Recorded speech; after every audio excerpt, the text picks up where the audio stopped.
It is a fast-acting viral strain that infects the host immediately, and upon getting sick, the infected will become racked with coughs, sweat profusely, and start to get the shivers and chills. There he is, the legend. The man, the myth, the legend. Yeah.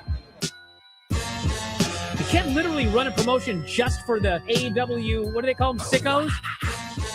Thank you very much, TikTok and AEW. See you tonight.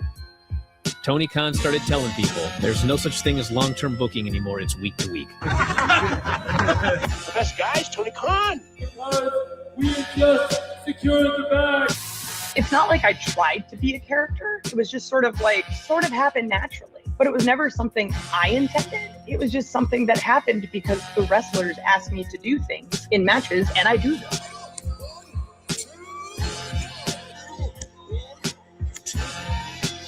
If you run a promotion just for the sickos, you're going to do 400,000 viewers eventually. Mother effing melts. You know that SmackDown actually went over and everything? Yeah. You know, What's the point? the point of SmackDown. What are you getting at here? That the DVRs didn't pick it up. Did they not pick it up? Mine didn't. Let's get into everybody's favorite moment, and it is called Dave Meltzer's Dumb Moment of the Week. What would you like to listen to in your ears? I'd like to hear the flute. Well, if you'd like to flaunt your flute, then we can find you a flautist. We just secured the bag. It doesn't help me. Okay, so complain, but I will complain. Let me have my misery. And when I heard that, I was like, what? Thank you, fuck you, bye, boom.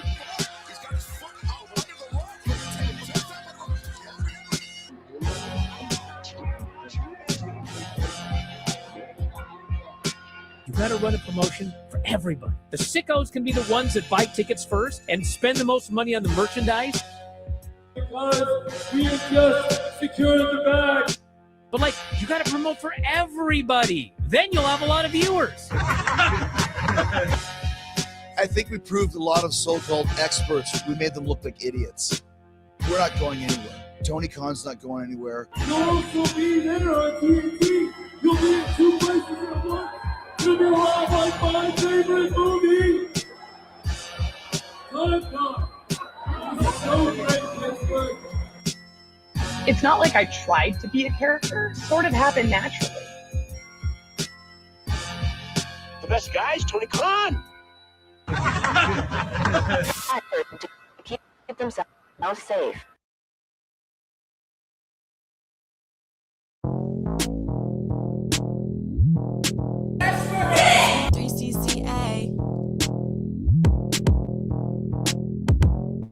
This girl's trying to act so classy. Oh, you're from Jersey. Shut up. Bitch, I'm Da Vinci on the mic. Donatello, my shape is nice. I always win so easy. Like then, Vici. Bitch, you're Baroque like you're Bach. My money's up, my tracks are hot. I'm the queen, you're a bitch top cunt. You're a master of none. Mona Lisa, I'm smiling. Cause my money just keep piling. I'm Da Vinci, winning easy. I'm the queen of being sexy. Don't like Michelangelo. 16 walls, I'm made of gold. I prose like a pro. I prose Cicero. I'm Da Vinci, sitting pretty. I'm the king of every city. Got a lot to say, I'm wordy. No Jersey girl can hurt me. Technically, you're hella boring. Technically, I'm busy touring. YB3 every night. White girl wasted, sugar and spice. White girl wasted, sipping ice. White girl wasted, sipping ice. Bitch, I'm Da Vinci on the mic. Donatello, my shape is nice. I always win so easy. Like then, Vici. Bitch, you're Baroque like you're Bach. My money's up, my tracks are hot. I'm the queen, real bitch, top cunt. You're a master of none. You're a master of none. You're a master of none. You're a master of none. You're a master of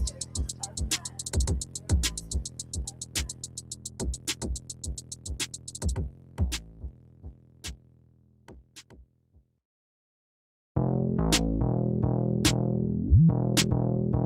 It's B3CCA.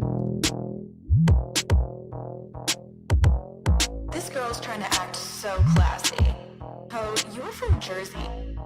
Shut up. Bitch, I'm Da Vinci on the mic. Donatello, my shape is nice. I always win so easy. Like then, DDVG. Bitch, you're Baroque like you're Bach. My money's up, my tracks are hot. I'm the queen, real bitch, top cunt. You're a master of none. Mona Lisa, I'm smiling, cause my money just keep piling. I'm Da Vinci, winning easy. I'm the queen of being sexy. Don't like Michelangelo. 16 walls, I'm made of gold. I prose like a pro. I prose Cicero. I'm Da Vinci, sitting pretty. I'm the king of every city. Got a lot to say, I'm wordy. No Jersey girl can hurt me. Technically, you're hella boring. Technically, I'm busy touring. Why do 3 every night? White girl wasted, sugar and spice. White girl wasted, sipping ice. White girl wasted, sipping ice. Bitch, I'm Da Vinci on the mic. Donatello, my shape is nice. I always win so easy. Like then, DDVG. Bitch, you're Baroque like you're Bach. My money's up, my tracks are hot. I'm the queen, real bitch, top cunt. You're a master of none. You're a master of none. You're a master of none. You're a master of none. You're a master of none.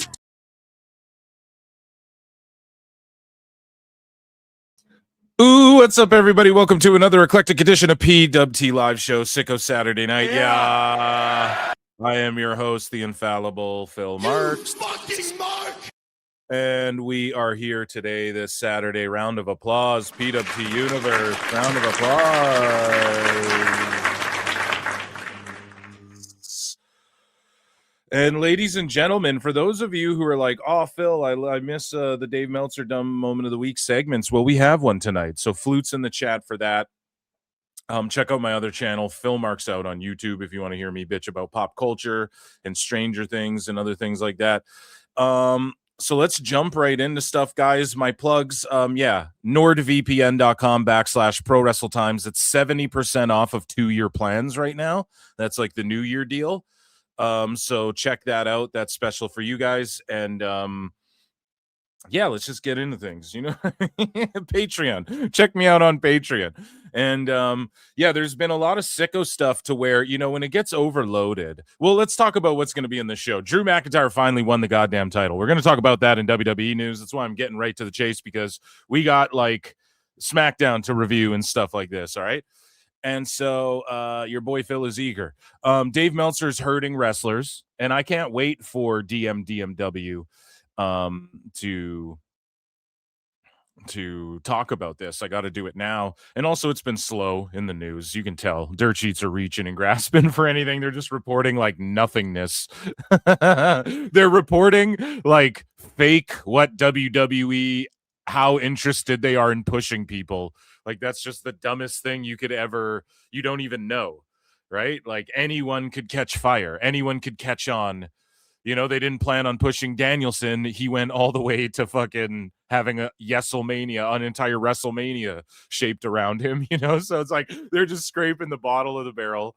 So we're doing the same thing, I guess, for this show. But speaking of Dave Meltzer Dumb Moment of the Week, I am recording bonus episodes of Dave Meltzer Dumb Moment of the Week that will go on Patreon well before anyone will see them anywhere. So, and don't worry, like DMW still goes down on Thursdays, but Dave Meltzer Dumb Moment of the Week bonus episodes on Patreon coming very, very soon as well, okay? But we are doing a Dave Meltzer Dumb Moment segment today, even though we just did one a couple days ago.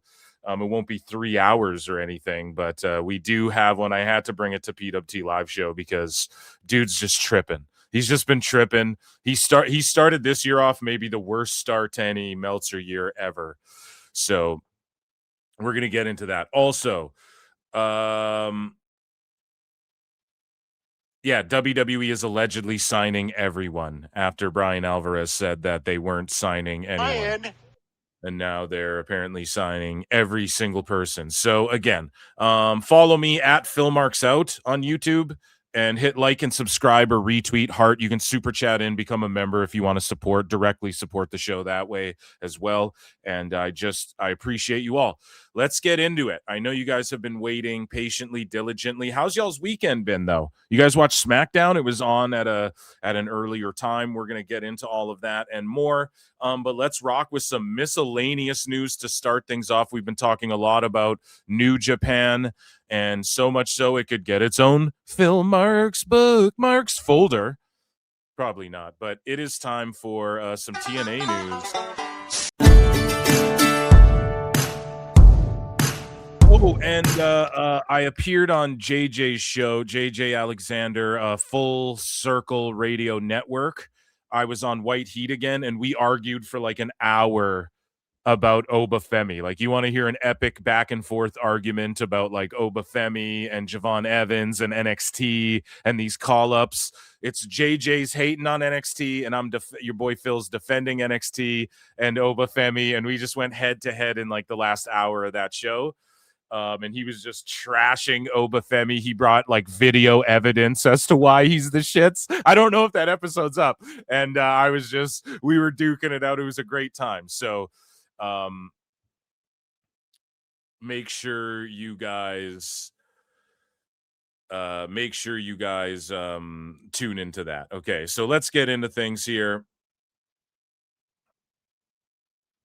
Let's get into so some miscellaneous news, ladies and gentlemen. Here, we'll hit it one more time. Actually, I hit the TNA news drop because I'm just all over the place. Clearly, I had TNA on my mind because I was right before I hopped on the air. I was just bookmarking a couple TNA headlines that just broke as well. So here we go. It is time for miscellaneous news. I'm all over the place. Ladies and gentlemen, I'm afraid I've got some bad news. Big Botch and Phil here. You know what I'm saying? Okay, so the big gold belt returns and the Unbound Co. is formed and the Young Lion Cup is back. Here is New Japan in 1 minute. What happened in New Japan last week? More of this. I hope they post this on all their socials. I will play it every single week when they do it on the show. I don't know if they just started doing this, but they need to not relent on this and have this guy do this once a week, and then everyone can quickly catch up. And if they see something that interests them, maybe they go, I got to look that up, you know? I'm Chris Charlton, and here's everything that's been happening in New Japan Pro Wrestling this week. It was the end of one era at Wrestle Kingdom 20 and the beginning of the next as Yoda Tsuji, the IWGP Global and the IWGP Heavyweight Champion, starting a brand new chapter with a new faction. War Dogs unaffiliated no longer. Instead, Unbound Company will be taking the stage through the road to the new beginning. Their first course of action is opposite the United Empire. United Empire bolstered by the addition of Andrade El Idolo and Jake Lee. But with the surprise return of Will Ospreay at New Year Dash, what happens next in that area? Is everybody happy? We're going to find out as we get on the road to the new beginning. The start of this tour happening January the 18th with Blue Justice, and then January the 19th in Korakuen Hall, and the return of the Young Lion Cup. Who will be the cream of the young crop? We're going to find out. Plus, big events coming. New Jersey, February the 27th. They ain't even paying me for this chat. We're just doing it. I'm just ripping this huge commercial pretty much. And here, dude. Death Vegas Invitational. Tickets going on sale right this moment. I'm Chris Charlton. You're up to date. I mean, more of that. More of that. Now, again, you could liven it up a little bit, but I mean, how does that kid have more charisma than Tony Khan when he does lives, bro? What the fuck? Holy. So moving along here, New Japan presents the New Beginning USA. Available tickets, 1,500, so about 1,600 available tickets. 2,800 is the current setup. They've distributed about 1,200 tickets for the New Beginning USA. And so I really hope it's in New Jersey. If you guys are there, around there, go and support that show. I don't know what to tell you. Yeah, I just wish they moved a little bit more tickets. I thought AEW was supposed to help them with all that. And Tone's just been talking about, we're going to be all over New Japan stuff this year. And it just doesn't get my hopes up, but we're out here trying. Speaking of Japanese pro wrestling and pro wrestlers, Stardom announces that they signed former AEW. How long? She had like 3 matches in AEW. But of course, the Observer has to do this. Former AEW and TJPW wrestler Maki Ito. So I thought she was coming to America, whoa, and trying to like make it there or whatever. But obviously, I mean, we like Maki Ito here at PWT. We've laughed at a few of her clips. You know, she does ridiculous shit, and it's pretty funny. And like she does these little TikTok videos or like Instagram reels or whatever that are awesome as well. And we've watched a couple of them, but she the body slam challenge. Do you guys remember that? But I just don't know if she'd be willing to compromise. Not saying you compromise yourself to go to AEW or WWE, but you do to some degree, like artistically, right? You have to work within the confines, and the way she has sort of promoted herself, does she switch that up in any way? She would have to go to WWE. I don't even think that's a good fit for her. AEW, she would pop me, but I mean, there's been so much dumb shit on the show that I don't know. They put her on like Dark or whatever, AEW Dark. They put her on Dynamite, I think, like one time, but when she was on like Dark and shit, it worked. It's just like it's like their version of their house show. Here's just a bunch of matches for our young guys. We'll put it on YouTube because, again, everyone films everything, which is what me and JJ argued about on his show. He's like, Oba should be getting the reps in. I'm like, but dude, everything's on TV, and you guys know I've been advocating that NXT shouldn't even be on television, right? Like, think about OVW. We got to see the Leviathan and shit. Well, we didn't get to see it, is the whole thing. But people in that regional, I'm saying we, because as a fandom, I do that, whatever, you guys know. For all wrestling, I'm a sicko, I'm a wacko. But, you know, people like... me and JJ had a great discussion about it, like the Bashams, you know, they were fucking in their 30s. They were like over in their territory as like individual guys. They got slapped together as the Basham brothers. And then the Basham brothers are discontinued. And then you're kind of like, what's happening to the tag division? But you don't realize like those guys were already wrestling for how many years, or at least I didn't, because I was a kid back then. Right. And so nowadays we're all smart fans and we all have smartphones. And so everybody's filming shit. You can't have Obafemi can't go just like work a territory that someone will videotape that guy and put it on the internet. And then, so it's a whole new landscape. And I used to dig AEW Dark and Dark Elevation, because that's where people like Maki Ito, you could test the waters. Like, okay, how much of this silliness really works? And I don't know. I just like Maki Ito. I think she's got a great look, and you cut out all the bullshit. She can wrestle, and she's really entertaining. And so I was hoping we'd see her even maybe in AEW, you know, NWA, TNA, you know, they're expanding like, and she doesn't need to be doing like all the crazy shit she was doing. Like, she doesn't do all these crazy dives and stuff, but she'll, you know, you guys have seen it, the fucking falling headbutt and stuff. I'm spending a lot of time on Maki Ito. Shut her out. Speaking of more New Japan talent in AEW and whatnot, and I just put this in miscellaneous news because it's like, I don't know, do I separate everyone into their own categories? I don't know. So the Wrestling Observer, and I mean, like, we're gonna play flutes for Dave Meltzer Dumb Week, but maybe we can give this like a try and Brian, like a Brian thing, because Brian Alvarez was out there saying shit like, WWE's not signing anybody, they're fucking not signing anyone up, they're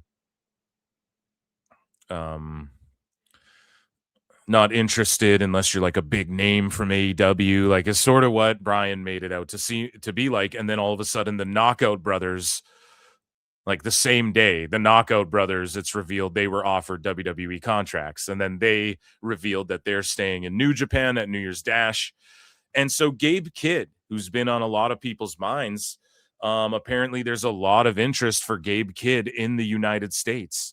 And Gabe's New Japan contract is probably up at the end of January this month. And it's funny because Dave is like, there's a lot of interest for Gabe in the United States. And then he went on to say that WWE's very interested in him. So it directly goes against what Brian was saying. But furthermore, it's like, bro, this is where Dave tries to get in and like manipulate the pro wrestling business in a way. And this is how like he can affect people's jobs. And I like Gabe Kidd. I don't want him to not have a job or whatever. I'm not trying to say that, but like Dave, we know where he's fucking going. We know why. Like if Dave truly studied the business and learned anything, he would know that Gabe Kidd was only allowed to trash AEW because he was going to AEW. We've already seen him wrestling in AEW. I just don't get it, man. He's like trying to help Gabe Kidd, what, Money Mark Tony and more? I have no clue. And good on him, I guess, but it's just and then like Brian was just saying, oh, they're not signing anyone. And then all of a sudden, Gabe Kidd. Like, I don't know, man. I don't think that's a big enough name. And I was glazing Gabe Kidd like at the beginning of 2025. I was like, you guys should watch his match with Omega. Like, it was really good. I was putting it over hard. And I was like, I'm with this guy. If he's really keeping it real about AEW, then he started showing up in AEW. In 2025, he had a hard fall off, man, in my opinion, in like the perception of American fans or like North American fans or whatever, because they were like, hey, who's this New Japan guy calling out Orton and talking shit about Tony Khan and shit? And then all of a sudden it's like, oh, he's just going to put Darby Allin over and just doing the same shit. We've seen every guy who comes into AEW with any hype on them. They just get booked the same way, and they just stuck him with the Bomba Claw Club. So he's going to be an AEW, guys, okay? Like, I don't know what the fuck Dave is talking about ever, you know? But, or, the young superstar, babyface, that former heel thing, So David Finlay has interest from WWE as his New Japan contract expires soon. And this is courtesy of Wrestle votes on Fightful Select. I mean, I'm willing to believe it just based off of, I'm sure, AEW and WWE and TNA and everybody's looking at David Finlay, right? So son of the legendary Fit Finlay, if I'm not mistaken. He's not his grandkid, right? He's just his son, right? David Finlay age. Let's look at his age. 32 years. So Dave Finlay Sr.'s dad's Fit Finlay. Yeah, there you go. And so I want to say, what, third generation wrestler? Was Senior a wrestler? And yeah, or is there even a Senior? Whatever, dude. Second, third generation, doesn't matter. We'll do the Wikipedias later. But it kind of matters. But David Finlay's only 32. I think that's the ripe age. You could just NXT him. You could stick him. You could just run vignettes for like 4 weeks on, hey, we have this guy debuting. And then he just debuts on Raw or SmackDown like they used to do old school and just see if a guy gets over. You could call him David Finlay and everything. Now, the one thing I hope they don't do is have him doing his dad too much. Pause, right? But you guys know what I mean? Like, I hope they don't like stick him with a shillelagh and shit just because, unless he wants to do that, then go and do it. But if they, and I'm not saying let the inmates run the asylum, but if they're like, okay, he'll have a shillelagh off with Sheamus or something, that'll be whack. I don't think they'll do that, guys. I'm just saying, like, hey, I'm trying to be like, hey, if WWE could fuck this up, maybe this is how, but they're not hacky enough to do that, I don't think, lately. And I would like to see him. Yeah. I want to see a new generation of guys come in and make a fucking wave. That's what I'm looking forward to next. I feel like there's a bunch of these wrestlers that are about to go away and are slowly dropping off. And I want to see like a new wave of guys usher in like the next Attitude Era, like the ball's rolling. You're doing all this. And I'm not saying like they're going to be cracking beers and, girls are going to mud wrestle and they're going to be stunnering fucking Linda McMahon and stuff. I'm just saying, like, a new attitude, this new era of, like, what's the next gen after, like, this handful of guys are kind of done. And we're looking at, like, Seth and Roman as part-timers and shit fully. Like, what's that next generation? This guy could be a part of it, So shout out David Finlay. Also from AEW, apparently, according to Dave again, WWE is reportedly highly interested in signing Powerhouse Hobbs once his AEW contract expires. And if I'm Tony Khan, dude, I'm sitting there and I'm like, this is great, right? First and foremost, I go, this is great. And then secondly, what I do is I go, okay, AEW fans want this guy. WWE fans put this guy over. The rumors are WWE wants this guy. Like, why don't we just do something with this fucking guy? Why don't we push this guy? Why don't we break him off from Joe and have him get in the world title picture? Like, okay, everyone's saying this guy's got something. Why don't we pull the trigger and do this right now? Right? Someone's asking Will Hobbs' age again. We're ageist here at PWT. We are entirely ageist. He's 34 years old, guys. Okay? So he has the world in front of him. And he will absolutely be able to have a world title run and get it in his age. He would be great in WWE. Hopefully they are interested. Again, I don't know why Dave is saying shit like this. I think Dave wants to get rid of all these big buff guys and he just wants it to be like a nude-ridden roster. And we're going to get into that in a bit. Because he's the reason he calls people con men and frauds and all this, because that's what he is. That's what he is. And he thinks he's like pulling one over on everyone. And, oh yeah, WWE really want Hobbs. It's like, oh, you don't say, man. Like Stevie Wonder could tell you that by looking at him. You know what I mean? The guy's got a presence, a look, a force. He's fucking jacked. People have wanted him to get pushed. AEW, WWE fans alike. What you don't say. Oh, boy. So,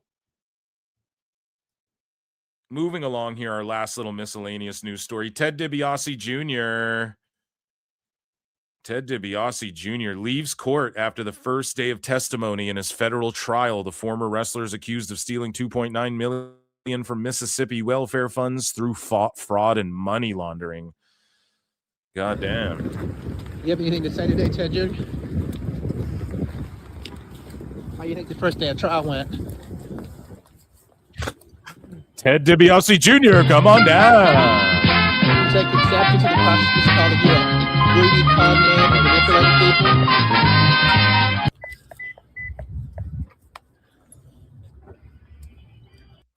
Oh, how gentlemanly. You have anything to say today, Ted Jr.?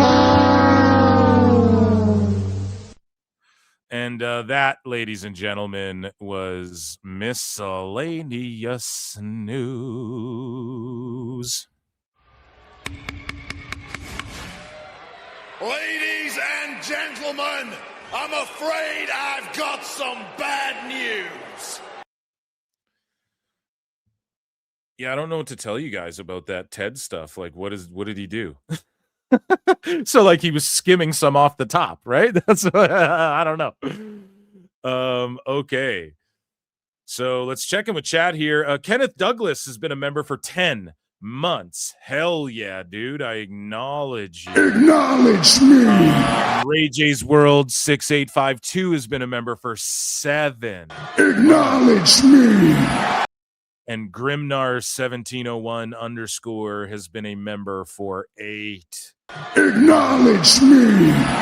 You guys fucking rule, man. Memberships, you can gift them or get one for 99 cents. I do weekly bonus shows. This Monday, I don't know. What do you guys want? Let me know. You guys want to watch Raw or you guys want to do some other shit. Maybe I'll put a poll in the chat tomorrow or something for members only. Thank you guys for the subs. I appreciate that so much.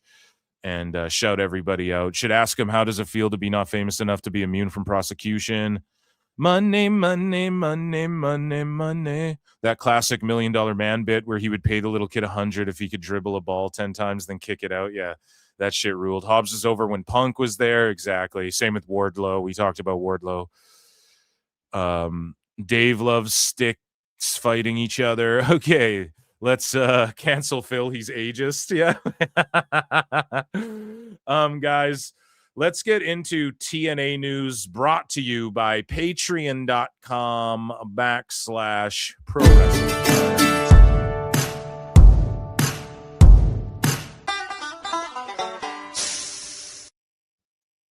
So, breaking, Mustafa Ali has re-signed with TNA. Okay, and a lot of people were tripping. They're like, why is he there? Why didn't he go to AEW? Why didn't he go to the Fed? Well, and I love that TNA's now in the conversation of like, oh, where's this guy going and shit? And Tone took the first strike at Jake Doyle, by grabbing him and Ace Austin. He wants the guys that and then he just stuck him in the Callis family with nothing meaningful for him. Could have just ran vignettes on Jake for 4 weeks. I'm going to keep saying this till wrestling starts doing this again as well. I will Jericho back into WWE. I'm going to will this back. Phil's wills. Okay? Phil's wills here. We got to bring it back to where, yeah, there's a wrestler making noise in other companies. We're going to run vignettes on him for like 4 weeks and then and I know they're doing that for NXT guys, but why don't we do that for a guy like Jake Something and just try him on the main roster? He can always go to NXT if it don't work. You know, why don't we do that remember Rey Mysterio when he debuted on SmackDown after like being gone, like after WCW went away, and then they were just running vignettes on his mask? And I remember being a kid at the time and just thinking like, there's no way, because he doesn't wear a mask anymore. What is this? Is this like a Mysterio knockoff? What's happening? What's going on? And yeah, he debuted, and then they resurrected the cruiserweight division around him and Chavito and all these guys. And you got to do that. You got to bring some of these guys in, even if it's hit or miss. You got to just bring them in vignettes, 4 weeks. They debut on SmackDown. I think if you gave someone like Jake Something that chance, they could have done, like, we could be anticipating Jake Something's debut in like 4 weeks from now on Dynamite or whatever. And you could have him be a part of the show if you can't wait, Tony. You know, but instead, Tony, it's like you have Wardlow. You have another guy. You have another big Jack, brown hair, beard, goateed, like bearded powerhouse 37-year-old. His name's Wardlow. You ain't done shit with him. He was over as fuck. You ain't did shit with him. Why are you scooping up Jake Something like that? And I'm not hating on Jake at all. I'm not hating on Jake Doyle, I guess is his name. I'll stop calling him Jake Something because I think TNA owns that or something like that. Or something. Get it, guys? But Jake Doyle, I'm not hating on him for doing his thing. I'm just hating on, like, we know Tony ain't going to do shit with him. And everybody was just saying, like, TNA fumbled. And it is their first fumble, I'll agree. And, like, they should have did more with him. Well, Tony ain't going to do shit with him either. So it's kind of disappointing as a fan. But it is what it is. You're 37. Get your money. You know? But anyways, so Mustafa Ali re-signs with TNA. Good on him. And again, he just gives a fuck about pro wrestling. He gives a fuck about his position.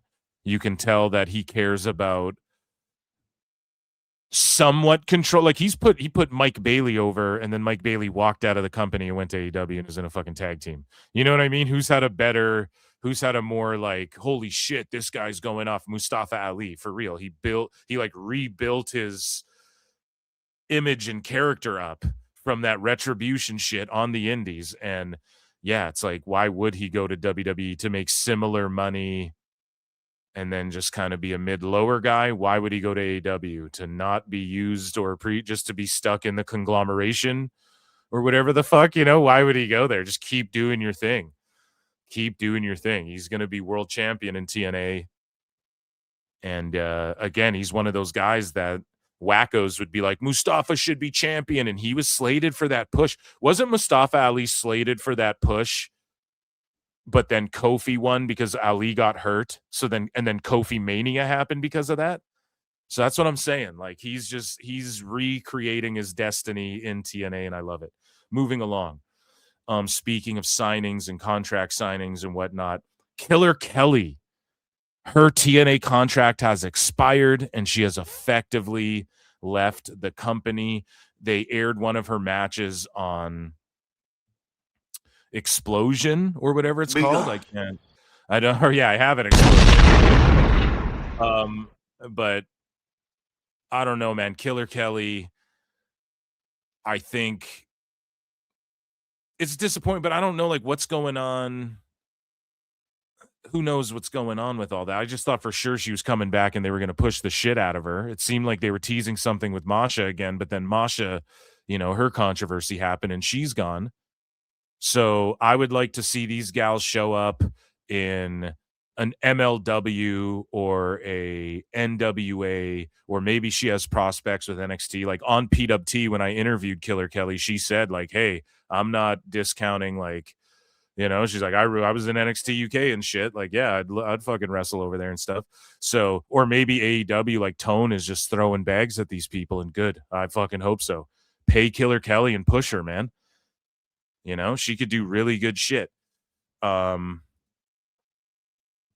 yeah, Myron Reed, I think, is still in TNA and they're like married or whatever. So, or at least I think they're together at least, right? So they had the Killer Goat show that they were kind of doing online. I was putting those over for a bit. So hopefully, I don't know. Myron Reed's been crushing it in TNA as well. So hopefully AEW's just like throwing money at some of these guys who've been in the game for a long time. I'm okay with that. But again, like, I'm not sitting here like, what is he going to do with Killer Guy? I just pray he books her correctly. He can't even book Megan Bainwell. He can't even book fucking, like, how long have they been trying Marina Shafir, and it's just not getting over or working. So, but it would be cool if we got MK Ultra like on the indies or something, dude. And I don't know, like, listen, all the conspiracy shit with Masha, it's like, okay,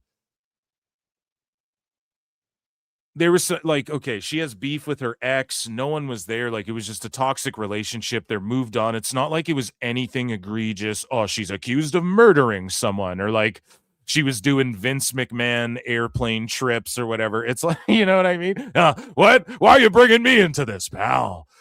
But you guys know what I'm saying? Like, it's not this big, egregious, cancelable thing to where they couldn't MK Ultra and WWE for the women's tag titles and shit. Maybe I'm just overly fantasy mark booking, but I mean, come on, man. It's not like they can't go. Like, that would be awesome. Speaking of things that would and will be awesome, I guess Perez Hilton will be appearing. Well, we'll circle back to that. Yes, Perez Hilton and TNA crossing over here. But things that aren't awesome. Jeff Hardy reveals he has a neck injury diagnosis ahead of TNA Genesis, and hopefully he's not kept off of TNA for too long going into the new TV. Like Jeff Hardy, that's like one of the main guys you want to be on your fucking TV show when you come back, or pardon me, when you land on AMC, right? Like, that's one of the main dudes you want to be out there, like being able to wrestle a match on the first show. So hopefully he's all good. But speaking of all good, here on the last impact on Access TV, Santana and Kazarian did a contract signing, and they buried AEW. And of course, sickos had to come out and fansplain to these guys how what they're saying is false. But meanwhile, they eat up when Eddie Kingston is out there crying on the mic on Dynamite about a Fed he's never been in and couldn't make it in, right? So, I mean, what the fuck? So sickos just, they have lost all credibility. In 2026, they're dismissed officially. But yeah, this is what Santana and Kazarian had to say. And apparently there was like Tony Fumble chants or something like that. At one point in time, We were both at the same place, miserable as all hell. Twitter just glitching out. We were at a place that tried to drain the passion out of what we love the most. And what AEW tried to drain the passion. You remember when SCU broke up as well? Sky was getting injured all the time. Kazarian wanted more. And Christopher Daniels, and shout him out again, not hating on the Fallen Angel, but he was like, I'm cool to just right-hand man Tone and Gorilla and teach him how to do this shit. You know what I mean? And remember, early PWT, we're talking like double-digit episode numbers. Remember, I was pushing the theory, the SCU turmoil theory and shit. Now, I don't know if they have heat with each other, but I'm just saying it's kind of odd how that all played out. did we do? And that's how Kazarian felt, and he did feel that way. He gave interviews about it right away. And I like that Kazarian kind of got his flowers in TNA in the rebrand, and then now it's kind of him just giving it up to the next gen. He's just using his whatever TNA clout he has to kind of give it up to the next generation of talent. That's what he did with the international title. Like, Kazarian's a name. If you're an old school TNA fan, new TNA fan, Kazarian's like, he's that name. You go, holy shit, Kazarian was their first international champ. Okay. Yeah, anyways, let's listen to this. I'm also pausing a lot because Anthem are they like to flag shit. So. You guys know already. I don't need to explain We this. bet on ourselves, and today we're sitting across from each other, about to go toe-to-toe for the grandest prize in pro wrestling on the biggest show in TNA history. Dude, Santana. Oh, so good. Santana's so good, dude. And I'm looking forward to this match. We're going to go live this Thursday so I'm going to do a double header. We're going to do some Dave Meltzer Dumb Moment that day live, and we're going to do a PWT run-in special where we watch the first TNA on AMC. So it's going to fucking rule. Make sure you guys are there. Moving along, though, speaking of the AMC show, so Thursday Night Impact on AMC, they've sold 2,000 tickets. And again, when was this last update? So there's 5,259 seats on the map. 1 day ago update. So this was today. So yeah, we're talking, this is as recent as these updates could possibly be. They've sold 2,000 tickets. They're set up for 3,000 tickets. And the building holds 5,200. So hopefully in the next 5 days, they can sell 1,000 tickets. Now, something that happened that I'm sure helped them move quite a bit of tickets. And kudos to TNA, because the last time they were there, TNA Genesis, they moved 4,000 tickets. So they're doing half of that for an Impact. Pretty good, you know? Pretty good turnaround for TNA. Either way, though, this is like a Dynamite attendance. Like, Dynamite would be perfectly okay with this attendance. And so this is the perception of it's the number 2 company. The best guys, Tony Khan. I don't care what anyone says. That's what it is. And maybe they aren't number 2 as far as bank account or infrastructure, as some people will say. But the fan perception and in the pro wrestling perception, yeah, they are duking it out for number 2 with AEW right now. And this is why, if they can keep doing 2,000 every Impact, then boom, you know. And we've watched them slowly clawing back, having many ebbs and flows and slowly crawling back. Whereas with AEW, they've only been around 6 years, but all we can look at is they have just plummeted straight down, other than CM Punk shows up and then he goes away and then they plummet more, and then he comes back after Brawl Out or Brawl In or whatever, and then they go up a little bit, like half, you know, not even half of what they're doing. They go up a little bit, and then he beats up Jack Perry. Doesn't even beat him up, but, you know, he chokes out Jack Perry, and then all of a sudden, boom, just more plummeting. So that just means, okay, if Punk wasn't there, you can 1-to-1 go. If he wasn't there, they wouldn't have had those sort of like refreshers, but we'll still give them that. But they've only trended downwards, you know, since they're for the 6 years, year over year. You look at every metric and it's just gone down. So Other than the only one is Dave's pay-per-view lies, Dave Meltzer's pay-per-view lies. That's the only fucking thing that, and he's the only source for that info, and he's a fucking full-blown shill. So anyways, not to get hung up on that, but this is why you look at this attendance, 2,000 people for TNA. This is why they are now in competition with AEW officially.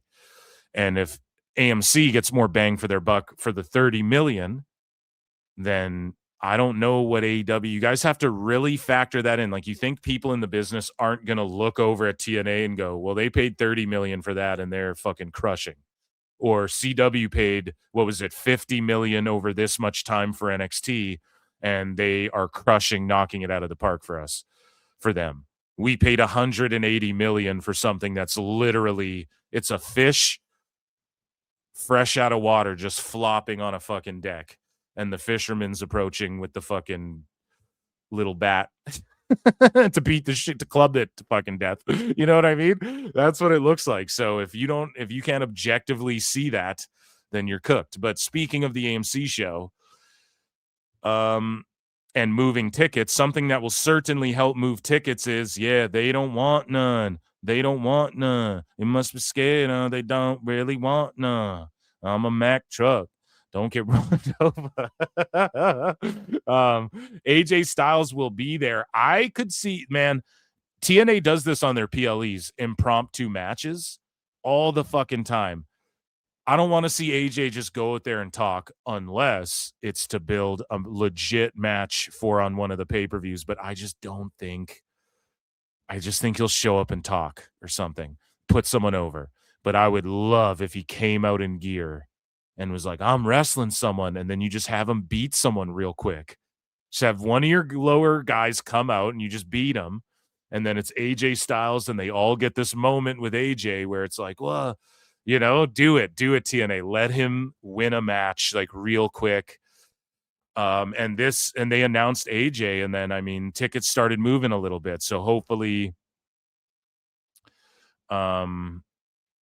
hopefully he does something meaningful and impactful, pun intended, so that there's a bit of a ratings boost. And I just want to see those tickets. I want them to do their pro wrestling sellout, the 3,000. They set up for 3,000. I want to see them do their at least 3,000 tickets. So in 5 days, maybe AJ will help move 1,000.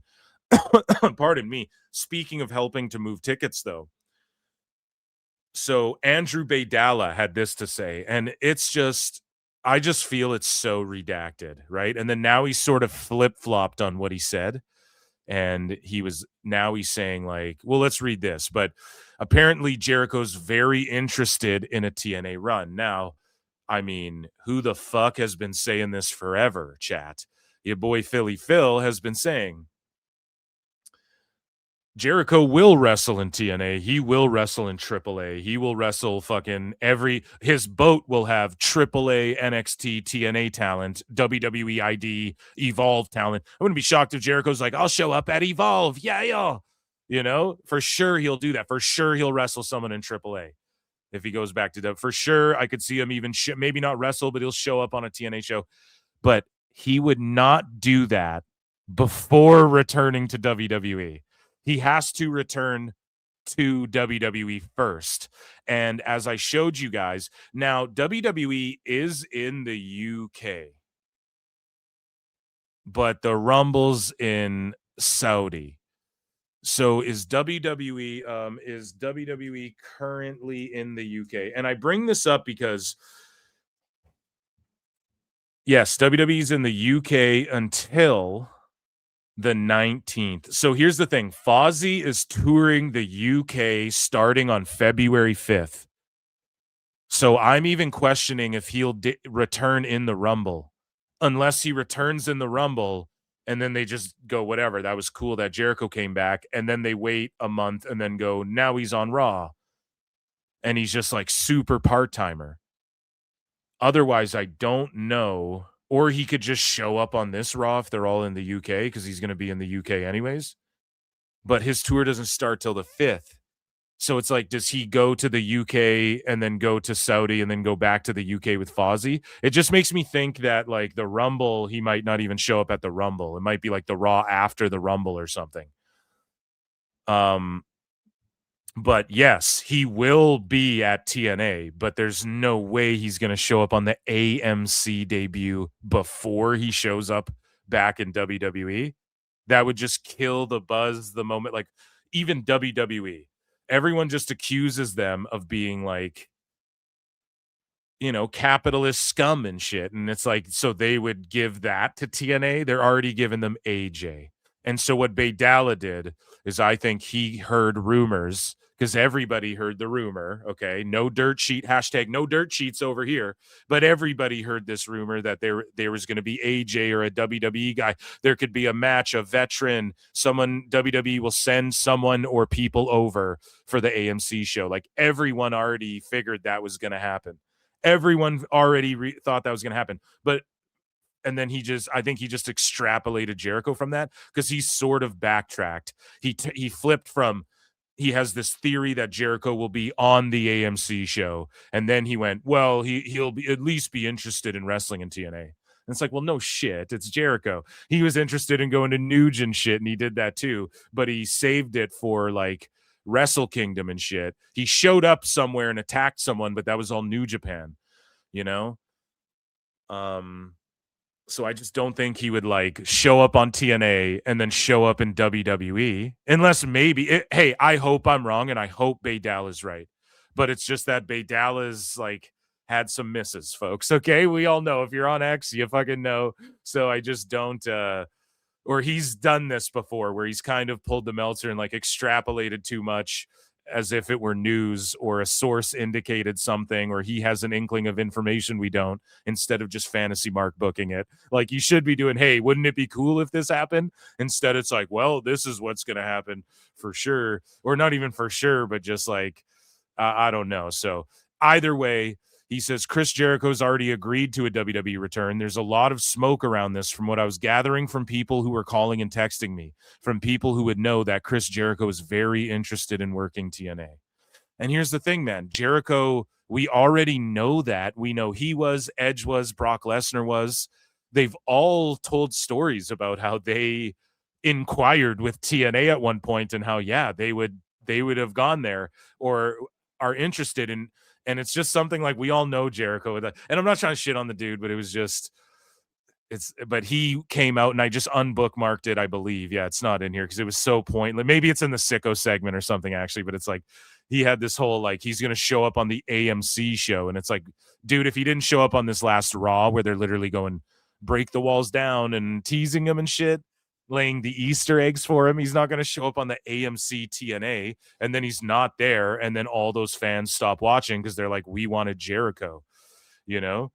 But speaking of things fans don't want, Perez Hilton will be appearing at the AMC debut of TNA Impact, which I don't know how the fuck this happened.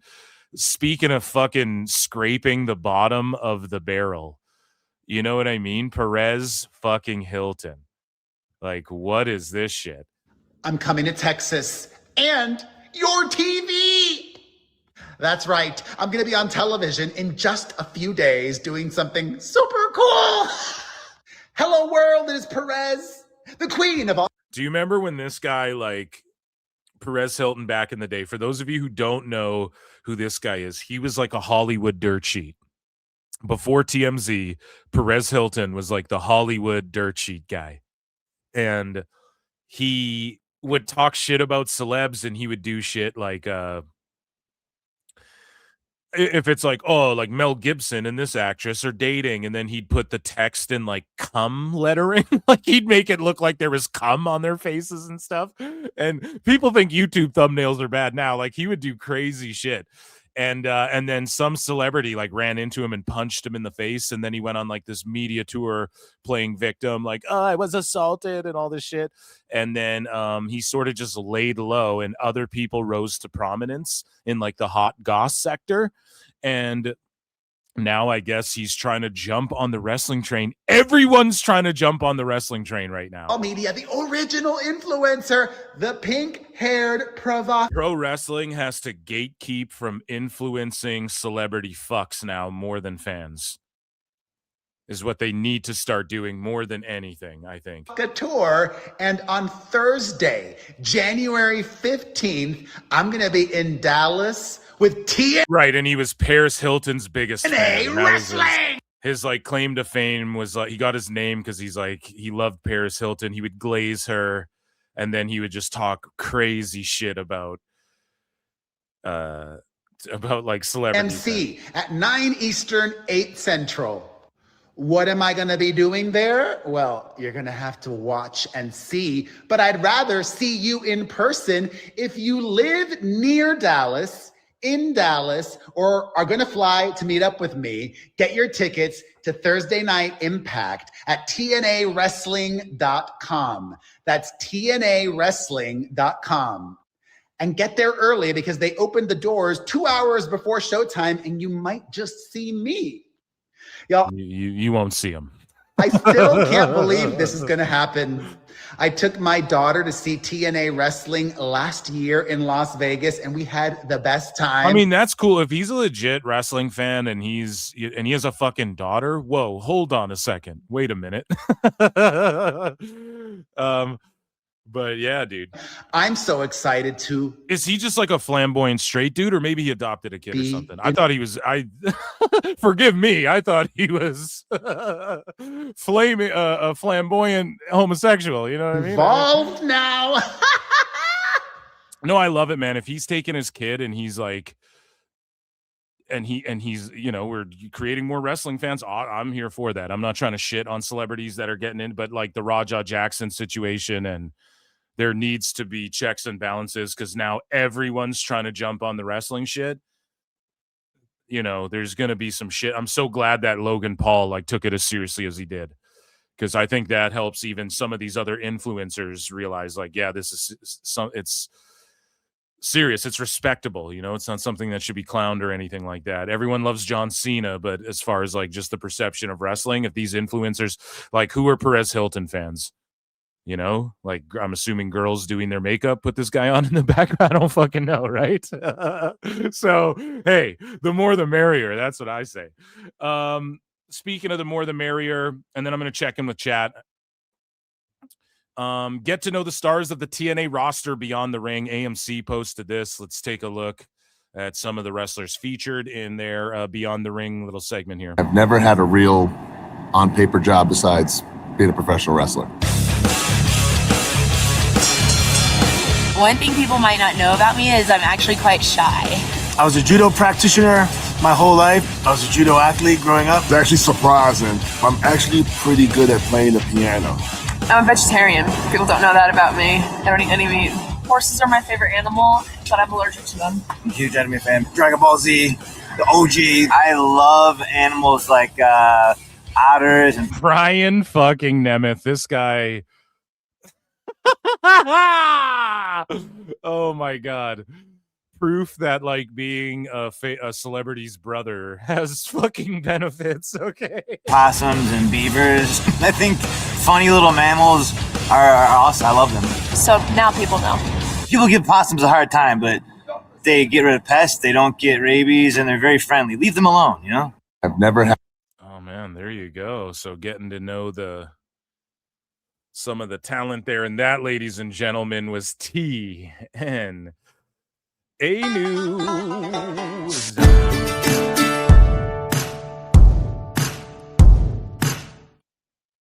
So let's get into what do you guys want next, man? We got WWE, we got AEW news. Let's do some.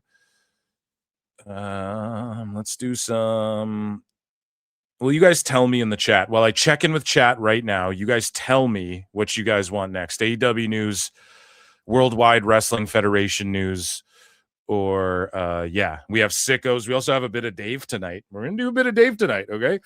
At Honor Sharp for 5 says TNA may not have the money, but I bet they have production meetings. Boom, roasted. Yeah, no, you're absolutely right about that. And thank you so much for the super chat. Guys, you can super chat in or become a member or just hit like, retweet, heart, whatever the fuck. Thank you so much. Vote in the poll as well. I put a poll in the chat. Who do you think Drew, and I'm not trying to look too far ahead, but who do you think Drew McIntyre's next opponent should be? We have all these people gunning for Cody Rhodes. However, Drew McIntyre, which we're going to talk about in a little bit, won the title. And it's like, who's next for him then? Jacob, Orton, Damian Priest, they teased. Should it be a Rhodes rematch? It doesn't even have to be someone in the poll. Just let me know.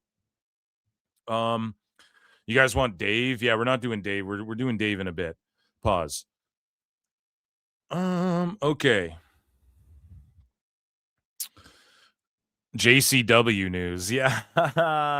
Yeah, I have not been watching. I haven't locked into it yet. HBO Max hasn't even mentioned AEW when they launched here. Low body temperature. Okay, so let's get into chat's just letting me decide. Let's get into Worldwide Wrestling Federation news. Okay, and we are going to let's think this out here. We're going to do WWE news, I think, next, if you guys are down with that, okay? And I'm just trying to think, because there's a bit of a longer EFAP that I don't know. It's like, do we do this? We might as well. And yeah, I'll pull up SmackDown results, because we're going to do a quick SmackDown results. We're going to do like a quick freestyle review as we do here.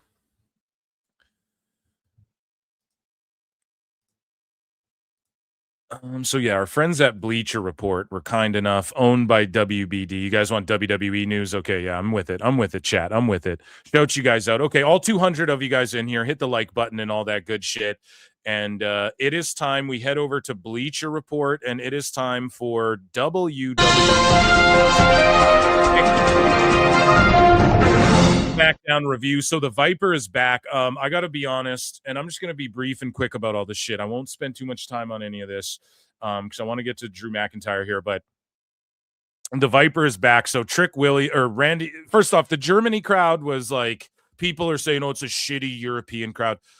I just hate shitting on the crowds. Like, not all of them are going to be crazy rabid. It makes it less special when people go, every night should be the craziest crowd, wildest ass crowd. The WrestleMania 18 isn't WrestleMania 18 if it wasn't just the magic of that night and how crazy they went for everything, including, like, people go, oh, Jericho and Triple H had to follow Hogan, Rock, but like they were nuts for that match. They were nuts for Austin, Scott Hall and all that shit. They were going crazy for everything. So those nights aren't magical if every night is like that.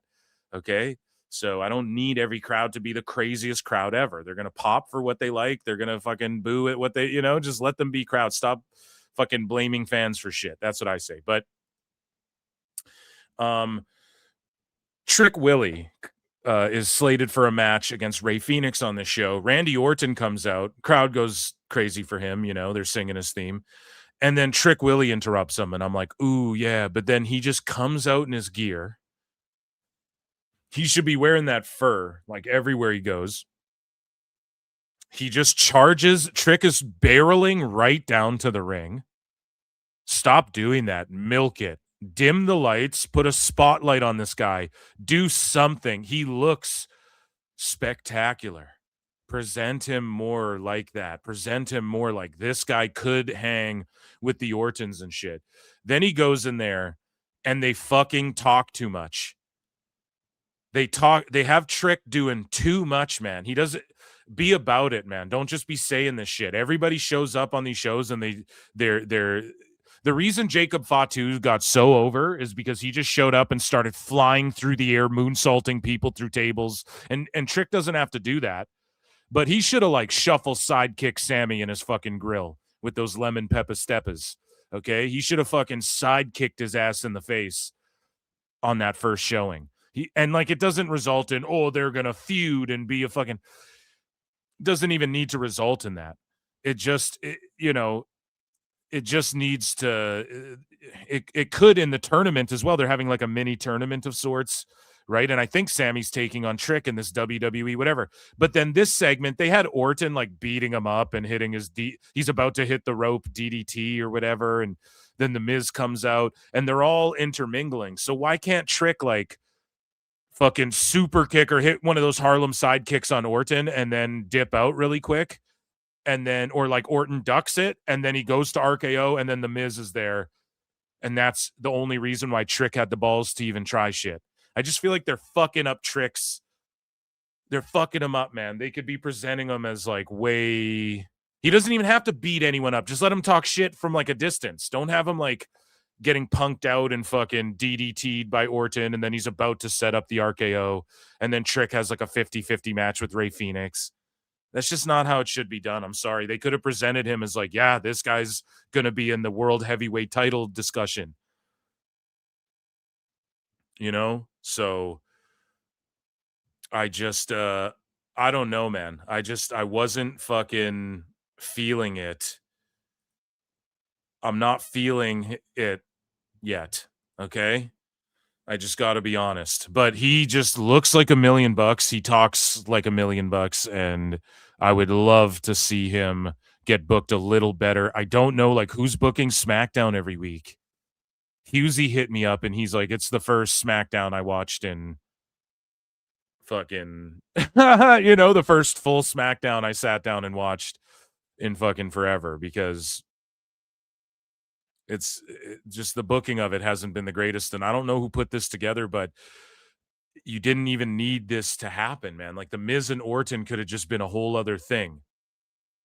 Could have just been like a whole other segment, and you could have just had Trick come out there, talk shit, and be like, I don't even know why I'm wasting time with Rey Fenix or whatever the fuck. And then he didn't have to go 50-50 with Phoenix either. I just felt like that wasn't the right move either. And yeah, this Bleacher Report guy agrees with me, I guess. A C+. Rey Fenix and Trick, the match was solid. Didn't need to go. If it was an NXT, whatever. But like on the main roster, I want to see Trick like whooping ass. Yeah, beat Rey Fenix. You know, like, yeah, beat him quick. It's not going to fucking hurt him, dude. Rey's been mostly like teaming with random guys and shit. You know, he'll randomly have a singles, and you know, it's just he's now Rey's like he's just out there to take Trick to the limit when Trick's just debuting. I just fucking don't think that's the move, but I don't know, man. Julia and Alexa Bliss. So Julia fought Alexa Bliss for the US title. Again, WWE, sometimes they'll do this thing where like all the title matches get the big intros and then someone wins and they get the fireworks, and then sometimes they don't.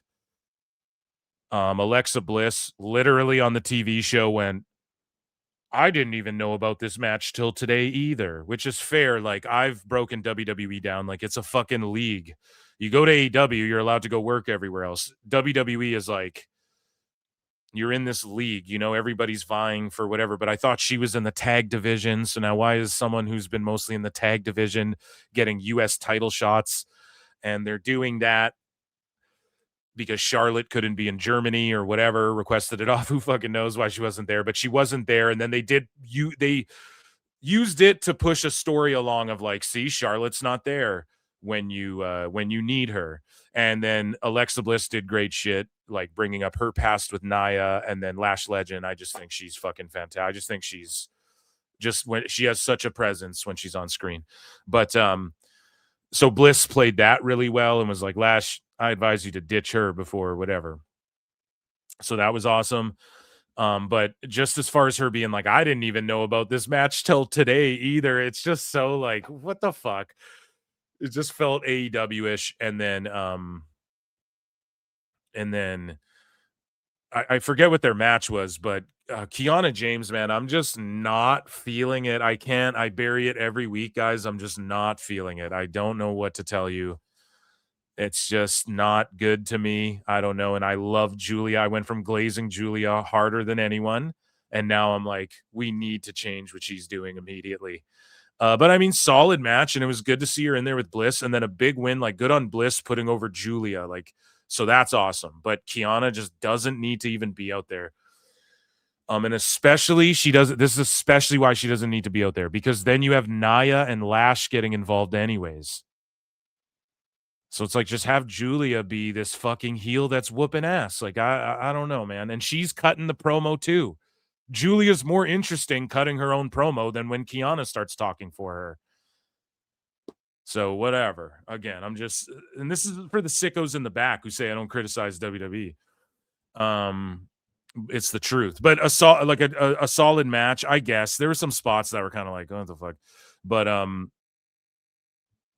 But Bliss, good on her putting Julia over. U.S. women's title division is just like, again, I don't know, man. I don't know. It's just not much going on. We had some backstage shit where Priest and McIntyre sort of squared off, and Priest is like, yeah, I'm coming after that WWE title. We also had at one part in the show, Matt Cardona's getting interviewed. He cuts a great promo, and then he this pissed me off too.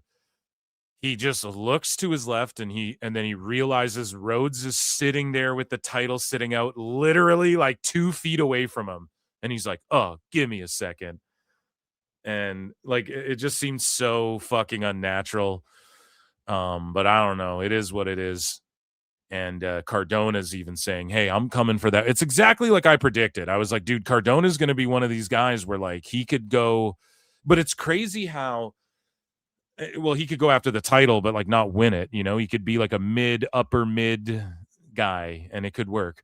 And he could just put guys over who are like working their way up to the main, you know, guys like Trick Williams and shit. So I'm all good with Cardona being back. But it's crazy how all these guys were telling Rhodes, hey, we're coming after you, bud, or like, we're coming for that title. And then spoiler alert, we're going to get to it. What happens in the main event? You're like, oh shit. It makes it interesting for the Rumble because that's a multi-man affair. It makes it interesting for the Elimination Chamber. What's going to happen there? Because that's a multi-man affair before WrestleMania. Right. And I think all of that is awesome. How they're really letting us know, like, here's your fucking heavyweight title division. And here's the guys who have interest. And here's why they're interested in the title and what they're going to do about it. I like that. That's all I ask for. Established divisions. Just let me know. I'm willing to give Trick Willie a chance. I'm willing to see Cardona versus Rhodes or Drew McIntyre, but just give me reasons. Tell the story. Explain it. So WWE doing a great job at that. Moving along, though, MFT versus Wyatt 6. So JC Mateo sat out for this one, and Tongaloa was out there bumping around and hitting moves. I was like, shit, dude. Usually he's the guy who sits out. You know, he had some injury or something going on when they signed him for sure. But either way, he's wrestling a bunch now. It was awesome to see. I really want to see the GODs versus the Usos one time. Like, we still have been like on a big stage. We've still been robbed of that match. So if Tongaloa is good to go, the Usos are back together. I have hope that we will see the Usos take on the GODs one time, man. Like, that's the one people were fantasy mark booking, like when Nuge was hot and shit. And so, yeah, Solo and them, they did their thing. 8-man tag. They beat the Wyatt 6. And I'm sitting here going, bring Braun Strowman back. And then do 5-on-5 or whatever and have Braun, like, have Tala go over on Braun Strowman, even if it's just for a couple shows or something. Like, the Wyatts are outmatched because there's a girl on their team. And JC Mateo can get involved. Like, they got these big Samoans, they're down a guy. So bring Braun Strowman back, have him do like a send-off, one-off, a moment with the Fireflies or whatever. You know, he's a part of the Wyatt family. It doesn't even have to be a full-time Braun Strowman, whatever, but just have Uncle Howdy be like, I have monsters too, or some shit, and just unleash him one time and give us the 10-man, whatever the fuck. But I think people are ready to move past this. And I don't like how they implied, well, we're not moving past this because Solo took the goddamn lantern. He stole it.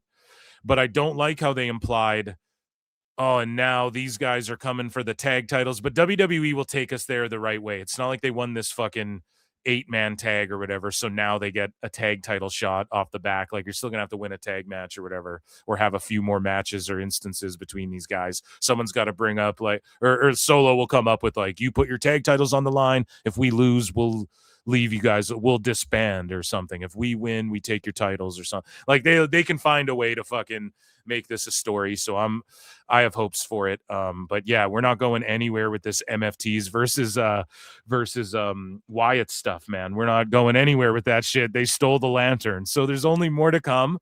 And I think stealing the lantern is the perfect provocation for, let's bring Braun Strowman out and just have him again. He just was on Hell's Kitchen with Liv and them. That WWE, or that He Eats Everything show is on the WWE YouTube. Apparently it did numbers for them on USA.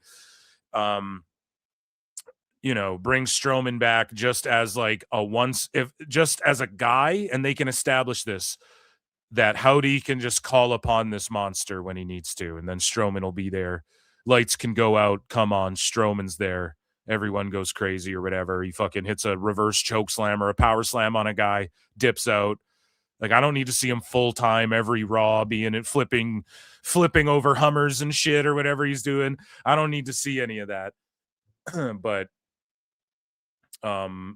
yeah, well, I'm okay if like he shows up as this guy once in a while. He's like the Wyatt Six's hidden weapon or whatever. I'd be so down with that. Jordynne Grace debuts, and she's already in the mix with Jade Cargill. So you can see where they see Jordynne Grace, and I see it too. She fits right in. SmackDown needs her. I thought they were going to go to, I bet they will. I bet that Jordynne Grace will go with Julia eventually, and Jordynne Grace is just what these women's singles divisions need. Because think about it, Jade won the title and she's been beefing B-Fab and Mitchin. Okay. And then now Jordynne Grace is in the mix. Who else is there for Jade right now? You have most of the other ladies are involved in like tag team turmoil. So Jordan's right there, but we're seeing this era of like until Tiffy comes back, like the WWE Women's SmackDown title division is kind of like, it's pretty bare naked. I don't know. Maybe Chelsea Green can go up there. It's awesome that Jordan and Green are kind of intermingling again. They beefed in TNA.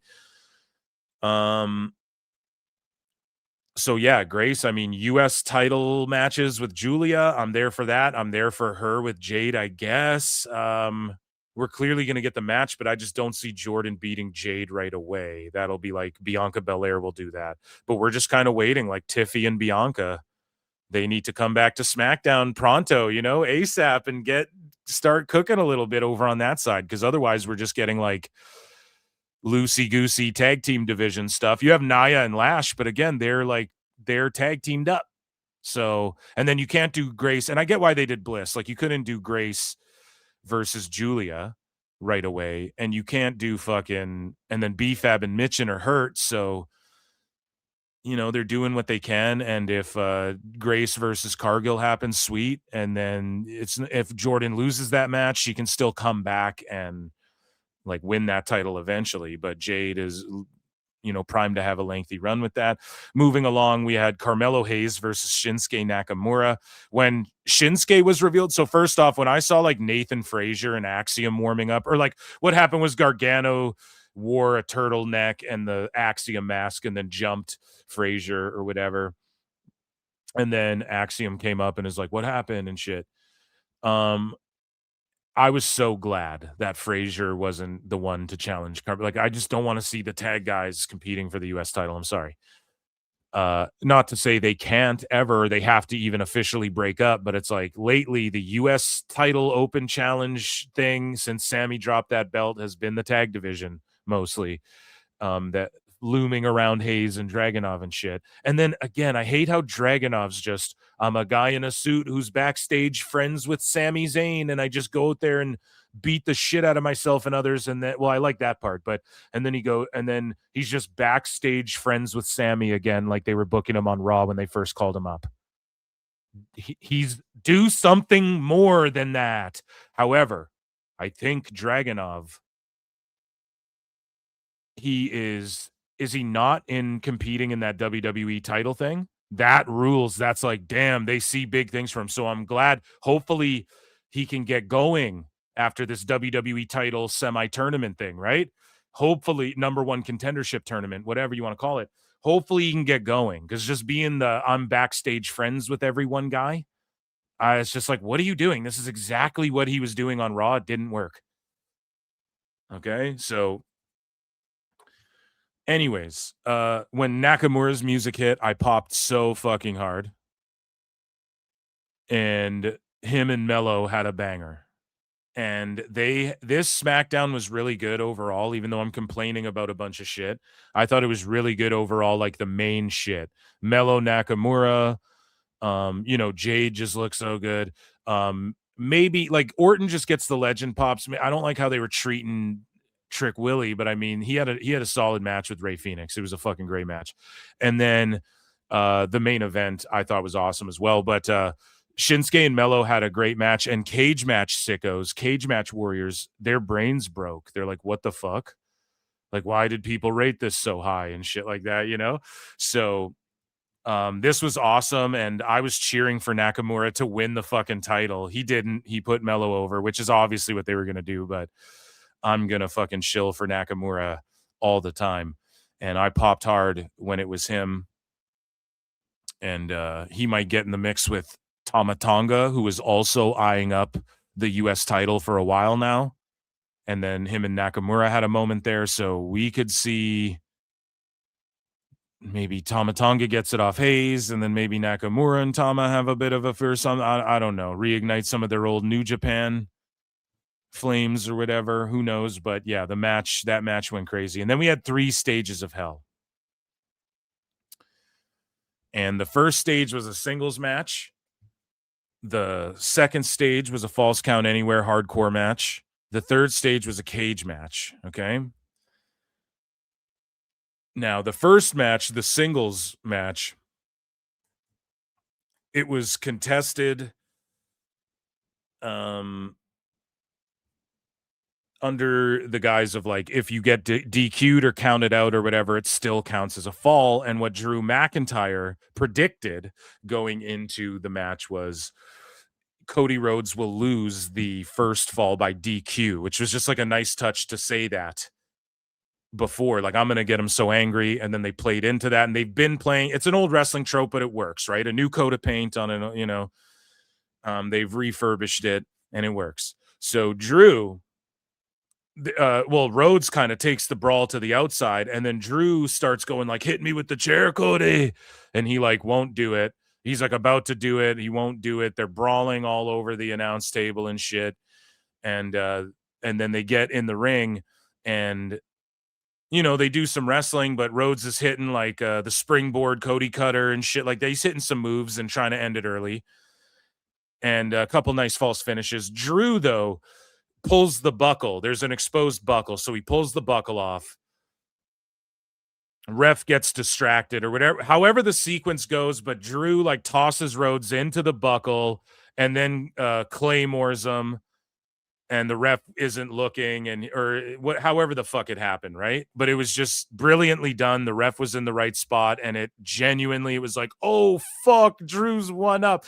Now, obviously they book these things like one of them's gonna win, and again, an old wrestling trick. There's only 2 ways to book these things. The fucking babyface wins one, and then the heel, but then the babyface is beat down so bad that you don't think he's gonna win. Then he pulls it off, or the heel wins one, and then the babyface pulls one off, and then you're like, oh shit, who's gonna win? There's only a couple ways to book this match, right? It's just the best of 3.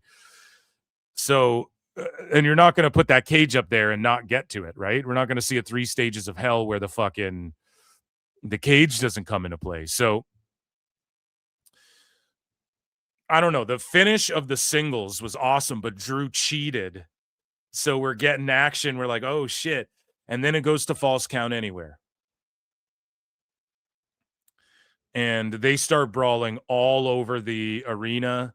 It was fucking awesome. They were just throwing each other into metal shit for like 5 minutes straight. They were just walking through, finding the hardest shit they could toss each other into and throwing each other into shit. That was awesome. Rhodes sets up the table. They get back into the crowd. They go through the tunnel or whatever. and then Rhodes sets up the table, and then he fucking dives off the balcony, New Jack style, through Drew. Drew kicks out.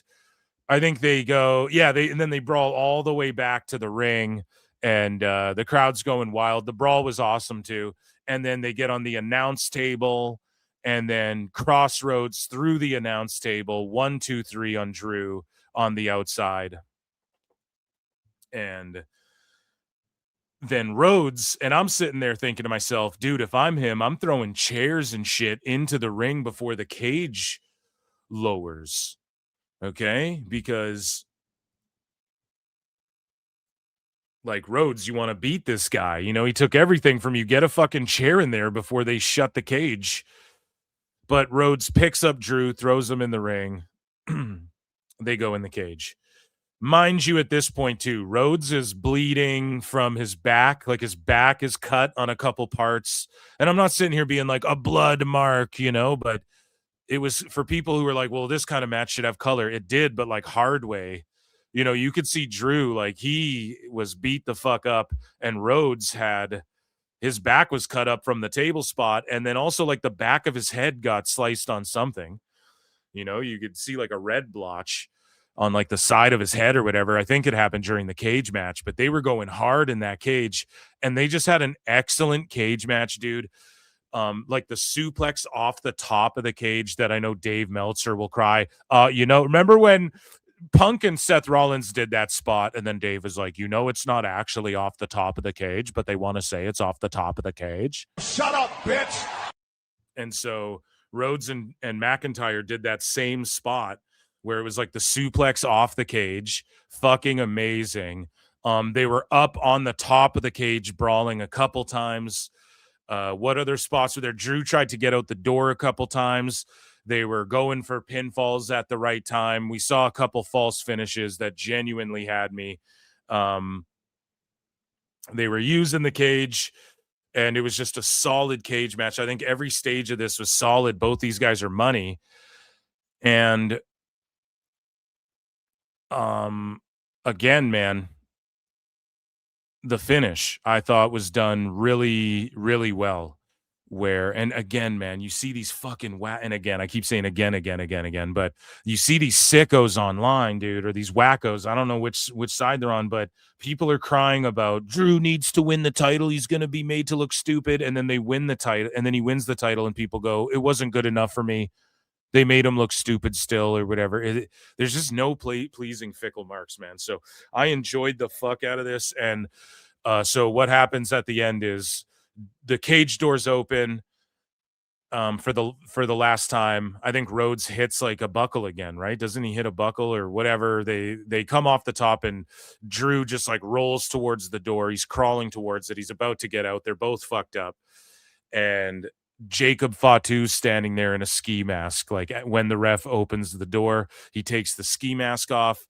Drew's like, oh shit, and he cowers in fear. So clearly we know that Drew was the one who knocked Fatu's teeth out or whatever, which is what we all assumed happened anyways. And then so he goes to run and climb over the cage and get out of the cage. And then that's when, but like Fatu gets in the ring, and he grabs Drew and he starts fucking him up.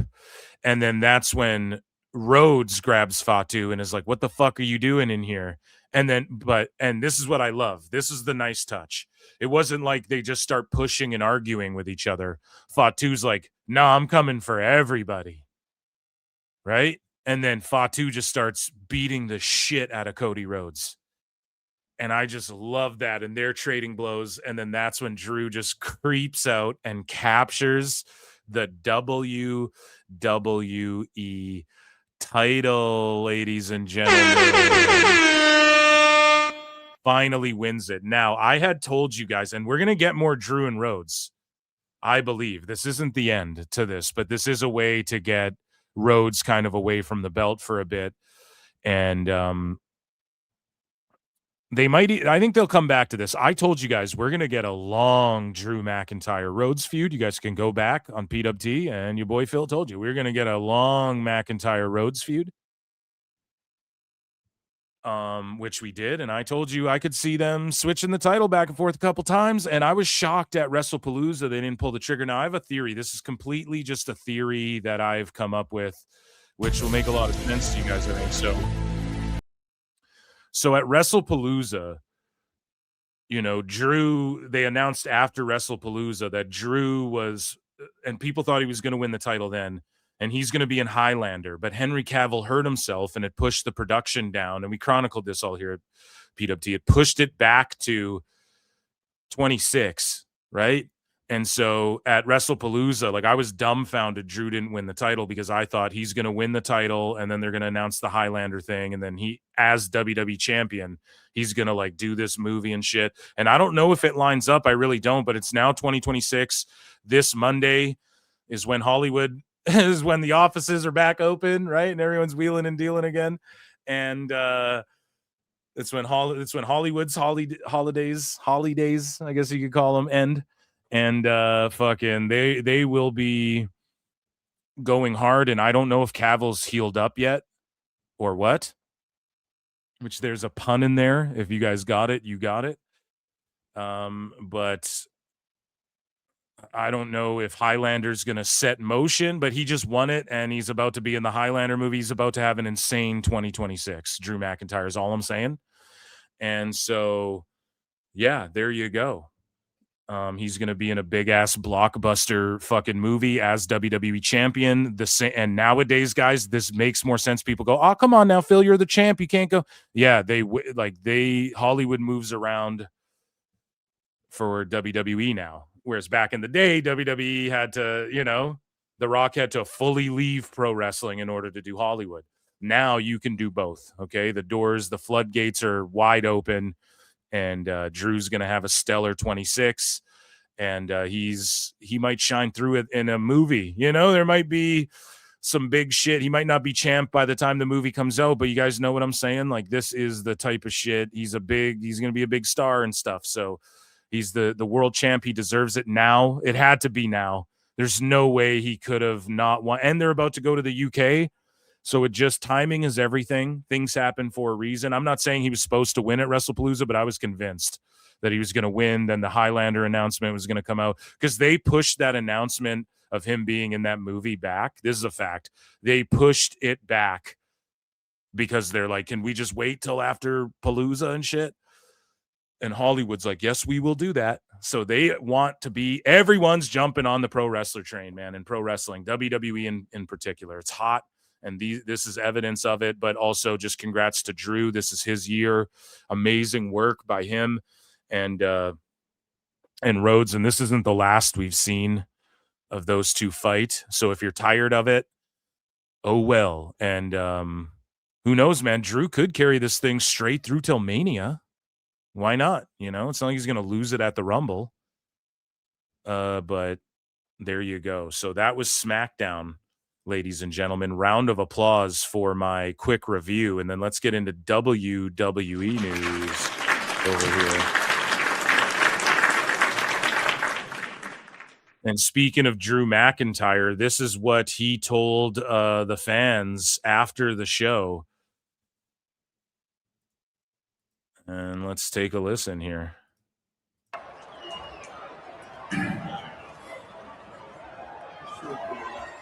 As a lot of you have been coming to the WWE Hydro shows for a few years now, yeah? You've probably heard me repeatedly make you a promise that I'm going to win the WWE Championship and I'm going to bring it back to Scotland.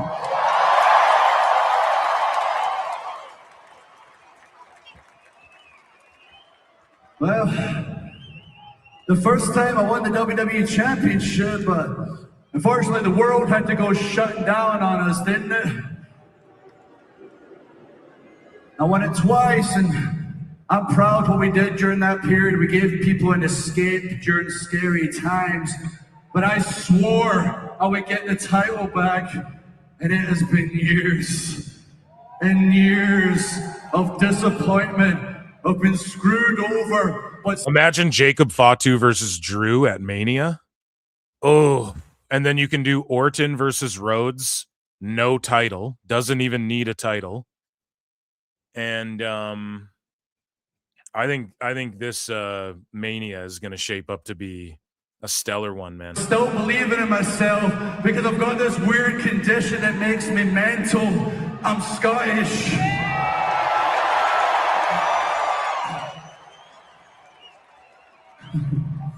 Last night. Yeah, guys, I think this was at a house show because they're doing like a UK tour right now. So I think this was a house show in Glasgow. And also, oh, yeah. This is what we're doing for Memba Monday. Oh, no, I think I'm busy at the time because Raw's on earlier. So I think I'm actually busy when it's on. I was like, yeah, we're going to watch Raw because it's on early. But, oh, yeah, I have something going on. When they announced the time, I was like, fuck, I won't be able to do Memba Monday watching Raw during the day. But whatever. You couldn't have written it any better. I won the WWE Championship. In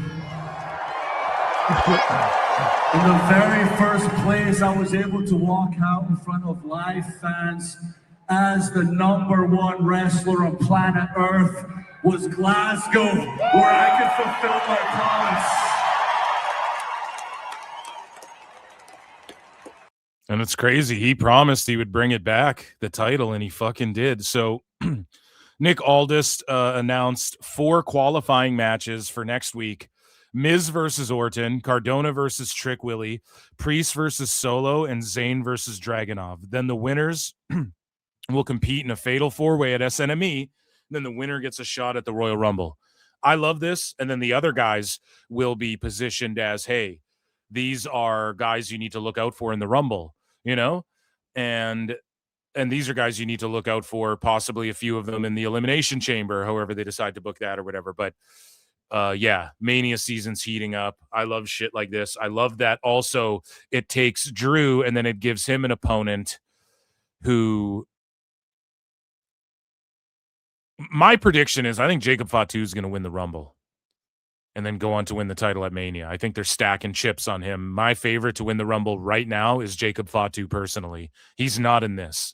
So he's not going to get to Drew until he's going to have to end up, my prediction, I'm fantasy mark booking here, he's going to have to get through the Rumble to get to Drew. And in the interim, Drew is going to beat a Cardona, a Randy Orton maybe, a Sami Zayn, you know. I could see him facing Orton in all of this, and then Randy and Rhodes, them beefing further. I just see Rhodes turning heel on Randy Orton, baby, at this Mania or by Mania. That's been my prediction. I'm fantasy mark booking Mania already, but I think Fatu's going to have to go through the ringer to get to Drew, which will culminate at Mania. So I think he's going to win the Rumble. That's my early prediction. Yeah, I could play this, I guess. Stake their claim. You can listen to it. #1 contender. So I'm not wasting any time. I've decided I'm not wasting any time. that next week, in a venue very close to my heart, Wembley Arena in London, we will present 4 qualifying matches. The winners of those matches will face off in a fatal 4-way match at Saturday night's main event. The winner of that match faces the WWE champion at the Royal Rumble. Tonight, 2 men walk through hell to be So yeah, that's what's going on. And Drew made it through hell. He's there sleeping with and hugging his WWE Undisputed title. And it's just about goddamn time. I'm so happy, man. I was so fucking happy this happened. Let's see if we have anything else from SmackDown here. This live show we talked about in Glasgow that just went down. They had 11,000 people there as well for Drew's like homecoming with the title, which is amazing. And yeah, that was SmackDown and Drew McIntyre and everything, guys. I think, right? I don't think there's anything else. We'll just start getting into the thises and that's as far as the WWE news. Guys, NordVPN.com/ProWrestleTimes, and you can save up to 70% on 2-year plans. That's a special deal for you guys coming into the new year. Protect yourselves. Today, Instagram, it came out that 17.5 million roughly accounts had their shit compromised. So get a VPN, go and reset your goddamn passwords, and save up to 70% on 2-year plans here with PWT. Shout out Nord. So moving along here, what do we have? We have a bunch of Fed shit, actually. So we talked about, let's talk about like the Royal Rumble a little bit, which we were just talking about. So here is the construction for the stadium that they're building. And yeah, the Middle East will do this. They did it for UFC back in the day. They will just build a fucking stadium, or they had Fight Island where they constructed an entire hotel, hospital, fucking resort that super yachts could pull up to, literally. And you know what I mean? They built a Fight Island for the UFC. They will just construct an entire stadium for Rumble and for the Rumble. And again, nobody's constructing stadiums or arenas for TNA or AEW. So it just goes to show you who's in competition with who right now. But yeah, here is the construction that's been going on. And then they might just tear it all down after. They will do that.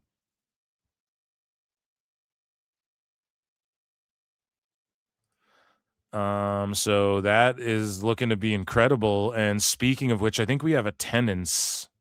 Or is it not? No, that was for the road to Royal Rumble. So speaking of attendances and ratings and whatnot, WWE or NXT here, pardon me. WWE NXT garnered its best. What am I looking at here? 18 to 49 rating in months for last Tuesday's episode. They averaged 627K viewers, up 4%. The key demo was up 43%. Wowza. And the viewership hasn't been that high since last year. Year over year, it's down 21%, though. But again, it's the Big Plus panel, whatever the fuck. And wrestling's down in general. So, and again, that's not a built-in excuse.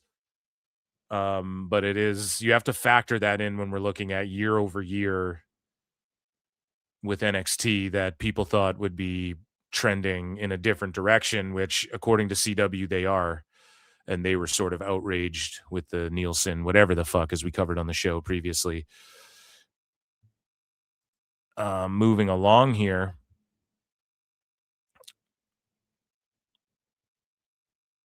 So there's a big update on Main Event's broadcast. Oh, right. Because so there's a big update on Main Event's broadcast details now that the show has left Peacock. And so Kat Bourne posted the answer to that, one of the smaller questions in the post-Peacock world. Main Event is headed to YouTube worldwide and back to Thursdays. Damn. So everyone worldwide is going to start getting Main Event on Thursdays.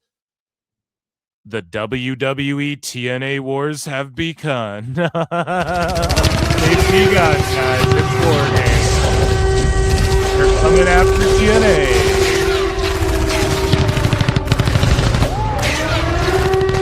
They're coming after TNA, guys. If that's true. I don't even know who Kat Bourne is, but I just thought that was interesting, and no one was really talking about it, so...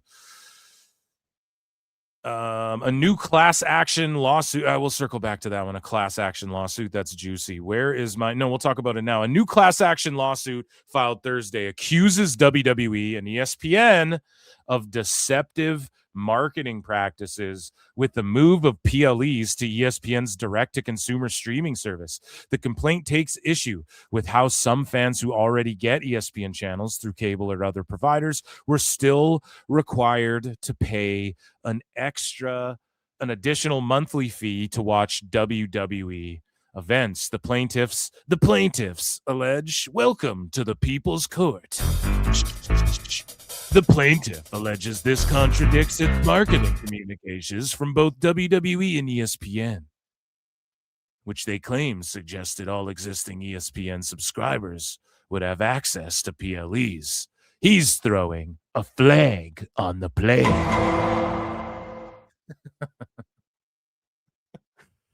So, yeah, that's according to Post Wrestling.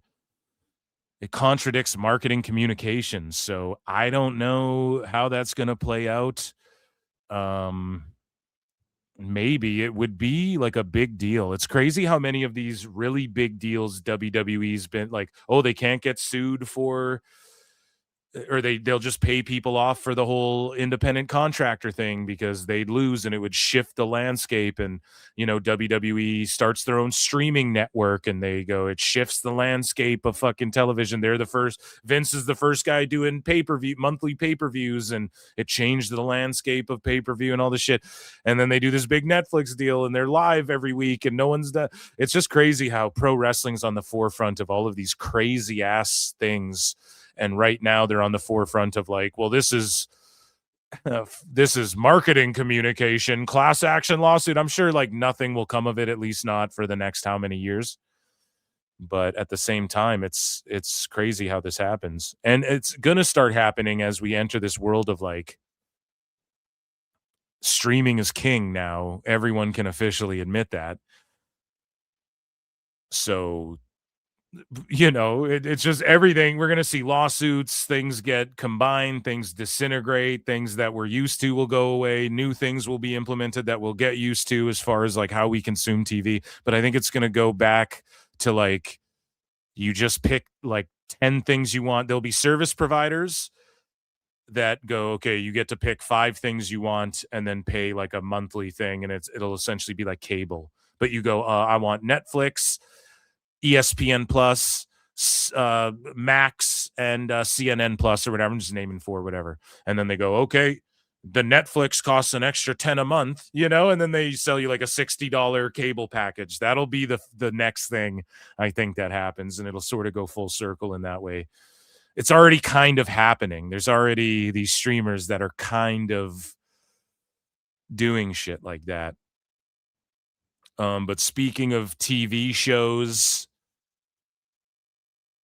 and whatnot, and sports and live streaming and all of this stuff, Nikki Bella is at the Fiesta Bowl for the WWE and ESPN college football, whatever the fuck.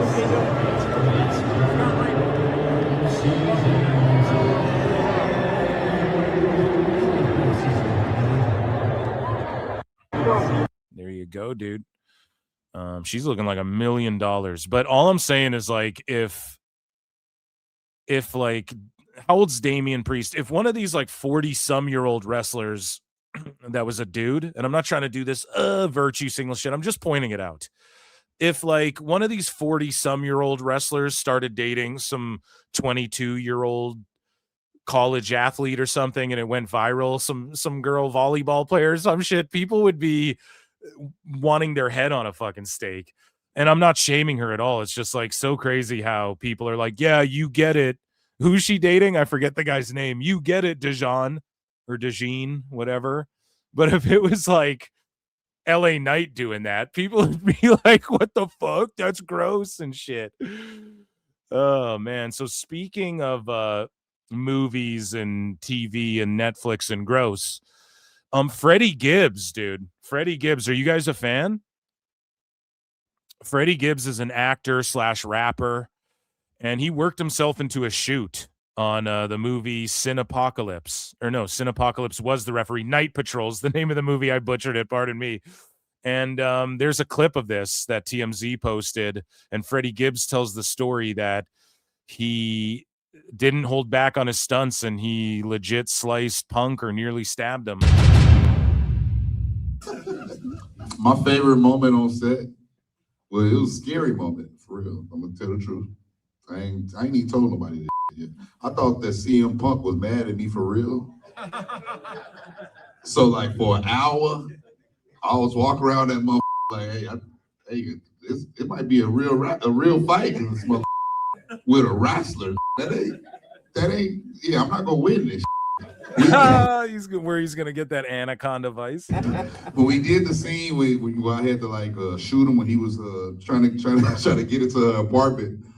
I had the gun and I swung that up, like, you remember? And it cut his hand for real. Oh, it cut him. I thought they were doing like a knife stunt or something. It was like cut, and he walked away like, you. I was like, I said, damn, this motherfucker got injured for real, and it's my fault. He gonna me up, so, you know. Yeah, and he's strong as for real, because when he was throwing us around all that grass, and I was like, that's WWE. That's awesome, dude. Ain't fake. But that was probably my most memorable part of shooting, you know what I mean? But the day I was scared as but it was cool though, man. It was a great time other than that. Dude, that's awesome. Freddie Gibbs is like a super gangster rapper, and he was like, yo, Punk was gonna whoop my ass. I was scared. He feared for his life. Tony's like, me too. I was on set with guys, him. Tony Khan. And I feared for my life. A table got wiggled in front of me. And I was like, oh. I was like, oh. Wrestling's not fake. Oh man. So speaking of people getting hurt, unfortunately, Elton Prince revealed that he underwent a 2-level neck fusion surgery yesterday.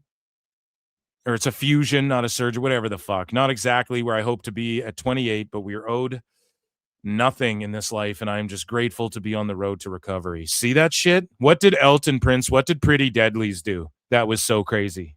And even this guy. And William Regal's out there like, we need to be safer. And we're going to roast Dave for being completely redacted and lying about his position on that shit. But he says, I want to thank everybody who has messaged or commented to ask how and where I am. It's been nice to not feel forgotten, and I will try my hardest to overcome all the obstacles and get back in the ring for you. Yeah, man, it's unfortunate. I loved Pretty Deadly. I hope Kit Wilson, he could be like a lower jobber guy the way he is with this, like, everyone's toxic. That's all good. Just like a guy who gets beat, glorified jobber type guy. He's got his new theme song is good, and he's still doing like the flamboyant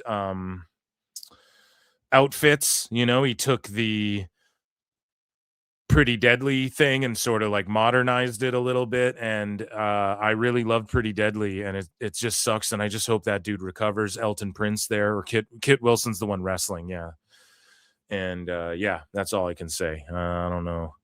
I don't know what to tell you guys, but in other injury news, Kendall Gray had to get her teeth fixed after JC Jane's brutal knee at New Year's Evil. And yeah, she got some teeth knocked out or chipped or whatever. So hopefully she makes a quick recovery and we see her again soon. And you know, Dave can't wait. She's got to denounce Dave, though. That's got to be the next thing that she does. Let me check in with chat here really quick. I see someone sent in a super chat or became a member or something. Let me just see here. Chris McCarty for 2 says, Sanity members Dane and Wolf are ICW tag champs. That's awesome. Killian Dane and what was his name? It's not Alexander Wolf, is it? What was his name again? God damn, wasn't that guy in Imperium as well? And then they like moved him into Sanity. Damn, that was a long time ago. I remember thinking Sanity was going to be bigger than they were. Alexander Wolf. Yeah, see? Memory served me correctly. Okay. So let's get back into some news here, guys. We talk about contracts and we talk about people signing with WWE and possibly showing up. And a couple superstars have made headlines, one of which being Logan Paul, who revealed that he's officially signed a new long-term full-time contract with WWE. So Logan Paul will be wrestling full-time. He signed there long-term. He'll be there week to week like he said he was going to. And I love it. He's a net positive for pro wrestling. Chat me up, weigh in on. There's a lot to unpack here, but he's a net positive for the WWE, a healthy WWE, Eric. But Logan Paul is definitely born to be a pro wrestler. You know, some people just have it in him and he gets it. And he does deep cuts too. Like, people don't talk about, if he was in AEW doing all the deep cuts in his matches like he does, everyone would be glazing that, or not everyone, the sickos would be glazing that. They'd be going nuts. But because he's in WWE, they shit on him and then put over Big Boom AJ. You know, it's stupid. And we can see there's levels to this, like that BDE guy who's in TNA. And good for them. I'm not shitting on him, but like, he ain't really there. You know, him and that Dank Ops guy, they're just not really there. They clearly don't get it the way Logan Paul does. And yeah, it just shows there's levels to this shit, and Logan was born to do this shit. And speaking of someone who's just levels and born to do this shit, Javon Evans is officially on the main roster, but this story came out, according to WrestleVotes on Fightful. Many people in WWE were puzzled by Javon Evans signing his Raw contract during the commercial break, but insisted it wasn't any indication of their view on Evans. And it's like, what? First off, a bunch of people saw it. No one was puzzled. No one in WWE was puzzled that they put it during the commercial, because internationally and on the internets, they just upload it, but internationally, a bunch of motherfuckers saw it during the commercial. Okay. So I don't think people are puzzled. It's the day and age of streaming. They're trying to promote, oh, you miss shit if you don't be on streaming. Okay. So it just is what it is, man. And Javon is all good. And no one was puzzled backstage. It's just such a fucking thing. You could say, anyone could just make that up. Same with like this right here. This is according to The Observer now. And it's like Dave's getting cooked again. And we're not even at Dave Meltzer Dumb Moment, a special comeback edition of Dave Meltzer Dumb Moment on PWT tonight. But this is what Dave says. WWE reportedly sees Javon Evans as someone who can be a star, but not a franchise star. For, the young superstar, babyface, that former heel thing. So, like, what, man? How the fuck do you know that? B, it doesn't matter. Literally, if Triple H got on TV and said, we don't see you as a star, it just doesn't matter. Look at Danielson as the example of that. You look at Kofi, you get over. They're going to push what gets over. Javon's getting himself over. And then for him to say they see him as a star, but not a franchise star. It's like, how the fuck would they know, or know that? Who would come to you and be like, oh, they don't see him as a unless Dave's getting trolled. And again, that's what it is. People say fucking Terry Taylor stooges to Dave. That's the only person, the only source we can ever point to is possibly the Red Rooster, okay? The only reason he would still have a job there, if that's still the case, is because he tells them 2 lies and a truth. You know what I mean? He tells them like some obscure bullshit to make him look fucking stupid. There's no other way Dave says this much or Dave just does the makeup game, as I've said. He hears something and then he just extrapolates more, because there's more than meets the eye, Brian. So, Javon. And by the way, if you guys want to hear an epic NXT argument where JJ is fucking arguing and him and I are arguing, just fucking back and forth, just rock'em sock'em robots over NXT and who's going to get over, and Obafemi and Javon and all these guys, you got to check out his show that I'm on, the most recent one. Whenever he drops it, I don't know if he recorded it, then edited. I don't know what he's doing, but if it's out there, go and check that out. My buddy JJ's show, Full Circle. I think it's called White Heat. Look it up. Full Circle Radio Network. And I don't want to I botch it. Sometimes it's called Squared Circle. I feel bad. Me and him fucking had a knock him out, drag out argument, and it was awesome. It was epic. I had so much fun. And I look forward to the next one over on his show in like the last hour there. And I don't know when that's dropping, but yeah, we did that yesterday. And Javon was a topic, and so was Obafemi and shit. And so, yeah, I don't know. Maybe I think Javon is going to be like main eventing Manias one day and shit. So I think Dave, some people theorize that Dave said that because he wants Tony Khan to get Javon back in AEW or whatever eventually, because he had Javon at one point, and Javon is a guy where he flies around and shit, but he actually gets over by doing it because it's like unique to see a guy his size do the shit that he does. And he's so young. He hasn't even grown into like his full man growth yet, you know? Wait till he's 30.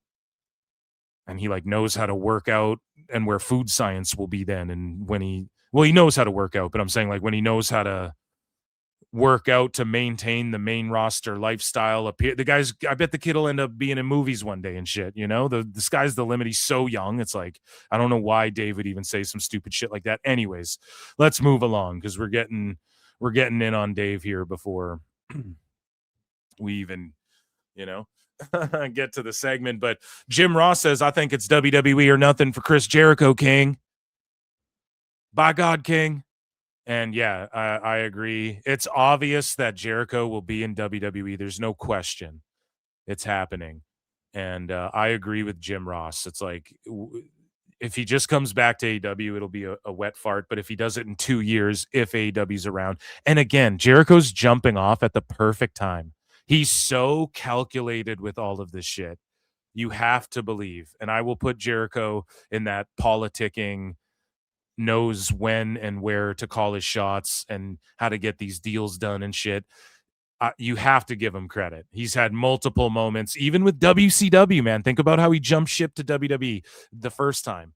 He's always just been Vince invited him over to his house and shit like this, right? And then they debut him with The Rock, and then they don't really see anything in him, and because, you know, his matches weren't stellar and the crowd didn't react too much, but then he gets it together and they trust him enough to be the first undisputed champion, you know, while Triple H is gone and you have Stone Cold and The Rock, but you don't know where their heads are at and shit. And it's, I mean, fucking man, Jericho, and then with AEW, he helped launch it. There'd be no AEW without Jericho. There'd be no like, oh, we can do this TV show Dynamite Weekly without Jericho. There'd be none of that.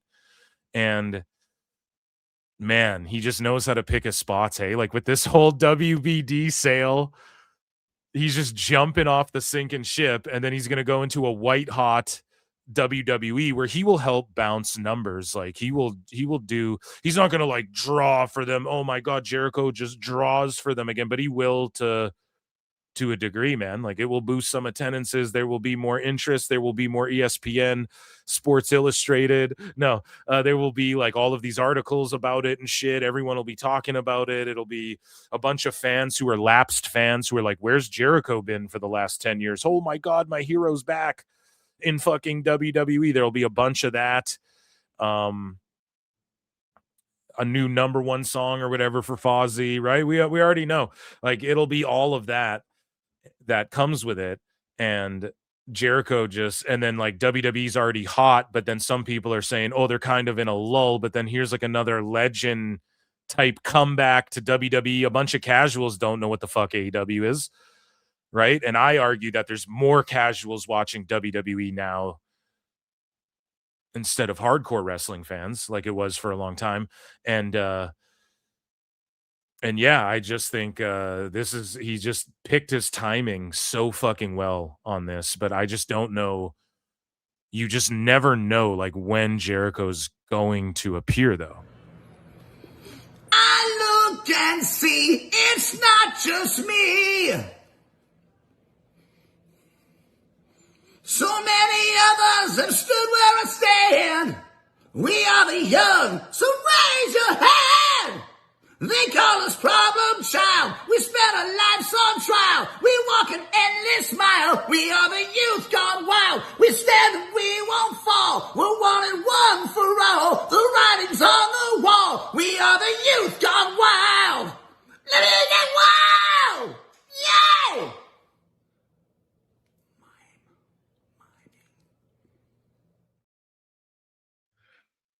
So speaking of going wild, AAA Lucha Libre Worldwide, here's their new logo, and it's just got the WWE thing over top. That's cute. And speaking of being youthful, Here is Jordan Grace and Julia Gulia wrestling each other in the snow.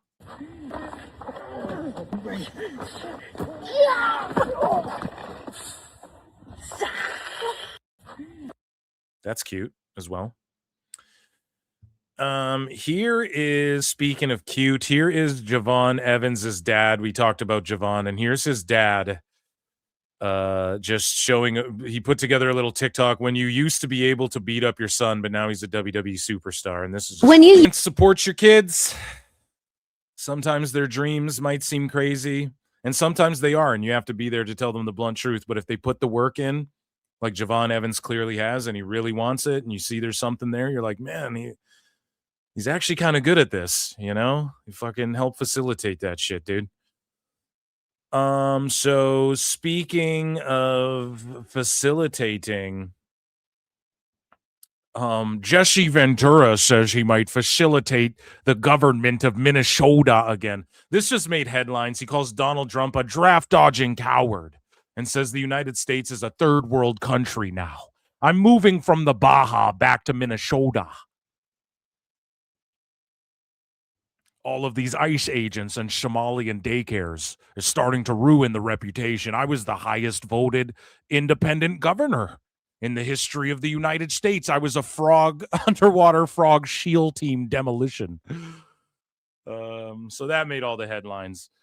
And speaking of headlines, Liv Morgan made headlines for her talking about her arrest and all of this shit. On What's Your Story with Stephanie McMahon. Now, this episode popped off for her, man. Liv is people want to hear from her.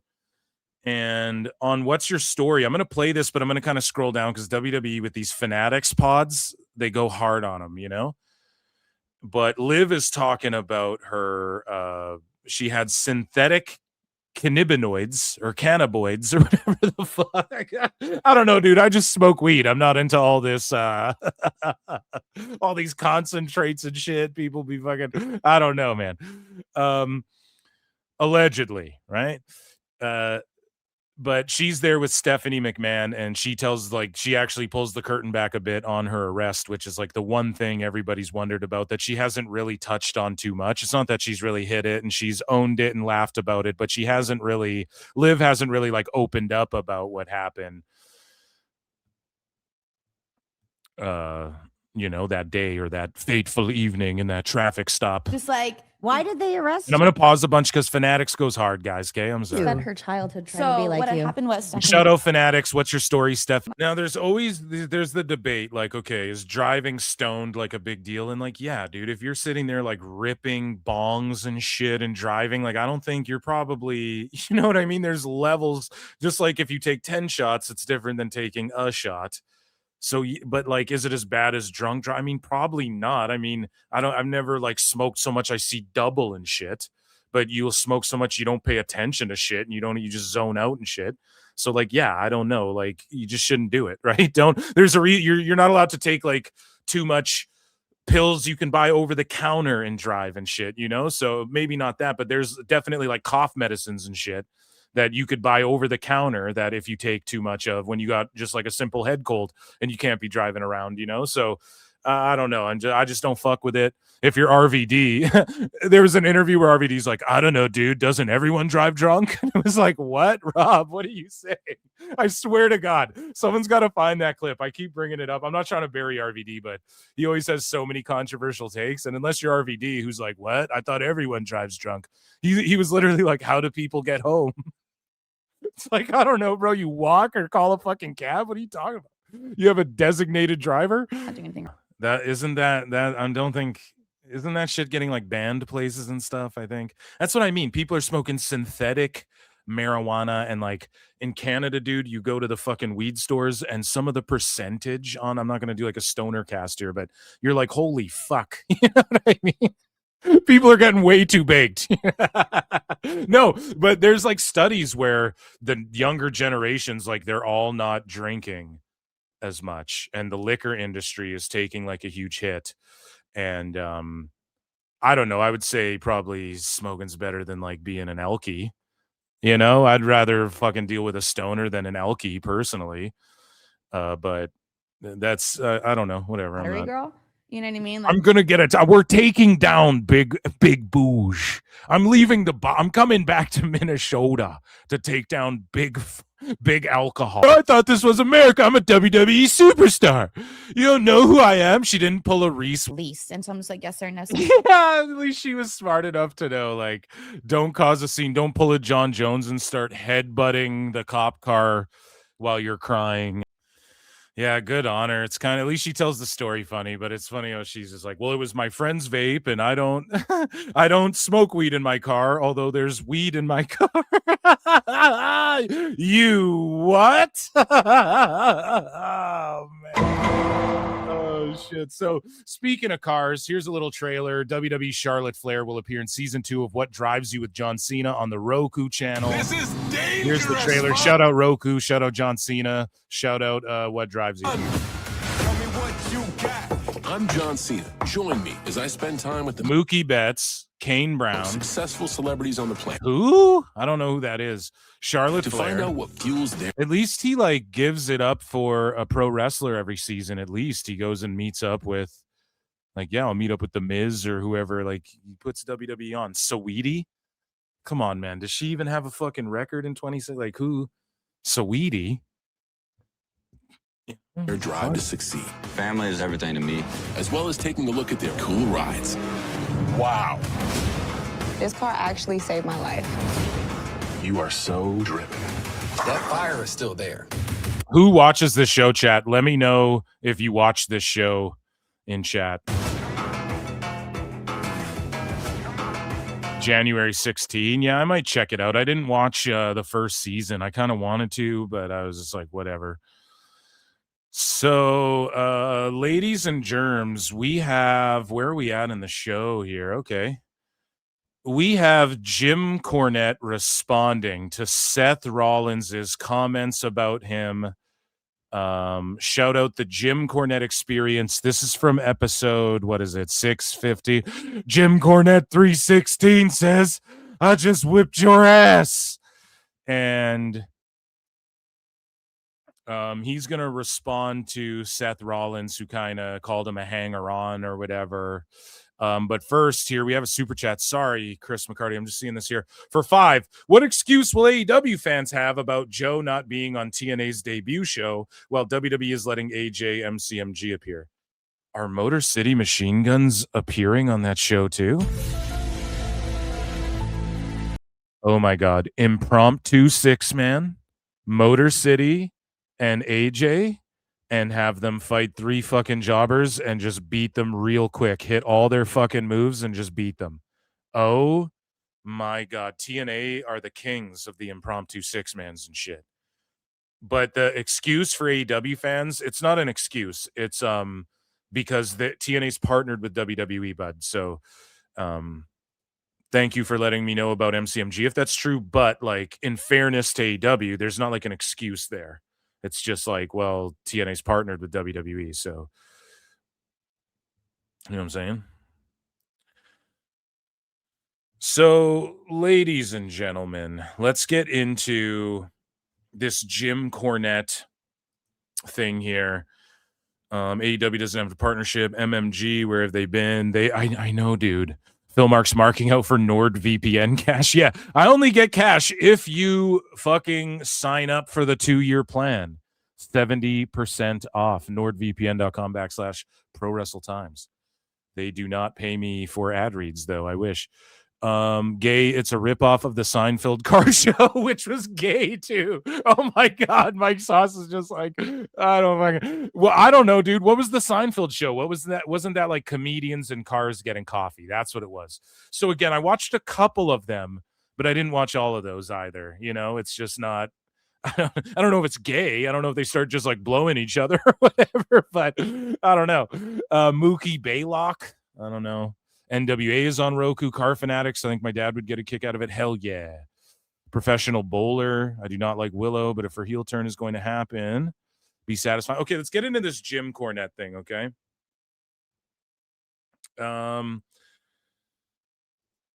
let's get into fucking chat.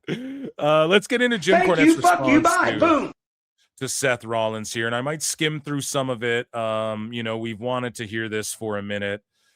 We covered this. I did a whole segment just talking about him burying Vince Russo and Jim and their responses, and Jim didn't respond at the time, so let's check it out.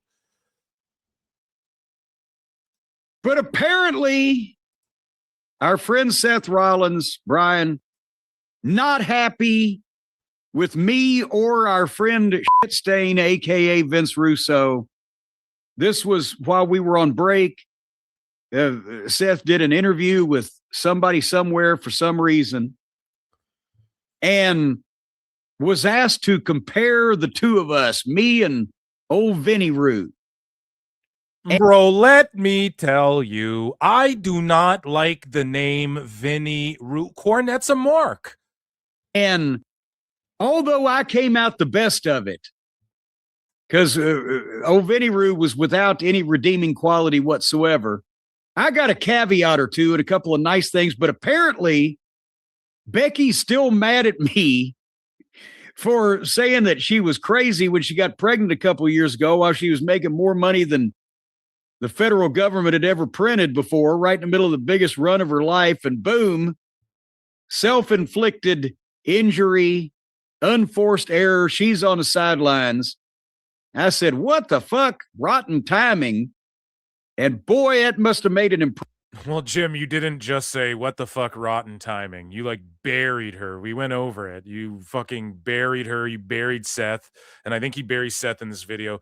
My take on it is like women at some point, they just want to have fucking kids and she make millions. Her husband's making millions, you know? Impression.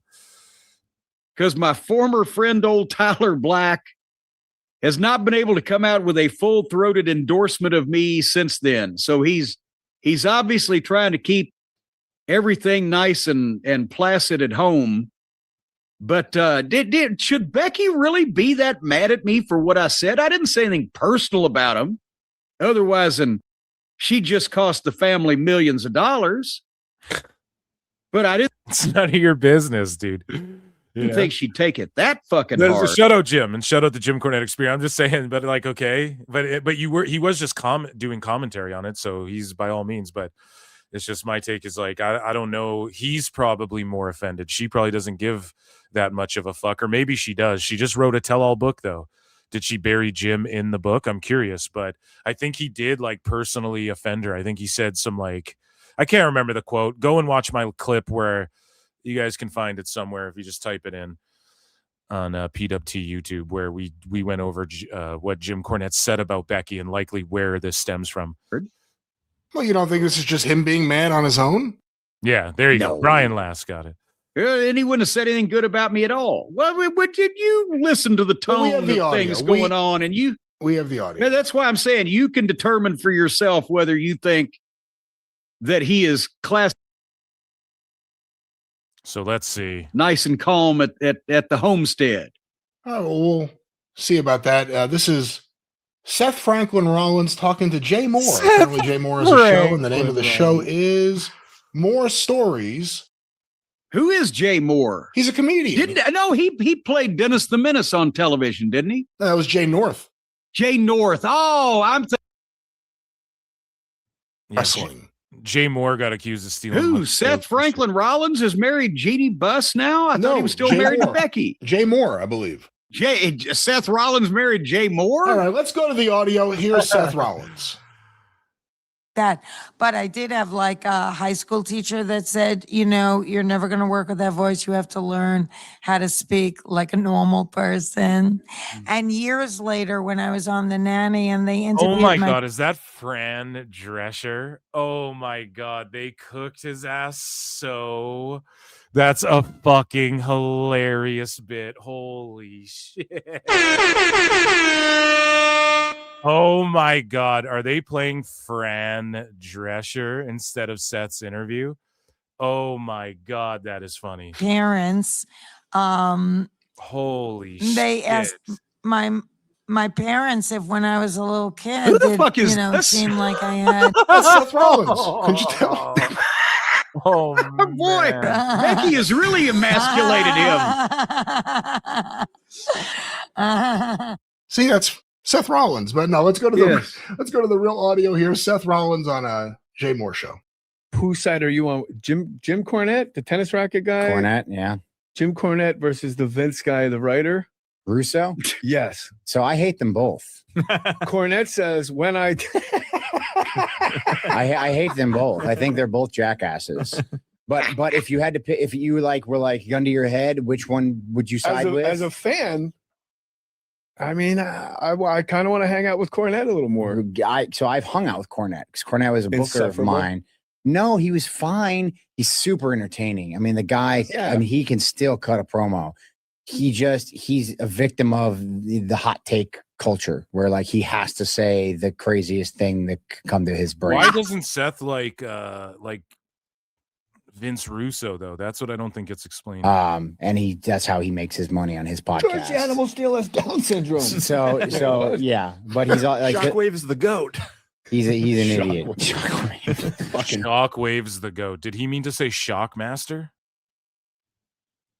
Fucking botching. This is what I mean. Like, why is Jay Moore jumping on the pro wrestling shit?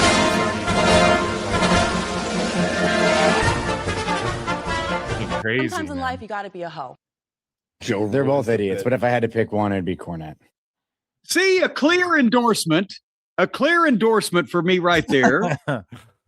And he said what he had to say to placate Becky. I'm not going to play this whole like 16-minute video. I'm just going to get to his initial response, okay? Who's still wounded, I'm sure, about what I had said about their spawn. He said, I hate them both. He hates I hate you. them both. That's what's like, whoa, how has Seth Rollins ever even worked with Vince Russo? Like Cornette, yeah, he has his pod, he talks shit. Has Vince Russo ever even like brought up Seth Rollins or Becky? I'm curious. He just said he hates you. But then he said nice things about me. I hate him, but if I think about it, I wouldn't be here if it wasn't for him. Fuck, I gotta say nice things if I really think about it. But I hate him. How can I say this without making my wife mad, but at the same time stick somewhat to the truth? I could right now be in TNA waiting for the big AMC debut. But I do agree with him. Russo's not entertaining. TNA just catching strays. And I am. So see, we found common ground again, Seth and I. Before you even get more of what Rollins had to say there, how'd you like the way the question was set up? What is your take on Jim Cornette, the tennis racket guy, and the Vince guy? The Vince Ryder guy. This guy's obviously a wrestling expert. And then they called Shockmaster Shockwave. That's 100%. They were trying to allude to the Shockwave. What the fuck is that? There's no wrestler called Shockwave. That's a TV show that never came to fruition in AEW. Here, let's jump ahead a bit. I don't know. Correct that he hates you? Do you think he really hates you? I don't think so. I don't think Last is hung up it's on pretty the easily hatred. because they're all fucked up.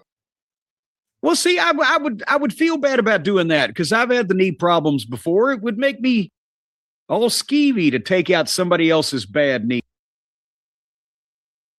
No, but I'm sure he's still again placating his domestic situation. There you go. Jim just thinks it's because Becky Lynch wants Seth to be mad at him. And that, ladies and gentlemen, go and check that out on Jim Cornette's channel if you want the full context of that. And that, ladies and gentlemen, was WWE.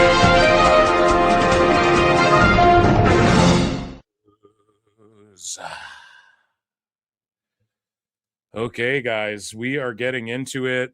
What time is it here? Oh, yeah. So let's get into, we have some AEW news. I'm going to talk about Dave a little bit. And, yeah, Dave's getting owned. Literally, I opened my timeline, and he's just getting owned. First thing, Niccolo Piccolo's just owning him.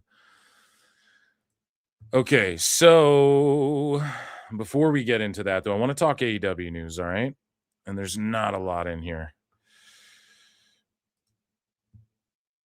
And we'll check in with chat as well. And let me know what you guys think. Who wins that battle Who's less hateable, Jim Cornette or Vince Vinny Rue there, Barreau? So let me see here. Honor Sharp for 5 says, let's be realistic. How many people actually like Russo, Barreau? I don't know, like JCW. They're saying that they're doing better shows and more attendance and all this sort of stuff. So because of him, and I don't know if it's because they like seeing him on screen, but he does okay for himself on Patreon and shit for sure. He has a good little fan base that he can cater to and whatnot. So I'll give him kudos for that. But yeah, in the pro wrestling world, I would say fucking none. Sometimes okay? in life you gotta be a hoe. They're like, dude, you know? Thank you so much for the super chat. Guys, round of applause for everyone. Hit the like button. Thank you for supporting PWT.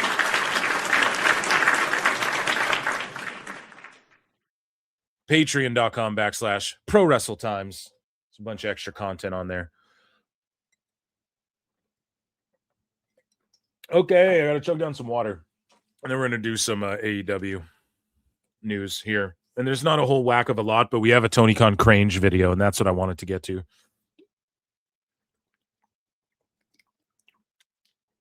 Okay, sorry, you guys are just hearing me fucking chug water. Liquidy lips, tip of the tongue, teeth, and lips. Okay, ladies and gentlemen, it's sicko segment. Okay, guys, so sorry for smashing your ears to oblivion. Let's get into, ladies and gentlemen, all together, Ichi Nissan Da, because it is time for AEW news. Yeah. And of course, the best guys, Tony Khan. So we have little thises and that's. El Plethora posted, put it on my tombstone, and he super chatted into Pollock and Thurston's show. Thirsty Thurston. I'm Brandon Thurston. And so this super chat, and I'll read it in Thurston's voice. He said, AEW ratings, attendance down, but pay-per-views do the same number every month within 20K range. High 145K, low 125K. Isn't this mathematically impossible? And so he's just pointing out, like,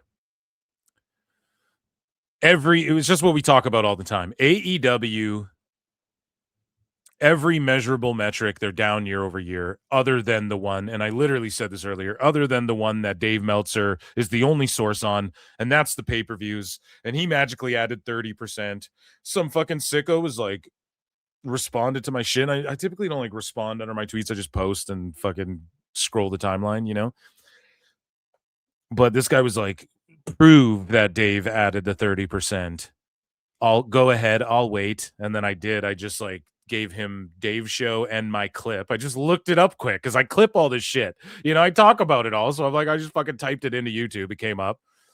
And then, and I reviewed it myself. And yeah, he absolutely, it's even more egregious than I remembered. Like, he absolutely just invented that Amazon would add 30%. And then he predicted that the following AEW pay-per-view, which was Revolution, which oddly enough, Time Cop, their next pay-per-view right now coming up is Revolution 26. But he said they did a 30% increase. He predicted that. And then a week later, when he reported what the actual number was, it was like exactly his fake prediction of adding 30%.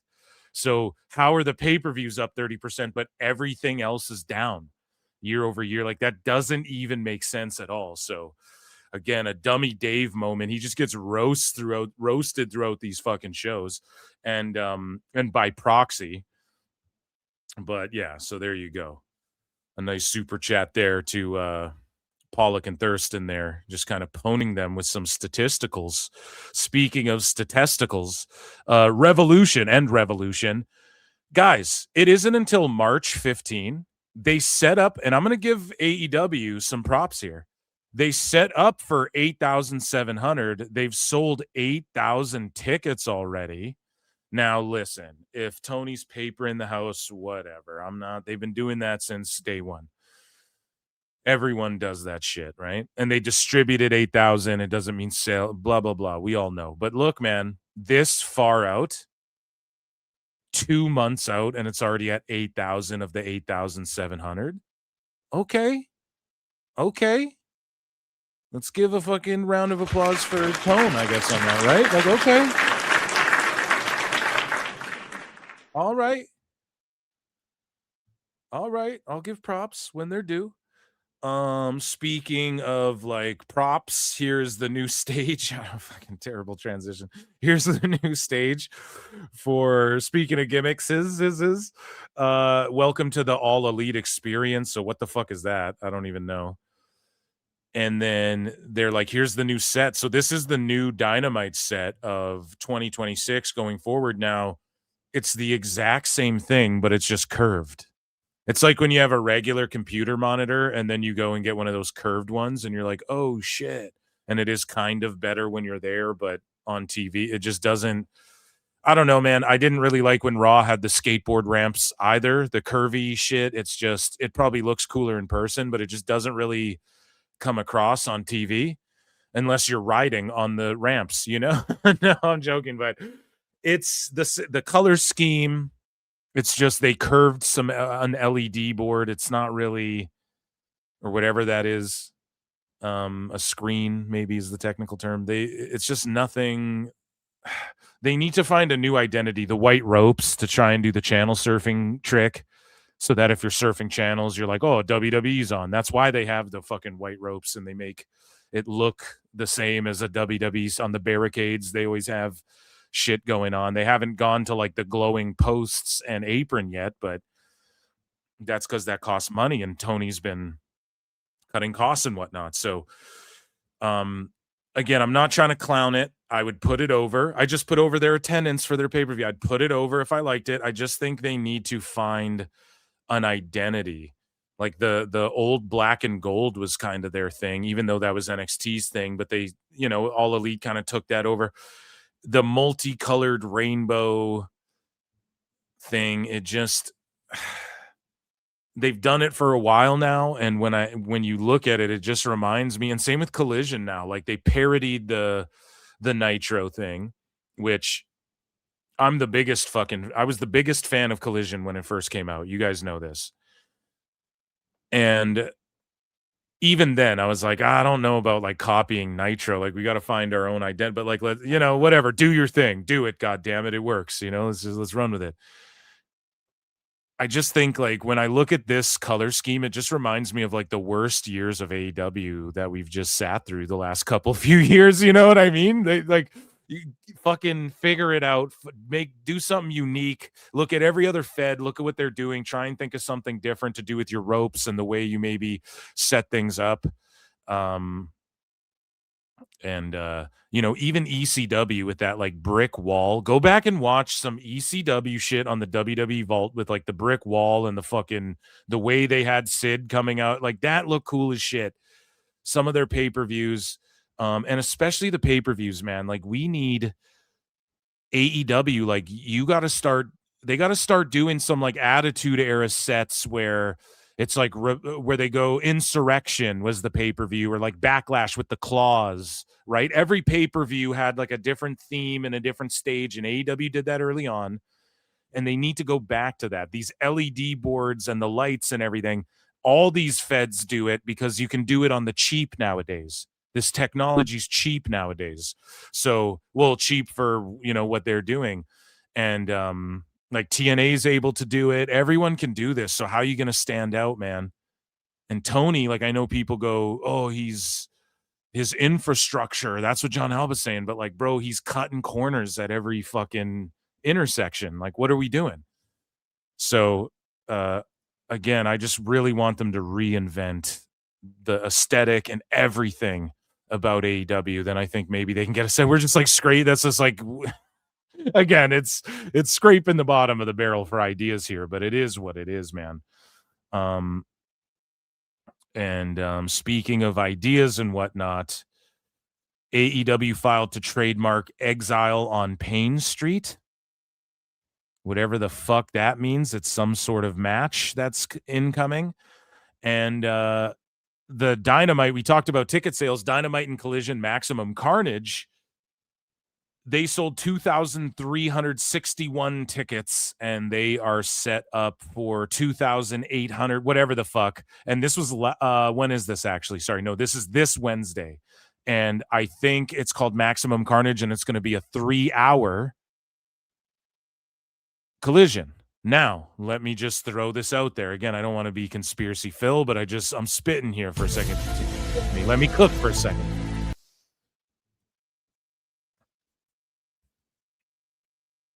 They just went on Saturday, their usual time.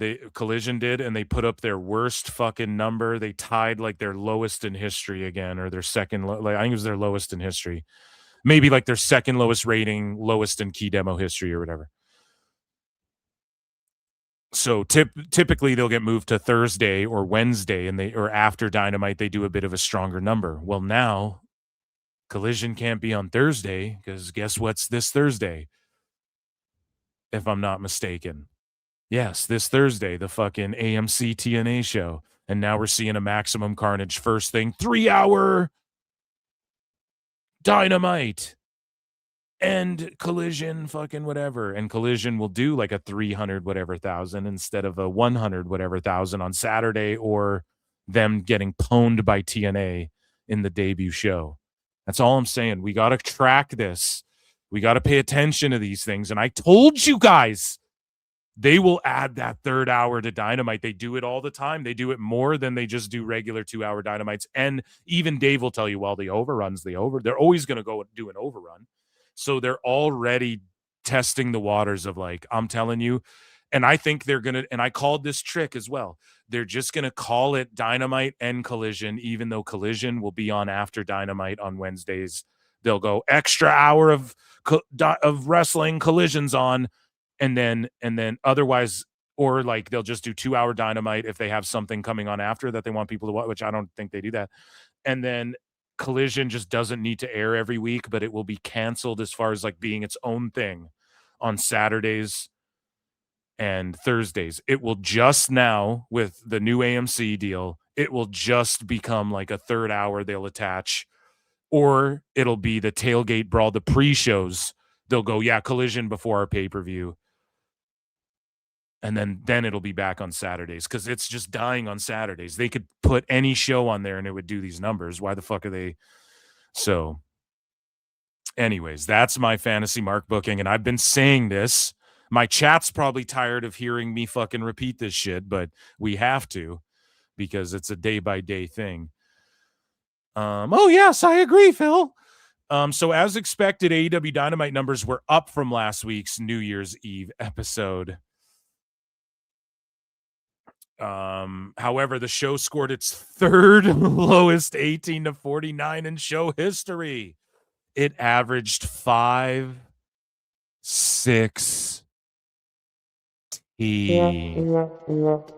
Oh my God. Guys.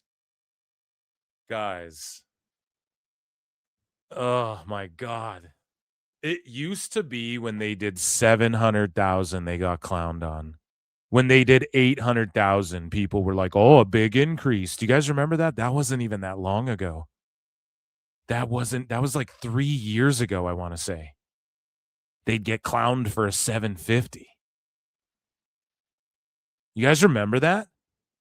Now look at this shit. They're doing Collision numbers from how long? Oh my God. This is scary times for AEW. Here's the thing too. I was like, don't be so doom and gloom. Tony will keep it alive forever. And you guys in real time have seen my opinion change on that. On this show, if you listen or view this show every week. Right? Like I'm just like worried looking at this. This is bad, man. This is fucking bad. It's getting bad. It's so unfortunate, man.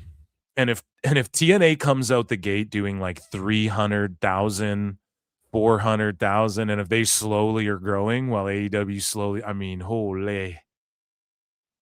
So they're up 30, and 516K is them being up 30% from the week before. And still no Christmas number either. Key demo up 14%. As always, these numbers do not include the HBO Max simulcast. Dynamite's down 16% in total viewers. 18 to 49 down 53. Buddy.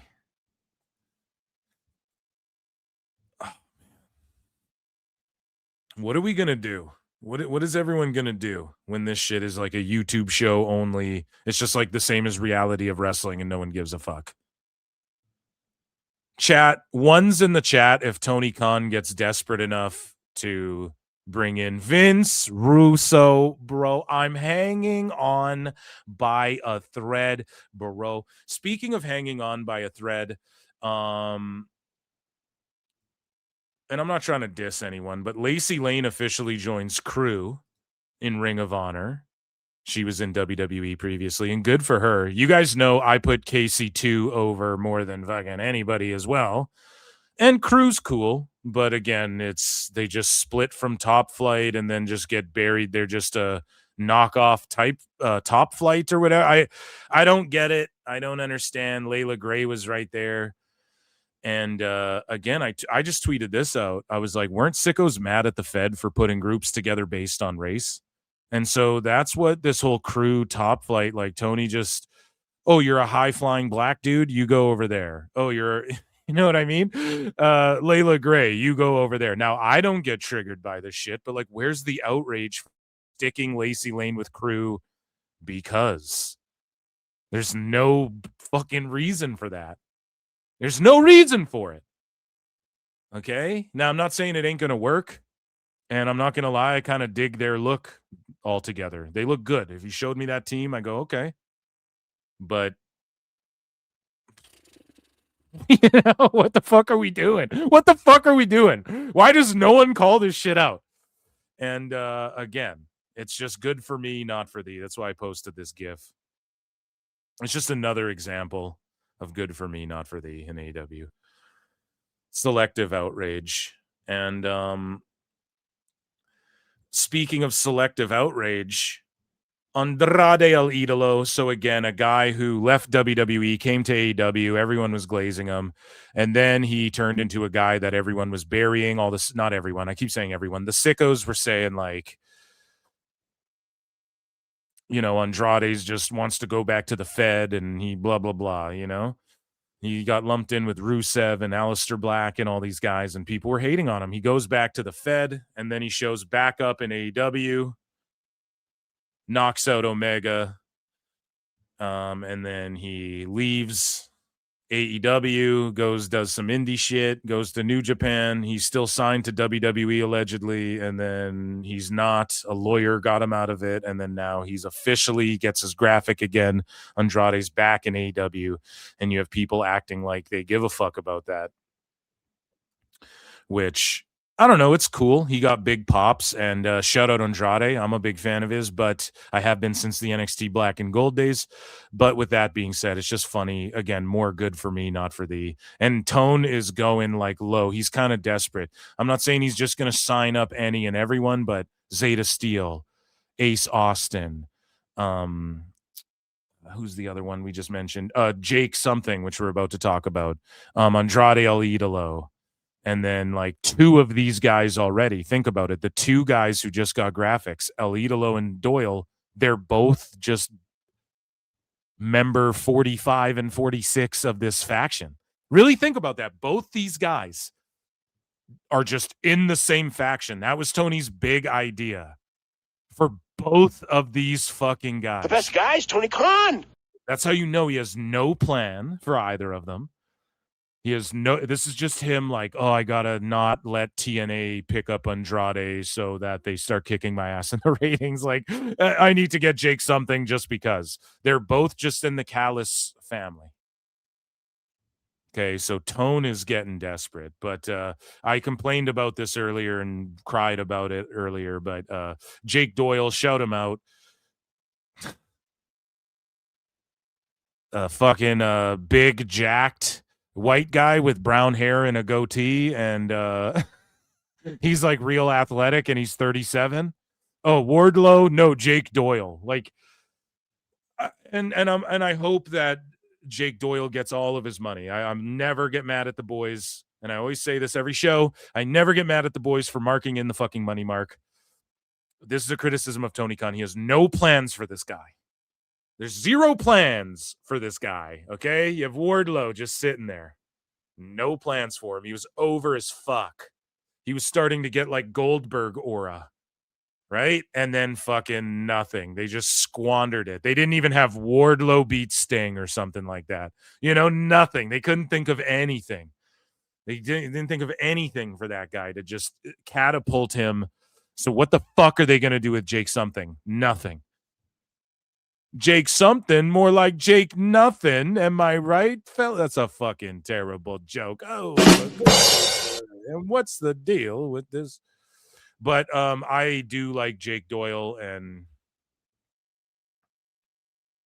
yeah, I like him, and I will continue to like him. Okay, we are going to get into some cringe shit, but first, let's check in with chat here. Rabid Wolverine LC Killer 17 for 2 says Jim and Russo are dorks. I am not a dork, bro. You're listening to a guy, bro, called Phil Marks, bro. A literal Mark, bro. Yeah, thank you so much for the super chat. Chris Walski for 2 says then, now, forever. The best guys, Tony Khan. Then, now, forever. Tony Khan. The best guys, Tony Khan. Oh man, thank you. And Honor Sharp for 5 says, wait, that says welcome to All Elite Experience. Where's another production meeting failure? Oh shit, I unbookmarked it. I didn't notice that. Thank you. Spelling errors appreciated. Well, you know, Tone does study the Wrestling Observer, and you guys know how for, you know, the young superstar, you know, babyface, you know, the former heel thing. So thank you guys so much. I acknowledge you all for your super chats, contributions to PWT. Patreon.com/Pro Wrestle Times. Billy Madison's the movie they used to play in high school. AEW teams with JCW, that'd be worth watching. Pull up the Jake something AMC poster. I did on the last show, and I roasted it. It's TNA's first fumble officially. That's a fucking fail, dude. And that's what I mean. That was Tony's first swipe at TNA. He drew first blood in the new war, dude. It's pretty gangster, actually. Oh, Doyle rules. Yeah, Jake Doyle rules. Oh man, that's good shit. Okay. Let's get into some Cringe. We have a couple Cringe videos. So here is Kenny Omega, and AEW Neckbeards posted, remember when North American wrestlers went over to Japan and looked and acted tough, like Bruiser Brody, Stan Hansen, and the Road Warriors, just to name a few. Wrestling has evolved. So here's Kenny Omega just being a silly goose.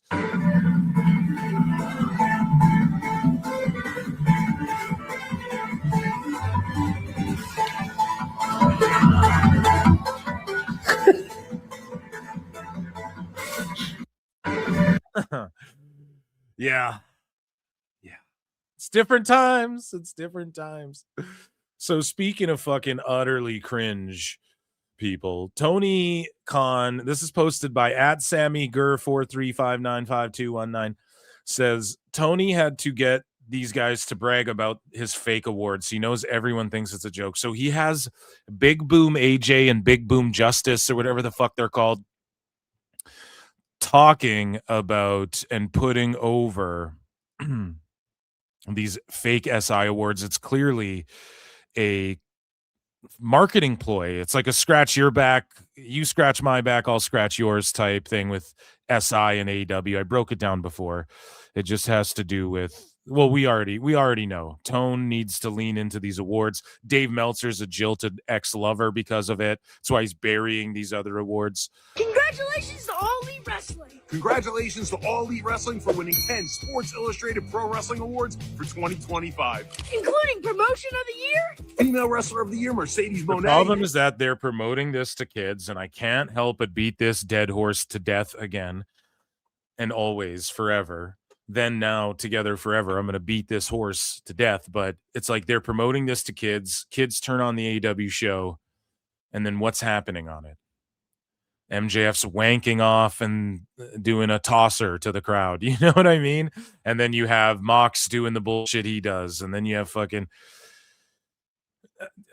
I just don't know. I'm not like, oh, think of the children. Okay, but... And like AEW's not edgy in the way the Attitude Era was edgy either. So I just don't know like who this is. Why are you promoting this SI shit? It's just Tony just uses these guys terribly as like a marketing tool, which is fine. Obviously that's why they partnered up and stuff, but like he uses them terribly. He could be way more effective with these guys. Male Wrestler of the Year, my guy, Hangman Adam Page. Tag Team of the Year, FTR. Best in ring, there's only one, Will Ospreay. Best on the mic, Timeless Tony Storm. Breakout Wrestler of the Year, Kyle Fletcher. Storyline of the Year, Hangman Adam Page's Redemption Arc. Rivalry of the Year, Hangman Adam Page versus Jon Moxley. And Show of the Year, AEW Double or Nothing 2025. Congratulations. Oh my God, the SI awards are such a fucking joke. Speaking of being a joke, ladies and germs all together in chat, it is time for the best guys, Tony Khan, Brian. The best guys, Tony Khan. Here's a cringe video of Tony Khan again in the cuck chair. You can't tell me this man can't get a penthouse suite where there's like a desk with, you know, where you can just sit at and set your shit up. He's in the cuck chair again. I don't know why. And again, whoever's filming this, they're standing up on the bed. And so it's like, it's not in frame properly. And somehow that Charlton guy from New Japan comes off with more charisma and aura than Tony Khan, a fucking billionaire, when he's talking about wrestling. And he just did the, here's what you missed last week in Nuge in a minute. It ruled. Tony can't just be like, here's what's coming up in 1 minute. And I get it's his personal socials, but when he just does videos like it, the problem is that he's so fake and phony and like an alien, like a robot when he does it. It's like clearly he's trying to shoot this as though it's like part of his wrestling universe lore. So you either have to do it like that or you have to do it shitty. He's just doing it shitty. I don't know what to tell you guys. He just doesn't understand. Like, this isn't how you get people excited to watch these wrestling shows. I don't even know what this one is about. Let's get into it. Hey, it's great to see you. I'm so happy to be here back in the Esports Stadium in Arlington, Texas, and we're just hours away from Saturday AEW Collision. The show starts at 8 p.m. Eastern, 7 p.m. Central on TNT tonight, and we're streaming on HBO Max.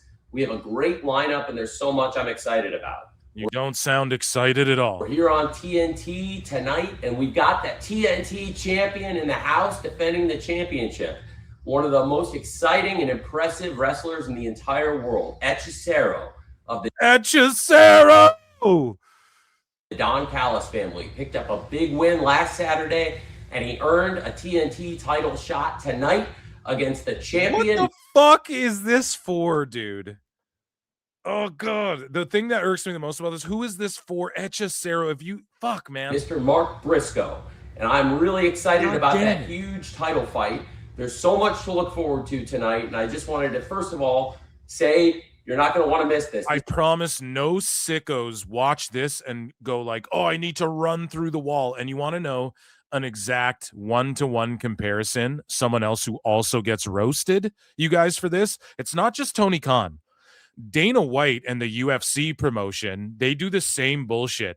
They used to have these big press conferences, these big announcements, these vignette promo, just fucking gripping shit. And now Dana White just hops on his fucking Instagram and goes, what's up, guys? It's fucking Friday. Here's the fucking fights that are coming up. And then that's how we find out about fights now. And it's fucking annoying. So it's not just Tony. Shut up, bitch. It's not just 2-cup tone. Right? This would be a great match with the TNT champion Mark Briscoe versus Hechicero. And last week, Hechicero earned this match against Commander. Commander, one of the really impressive stars in wrestling, one of the great high flyers, and one of the really impressive young athletes in the sport. He has a grudge with the Clone. El Clone got involved in that match last week, and El Clone has been an enemy to Commander's closest friend, Hologram.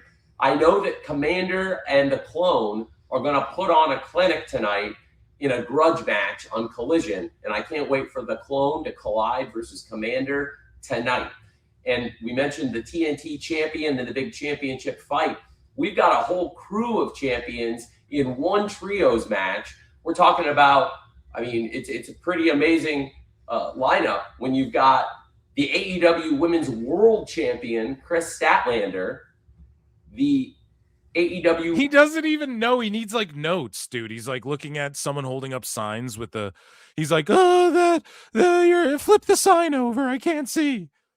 Dude, you're just rambling off bullshit. Like, what the fuck? Oh my God. And I've said this before, even if he did like an exciting, hey, what's up, guys? I'm Tony Khan. Collision's on tonight. Blah, blah, blah, blah. Boom, boom, boom. Here's the match I'm looking forward to most. And then he just did it in like 1 minute, in and out. And then he clipped it, put edits on it. He could drop 10 of those in a day promoting each individual match. And that would still be better than this. It would get more views too. World Tag Team Champions, the Babes. Zero aura, zero motion, zero charisma, and Willow Nightingale. Zero and swagger. Willow Nightingale, also the new TBS champion. So a lot of great championship gold on one side. They're going to take on an impressive trio of young athletes that I'm excited to see. We've had great feedback on AEW's new signings, High-End and Maya World. They've been fantastic. And they needed a partner. They needed a third for their trio tonight, and one of the best young wrestlers here in the area. Great feedback from who? Dave Meltzer or what? And I'm not trying to hate on them, but like on High-End and them, Maya World. But like we've had great feedback. What do you mean? You mean you're high on them, Tony? Just say, everyone knows you're the boss. It's like he's trying to insult. He wants to take credit. Oh, I'm the boss and all this shit. And then he tries to play it like, whoa, I'm just this, I'm just like this guy who's, people are really high. Who's the people? You're the people, bro. You're the boss. We know it's just you're talking about. Somebody we've had in AEW before who I thought would be a fantastic partner for them is Vert Vixen. So Vert Vixen, High-End and Maya World. Here we go. They have a tough task tonight, taking on the world champion, the TBS champion, and there's the another alliteration all in one trio. There's a lot of exciting things coming on Collision tonight. Speaking of the top women's wrestlers in the world, we have Mina Shirakawa in the house here today. And Mina Shirakawa is somebody who is looking for a fight. I always am excited to put Mina on TV anytime she wants to wrestle. And somebody exciting who is back with us and looking for a fight is Lady Frost. And that's a match we haven't had here on Collision before. I thought it would be a lot. So Lady Frost is just doing like a spot.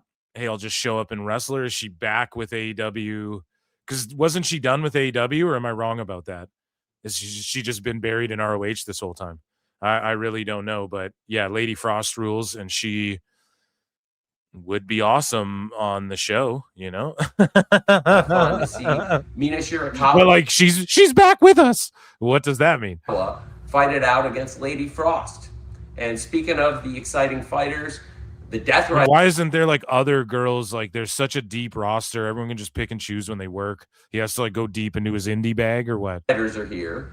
The Death Riders are always looking for a fight.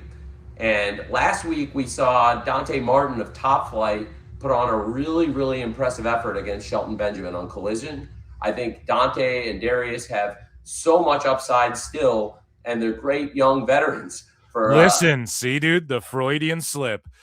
I think that Dante and Darian have such great upside still. Because everyone's like, what the fuck have you done with Top Flight? Why aren't they like a top over tag team? What happened to Private Party? So Tone, literally a Freudian slip, has to be like, oh, well, I still think that they're good, even though I don't ever use them. Fuck.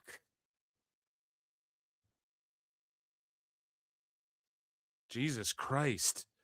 Get someone else to be the commissioner of AEW, like, shake it up, Tone. None of this has worked, buddy. None of this has worked.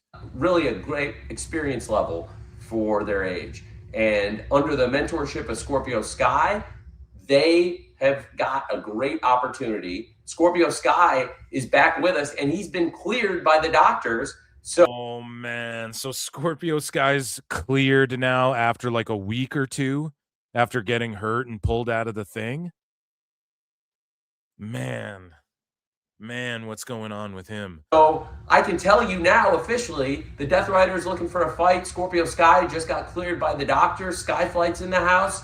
I think it would Sky Flight be great to have the Death Rider. Top Flight can't just be Top Flight. We got to make a whole new name, and then all of a sudden, and it's just like with Crew.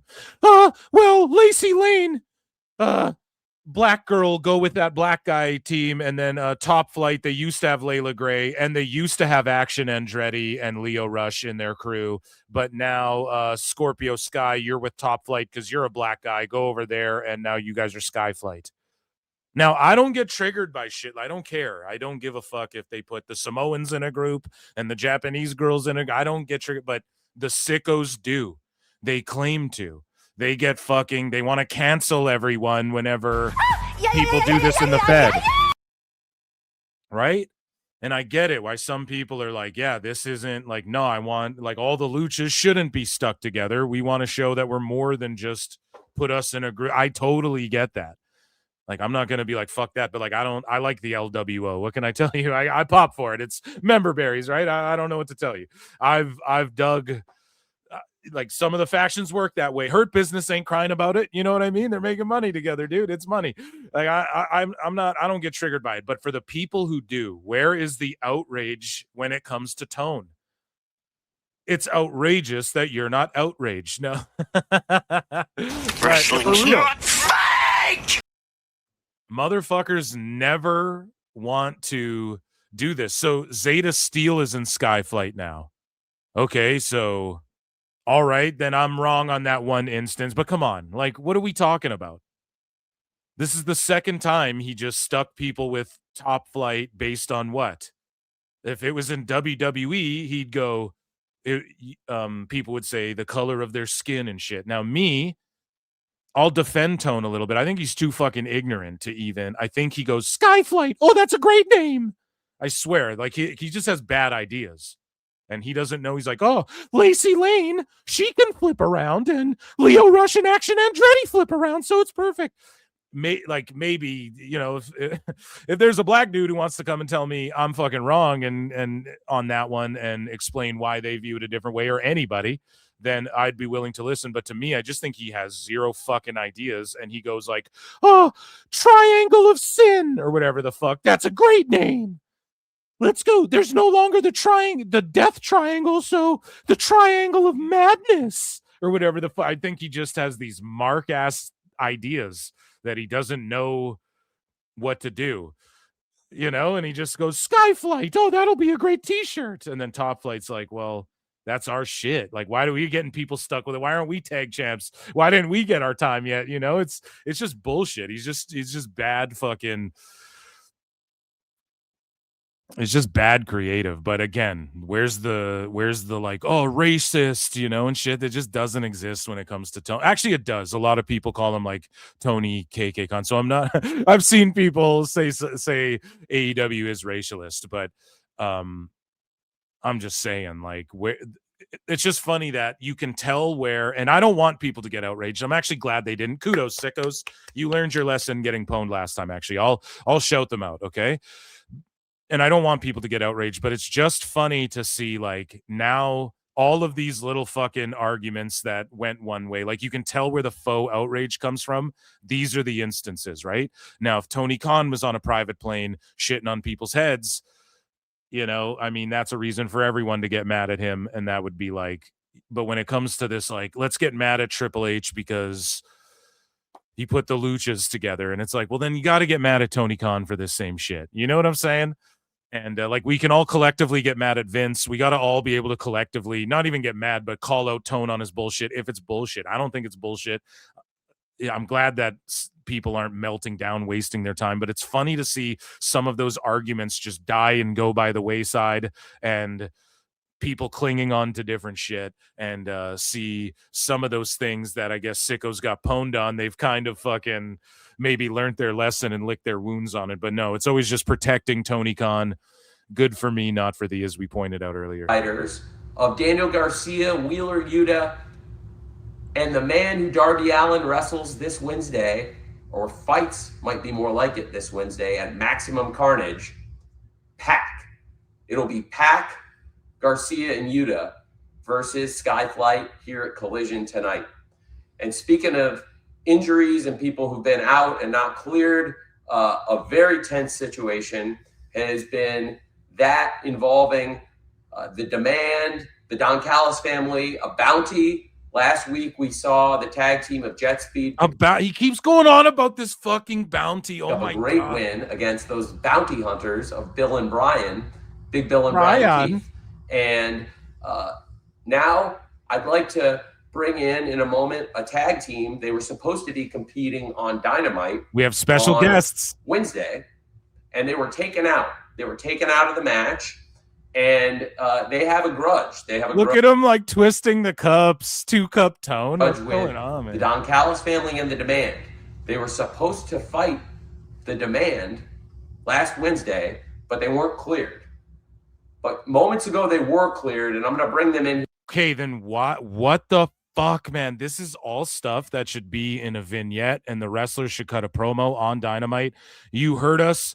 We got uncleared for action 2 weeks ago. We've had 2 weeks off. We thought it'd be worse, but motherfucker, we fought back. We train hard. This is why we prepare ourselves. We're the fucking best in the world. We worked our asses off. We're both cleared and ready to go. Motherfucker, we're coming for your ass because you took us out. That should be part of the TV show. And Tone's sitting here twisting 2 fucking cups, two cups. He poured up that triple cup, right? And he's got all the nap boys going to sleep all over everybody's city, right? Slowing the whole town down. And he's just sitting here fucking explaining shit that's convoluted. It doesn't even make sense, really. And it's like, just explain this on the TV show. It's crazy. It's like, Tone, you have all these ideas in your head, and you think you're explaining in these dumbass videos to no one, to sickos, to just your fans and the PWT universe that are going to make fun of this shit. You're just sitting there explaining these like ideas you have and how you came to these matches, but you don't do that on the show. This is the stuff that you're supposed to tell people who know how to write shit. This is my idea. Like, they got injured and then they're cleared. They actually get cleared in 2 weeks. So that actually is a shoot. They got really hurt. How can we do this on TV to get across like they got hurt and da-da-da-da-da? And then someone will help you, Tone, and like make it a TV thing.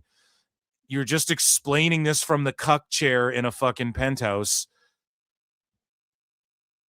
You know what I mean? To 17,000 people before Collision goes on air. Like, how is this helping? You're like literally wasting your fucking time. You're not, because I'm getting content out of it, I guess. So I'm thankful. Please don't stop making these videos. But it's just like, you're wasting your time, bro. This doesn't get over to casuals and shit. So you're just talking to sickos, which is fine. Like, do these just for sickos, but then also do what I'm saying and explain this on the show.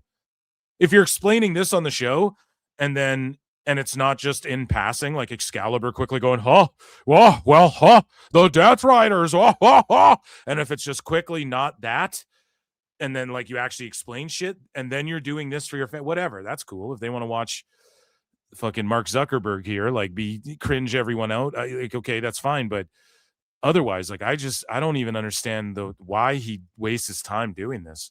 Here now, Jet Speed, would you please join me? And the Jet Speed coming. Hey, thank you very much, Mike. Thank you so much. Thank you, Mike. Thank you, Kevin. I know you guys are very upset about what happened. I know you're really upset about what happened on Wednesday, and I know you guys want to fight tonight, I understand. We're hurt, but we're ready to go. Imagine you get the call, Tone would like to see you in conference room fucking H. It's better than getting the Vince McMahon call. Vince would like to see you on his plane. You're flying with me and Vince. That's John Laurinaitis. I don't know if that's a good one. So, Kevin, if you're cool with it, Let's give the demand what they deserve. Listen, TK, ever since the Continental Classic, everybody's been gunning for Jay. Bro, imagine like you're at the hotel and you're walking by and you're like, what the fuck are these guys doing? Why wouldn't this be on the wrestling show? And then the pan out to like, oh my God. This is what I'm saying when they go, the infrastructure, when John Alba says dumb shit like that. What infrastructure do they have that TNA can accumulate with $30 million? They're running on Tony Khan is running on a fucking tight ass budget. He does shit like this. Isn't this a billionaire with all the monies? He can't shoot this backstage. There's a corner of a chair cutting them off. TNA puts better production quality into their fucking backstage social media type vignette type shits. Tone just like licks these off. Oh man, God, it's so fucking doomed if there isn't a drastic change. TNA. That's all I can say. Rightfully so. But honestly, it's been kind of crazy with the boundaries, with the whole DCF, with Ricochet ball head ass still running around here. It's time to grab him by the throat and smack him on his ball head, smack him until his hair goes back. Well, the demand are here, and this is probably. Could you hear that too? You could hear the guy holding the camera like whispering. It's time to grab him by the throat and say ball head ass still running around here. It's time to grab him by the throat. No, they're still shooting this bullshit. They're on take 15. I'm gonna lose my fucking mind. Smack him on his ball head, smack him until his hair goes back. Well, the demand are here, and this is probably the angriest I've ever seen Mike in my life. And then oh my God. And then he goes back. It's like breaking the fourth wall. This is what I mean. This is anti fucking anything you learn about how to do improv, how to do shit on stage or on a TV show. These two walk in like it's almost like an interrupted, we don't give a fuck about the cameras. Then Tony, instead of talking to them, he just looks back at the camera, starts selling. And then it's like, that's okay if the camera pans in and then does a cutaway. I'm Mean Gene Okerlund and that was fucking whatever. But instead, and even what I'm saying is dumb. I'm trying to like add professional elements to this. They're filming it on a fucking phone camera. But they're not going to do that because there's still 2.5 minutes left. So they're going to stand there awkwardly while Tony talks past them. Like, this is unhuman. This is not even like, this is like a bad sketch. This is like low.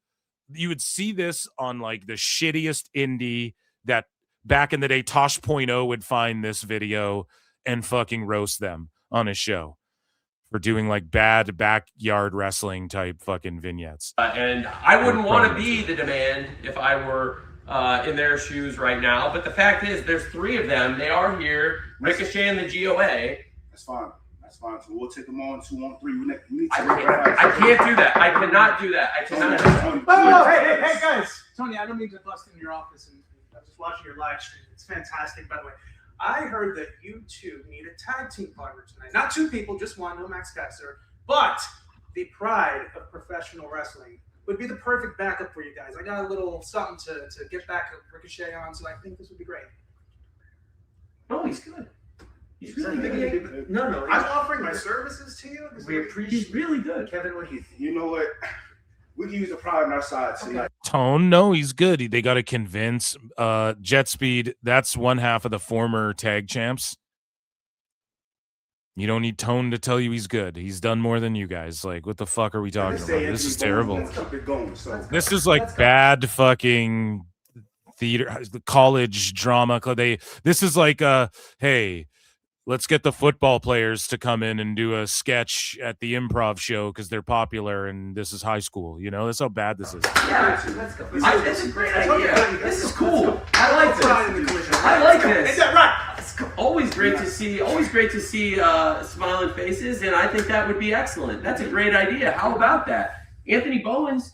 You would be a great partner for Jet Speed, and also Anthony. And look at Bones is like, I'm right here. You would be a great partner for them. And then he looks at the camera like, bro, shoot it guerrilla or shoot it like an interview on a soundstage or in a set or like just an area that the camera's not gonna like cell phone style. He doesn't get it. They're trying to film cell phone style shit on a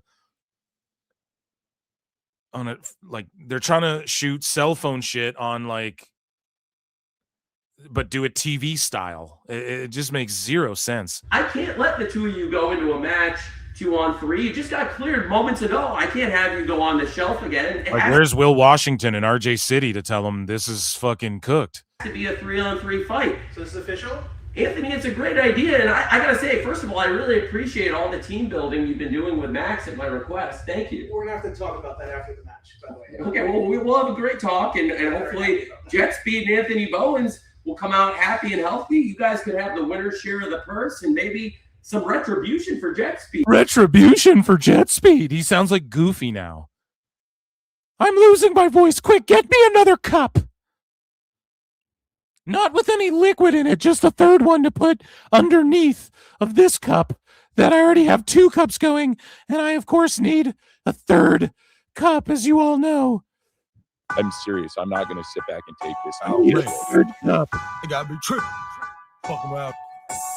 Need a third cup. Slow your whole time down. Chill. Trip. Cool. I got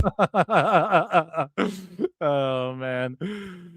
Oh, shit. Tonight. That's all we asked for. That's excellent. Well, there's going to be some great wrestling tonight. The TNT Championship on the line on TNT.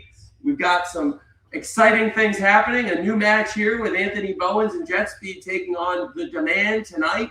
The Clone versus Commander. You've got the World Women's Champion, the TBS Champion, and the Tag Champs all in one trio. And speaking of exciting trios. Oh, my God. All the belts? I just don't know what to do with any of them, so they're all just in a match together on the same fucking team. Death Riders versus Skyflight and Scorpio Sky just getting cleared. And speaking of just getting cleared, Jet Speed are off the shelf. They are cleared, and they have found a partner that will team with them in trios against The Demand.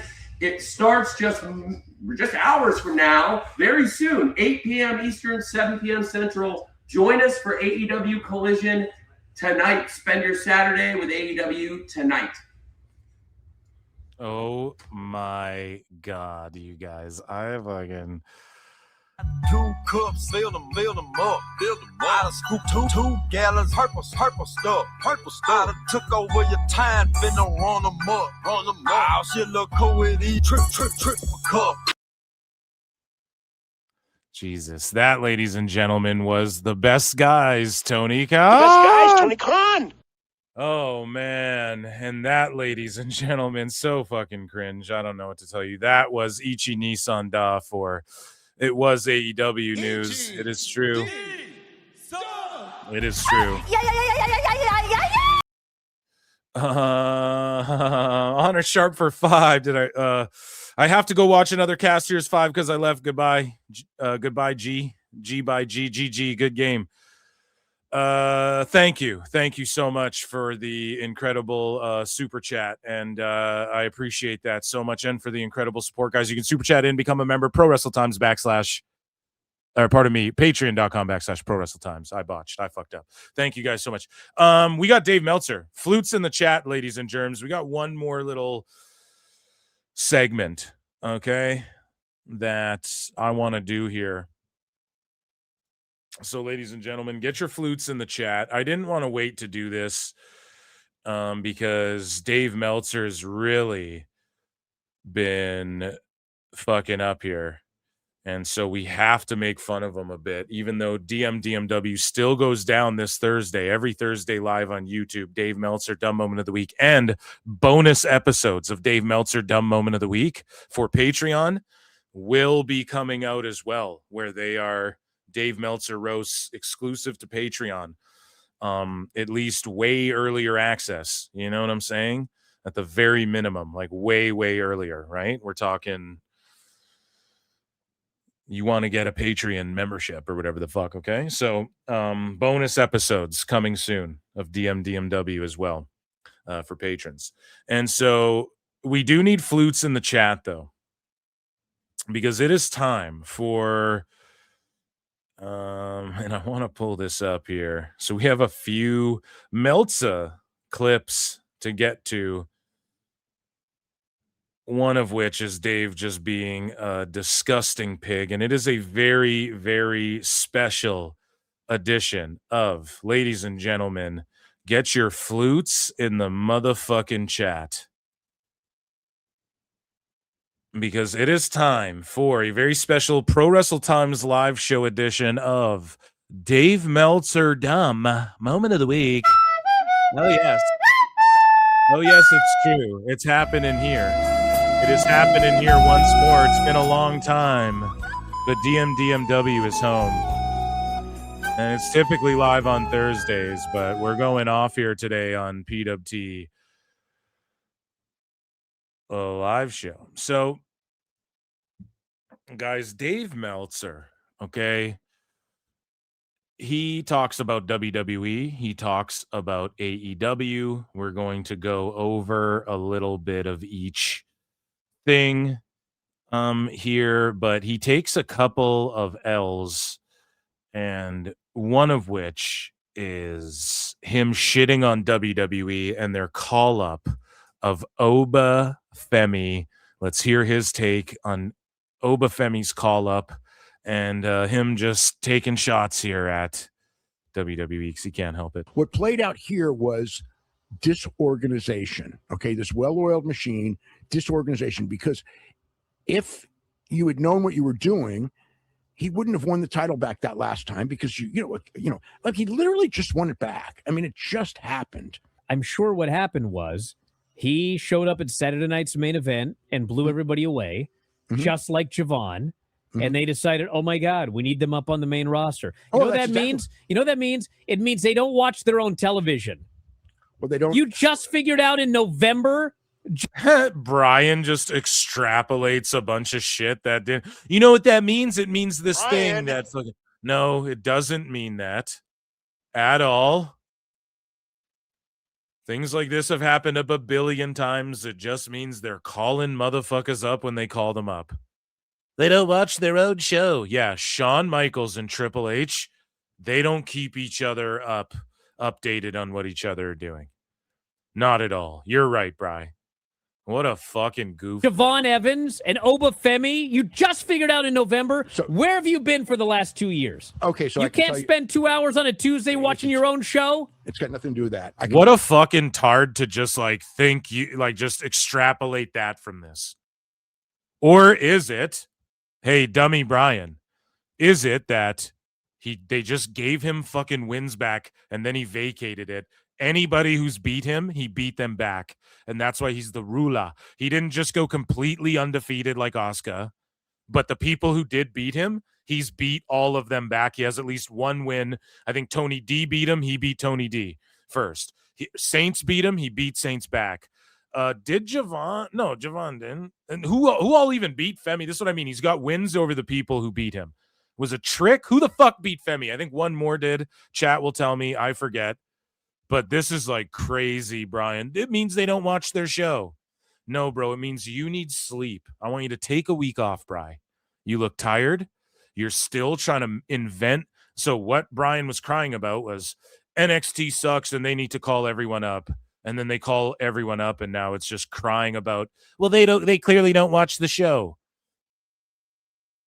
This is how fucking dumb these two idiots are. They think that because they picked Oba Femi to be on Saturday Night Main Event and he impressed them so much, they called him up right away. Or is it that all the people who were brought up are the ones that they see the biggest and brightest futures in the incoming years, and because they've been watching them? You fucking morons. Like they really think that Nick Khan and Triple H are just oblivious to Oba Femi and what he's accomplished up until Saturday night's main event. How would they have known to choose him to put him on the fucking show then, you dummies? It's just, that was like the complete wrong thing to extrapolate from any of this, Bri. It has to. That's the arrogance of WWE in the sense that if it doesn't happen. And then after saying some ignorant and arrogant shit like that, Dave goes, that's the arrogance of WWE. Full-blown projection from these redacts. Full-blown projection. Doesn't count. And our stuff is so much more. None of this stuff counts. So Asuka's run didn't count, and they didn't go, oh, she's the fucking undefeated NXT champion and hasn't lost in WWE since. They didn't do that with her? Huh. Gunther's losses aren't a big deal. He's only lost to like 4 guys. Obafemi's the only people to beat. They can market him as the only people to beat him in NXT. He fucking beat back. He only had 3 losses to 3 people, and he beat all 3 of those people.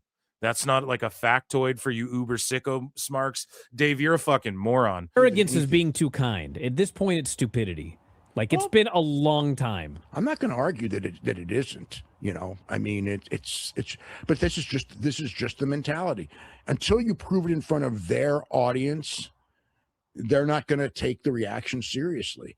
And sometimes there have been people who have been over in NXT and they bring them to the main roster and they don't get over. So it's like that's the thing. Now, usually because they got pushed in NXT and then they didn't get pushed on the main roster. This also happens. Oh, yeah, and also the fucking Julia gets called up and was over and then is not over on the main. Like, yeah, every different instance is different, dummies. Every instance is a different instant. Not everything's an absolute, you narrow-minded fucks. And this is what they fucking do all the time. I had another situation like that where I roasted Dave for something similar, and someone on Twitter was like, so what? What about this? And I'm like, no, it's blanket fucking, it's the way they just, it's just tunnel vision. Everything's an absolute. But then with Tony Khan, Dave's always like, well, the idea was, I mean, there's more than meets the eye to this, and the idea surrounding what I heard and what could be happening. And it's fucking clown shit, man. It's so obvious what they're doing. And so Dave Meltzer, talks about Kendall Gray, who's crushing it. And shout out my Thursgrayers. But for me, it's Ren's Day forever. But even though we chucked that bit for a while, maybe resurrect it someday soon. But Dave Meltzer's like, if I'm Tony Khan, I'm offering her 10 times what she makes in NXT right now. And this is why Tone's a money mark and why Dave doesn't understand the business as much as he says he studies the fucking business and he learns and all this shit. He's such a dummy. Yeah. And he's so bad at this. Like, Meltzer Inferno. Yeah, let's give her 10 times what she's getting in WWE. This is what he wants Tony to do. Let's give her fucking 10 times just to get her over there. And then what? Have Tone not get a return on investment because he's a shitty booker? These guys are redacts. They don't fucking... Dave sits here and goes, yeah, give her 10x so that what? She can just go wrestle matches and Tone never sees that money back? And yet Tone trusts this guy, calls him on the phone, runs his booking through Dave. Dave pushes for ideas like he did in the FTR match, like he admitted. And this is the type of shit. Dave ain't looking out for you, buddy. Like, he is a mush-brained moron. And like, yeah, pay Kendall Gray. She's the future. I ain't shitting on her at all. But like, why would this be your recommendation? Give her 10x more than the Fed is just to have her because I like her.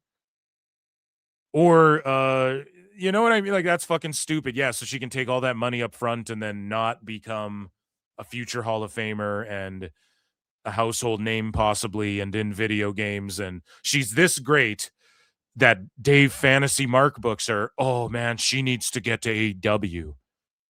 It's not like, well, she's so great. And I mean, she's in WWE. That's the biggest stage. She's going to become a megastar. Good for her, man.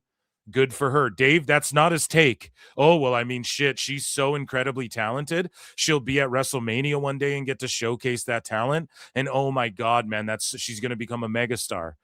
That can't be his takeaway. It's, well, you know, AEW would just, her in AEW, bro. I mean, you know, her in AEW. Oh my God, it's the greatest thing I've ever seen.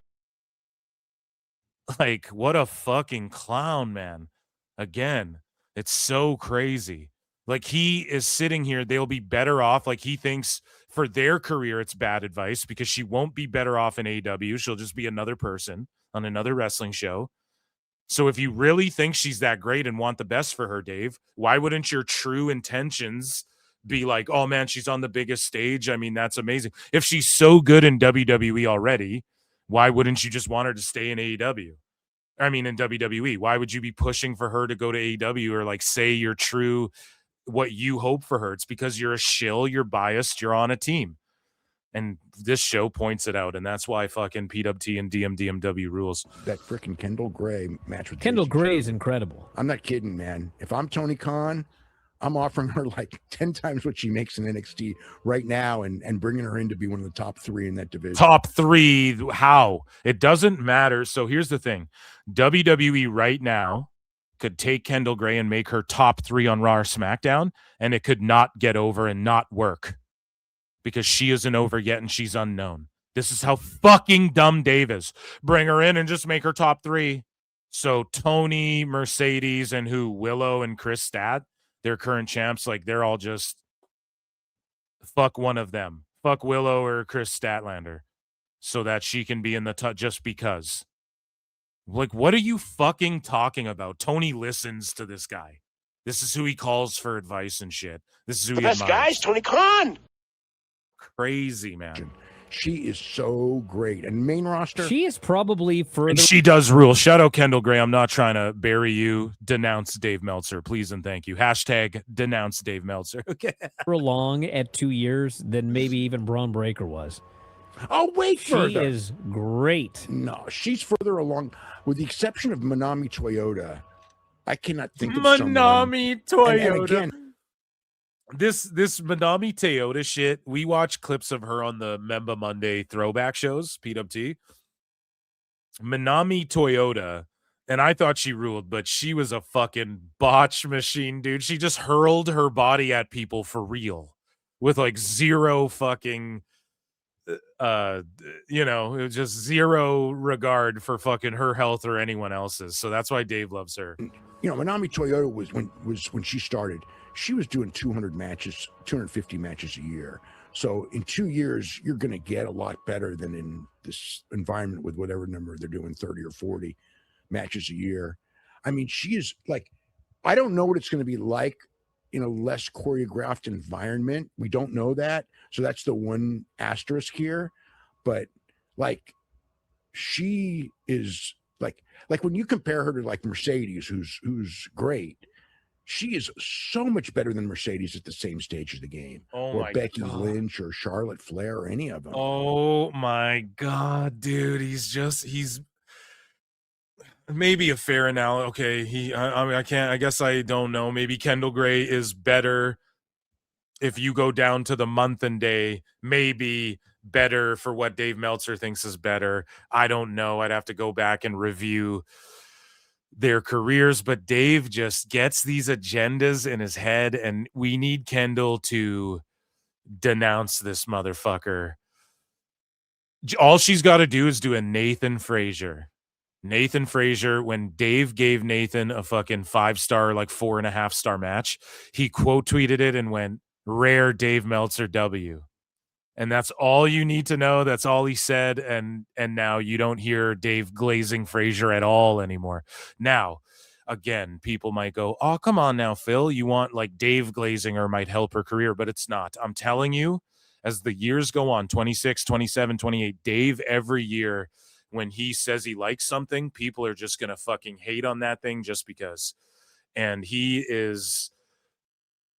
doesn't advocate for the right shit, but this could be a late stage of Dave like trying to reinvent himself, where he's trying to say like, I denounce people landing on their heads and shit, but then he awards them 5 stars, which we're going to get into in a minute. That's why we're doing this special DMDMW this Saturday night. But Kendall Gray doesn't wrestle like a fucking idiot. So he's got like some sort of boner for her. I don't know what it is, but for some reason she's good at doing the WWE style, if you want to call it that, but he doesn't want to see her succeed and become like a Charlotte. He goes, she's better than Charlotte Flair was at the same time, like in the physical in-ring stuff. So you don't want to see her become a bigger star than Charlotte Flair, which can only be accomplished by being in WWE. You guys, are you following the logic train I'm taking you on here? I hope Dr. Phil's fucking dropping knowledge here, Professor Phil here. I don't know. I hope it's making sense, but it's like, why wouldn't you want the best for her then? if you really think she's that good, and she's already in WWE. So it's like, well, they're going to maximize on her one day. But instead he goes, she needs to go to AEW and get 10 times the money, which it's like, yeah, it matters. Drawing money matters, but she'll make more money in the long term being in WWE. So if he really cares about that, you don't need to throw a bunch of money at her so she gets lazy when she should be at her hungriest. That's why you don't do that in any sport. That's why AHL players can't get paid fucking however much. You know, there's a salary cap. There's a cap on that shit for the team and for players. Why? Because you can't just be paying prospects when they're 16 millions of dollars. They don't give a fuck. They're gonna stop playing. They're gonna stop going as hard. So Dave is just so cooked. He's so out of the fucking loop when it comes to anything related to pro wrestling in 26. She's like complete, like, again, like the only one I could compare her to is Toyota, you know, because even like the Crush Gals and everything like that, they were good, very, very young. Crush younger than Gals. her, but they started when they were I'm 15, just joking. 16. You know, Bull Nakano, you know, was a star at 18, but she started when she was 15. And it's like this, she is just, and plus they're working against great people night in and night out, which she is not doing. I mean, just buried the whole NXT Raw. She's not working against great people. They're not great. She's just, oh man, she's barring injury or booking malfeasance. She is going to be. That's the word of the day, Brian. Malfeasance. You know, the best woman wrestler they've ever had. Holy. The best women's wrestler That WWE's freaking Kendall ever Gray. had. Kendall, you have to denounce him now. You have to denounce him now. Or this is Dave's way of trying. I feel like, now this might be going too deep, but I do know Dave pretty goddamn well. And I think that he might be trying to like save face and go, I don't like when people get injured. And then he's going to glaze a wrestler like this to try and be like, no, I don't only like wrestlers that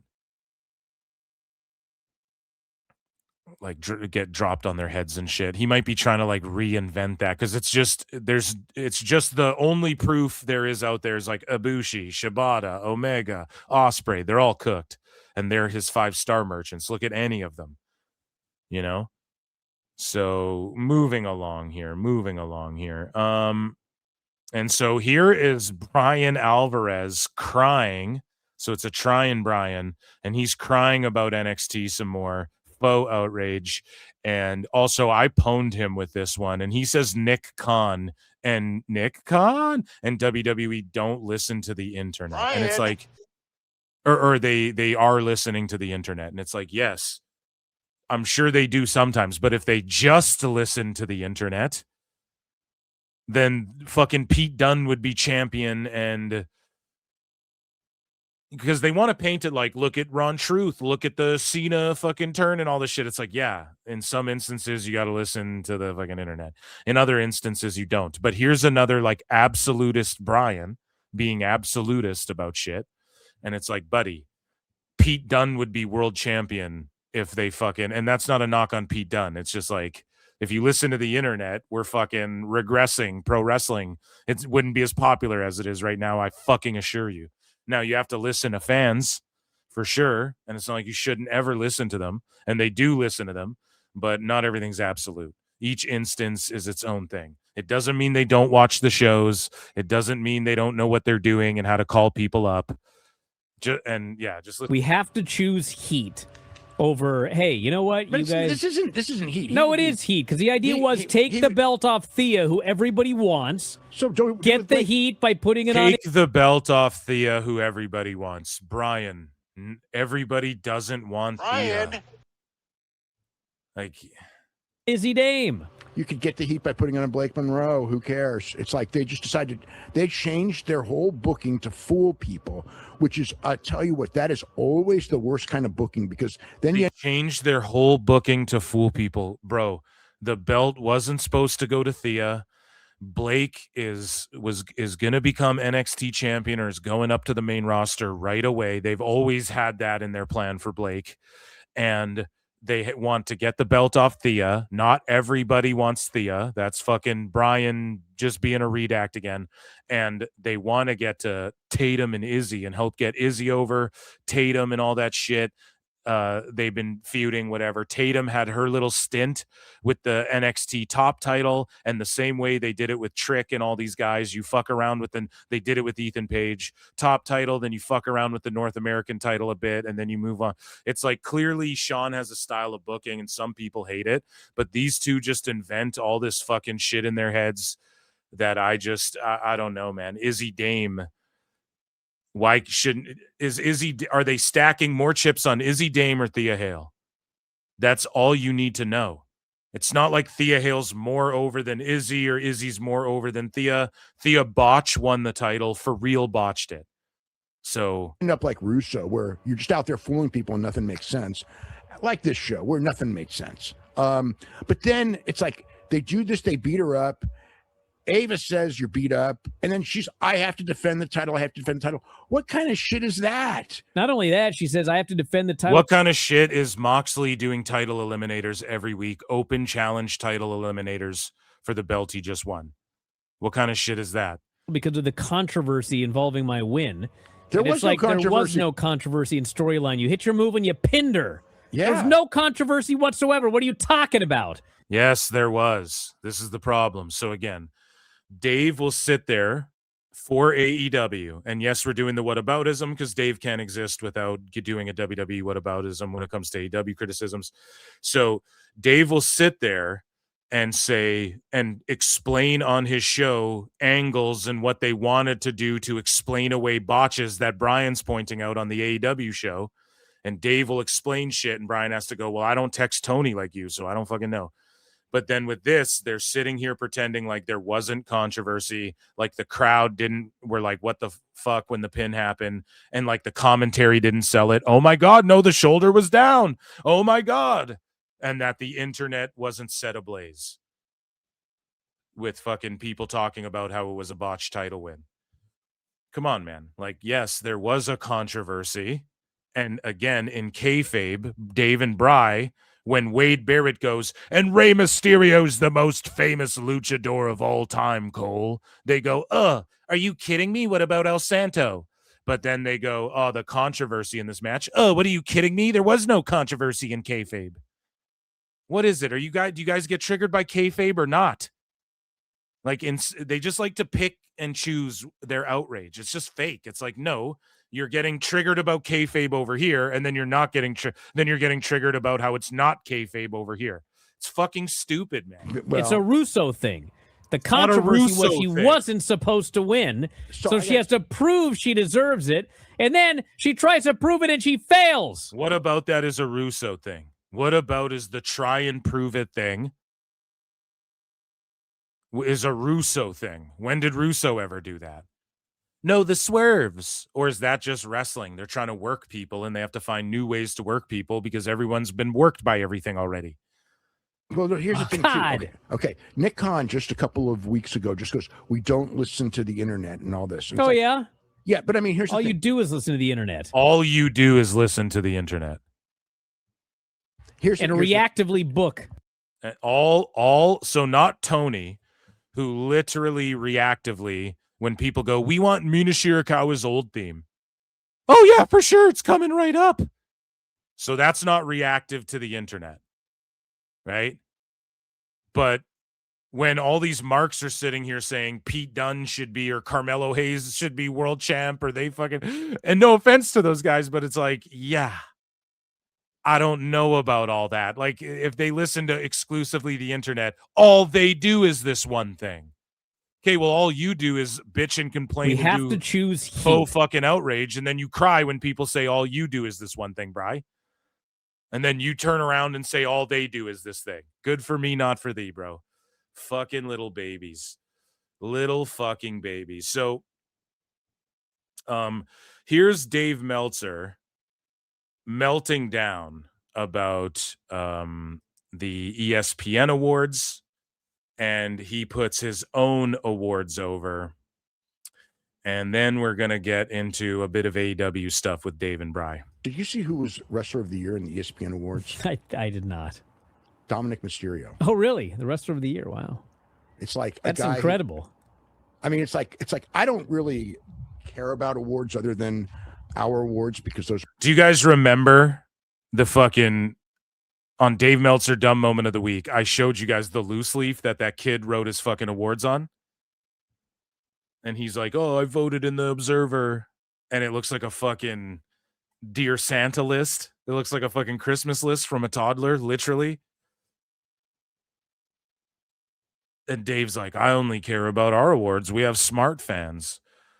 Holy man. They're actually voted by our readers who are actually generally far more knowledgeable than non-readers. Than non-readers. Generally, my audience is far more knowledgeable. Generally, the people who follow this cult possess way more knowledge about the universe and the meaning of life. Sip this Kool-Aid. As the results will always show, I like the guy and all, and he's good. He main evented 0 pay-per-views. He main evented virtually no house shows. He, was not even pushed. He never had a world championship. Never even had a world championship feud that he lost. He was never pushed in the upper echelon. Yeah, but he's got aura, dude. He's got motion, and the mainstream's taking notice of him, unlike you, because you're out of fucking touch, and you think pro wrestling is people looking at magazines and going, what is that mysterious stuff from a faraway land? And then they can just look up clips of it and go, not that good. And you haven't caught on to that yet because you're a dinosaur. Pushed in that middle echelon. The only time he ever appeared to be a guy who you would consider this for would have been the shows in Mexico, where in fact, when he does come out, Mexico, he Brian, does have that feeling of a major superstar. But even so, even if you're going to do it based on Mexico, in Mexico, obviously, Mystico is so far and away the Wrestler of the Year from that region, so he's not that either. Mystico's so far and away. Then why ain't ESPN voting for him, dude? Where's ESPN Ocho? Get it in here. So it's like, there's like weird ones, but that's like, it's like, it's not John Cena who, they spent the whole year building around, not Cody, who was world champion all year, set records in all these buildings as a main eventer, Why do you care? I don't really care about these awards. Then why are you, who cares then? Jey Uso, who the place went crazy for on all these shows. Not that I thought he deserved Wrestler of the Year for WWE at all anyway. Not anyone from AEW, Moxley or Adam Page or whatever. And it's just like I wouldn't have Dominic probably in the top 20. Right. That's probably why he's number 1, because you fucking stink and are out of touch, buddy. You're out of touch. Okay, let's get into some Dave AEW stuff. But first, Ken Dudley for 5 says, "I didn't know there was PWT live tonight. Lex, why didn't you tell me?" I don't know. Me neither, Lex. Come on, dude. Wednesdays and Saturdays. You know when we're fucking live. Let's go. Thank you, Ken Dudley, for the super chat. King Dingaling 413 has been a member for 7 months. Meltzer's the living embodiment of that scene where Peter Griffin only has 1 brain cell left, and then he breaks his glasses and is rendered clueless. Oh no, at least I have my books. At least I have my... Acknowledge me.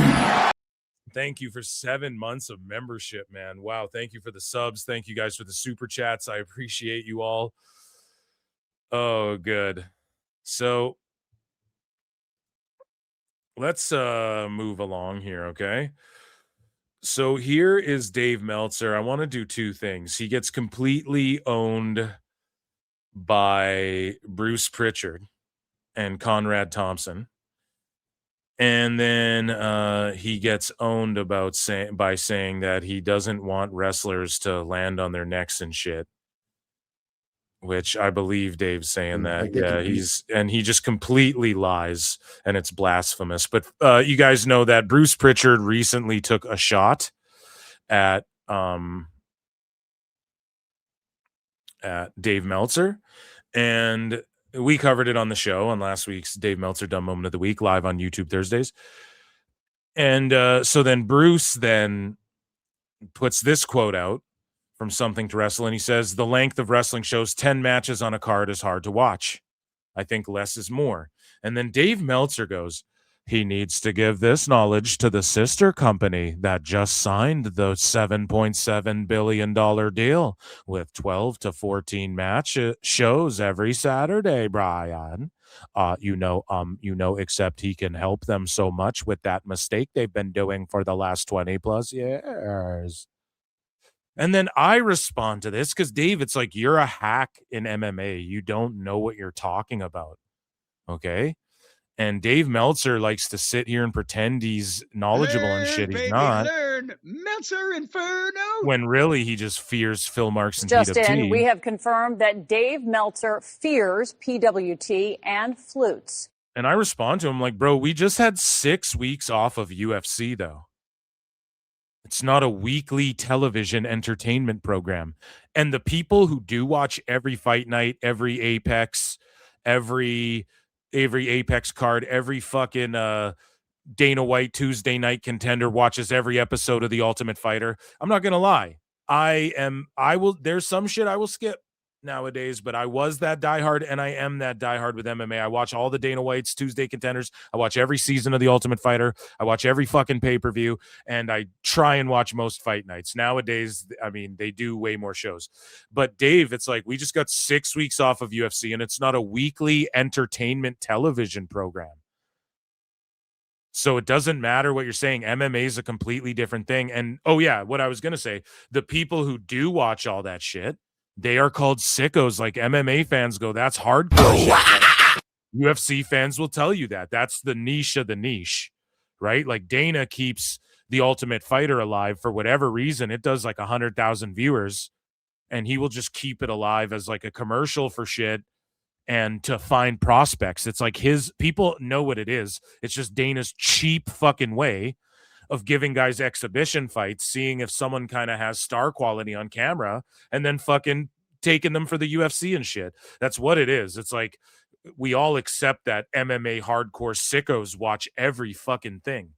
You don't need to watch every fucking thing, period. And if you do, you're like the niche of the niche, right? So again, Dave just showing he's so out of touch with the shit he talks about.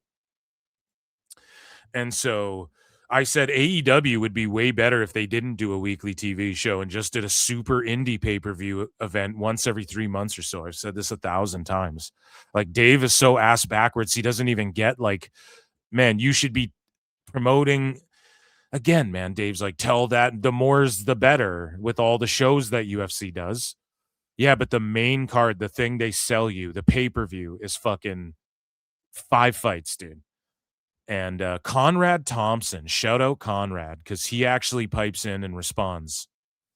And Conrad, who I've been going back and forth with a couple times, but he's a cool dude. Oh, come on now, Eric.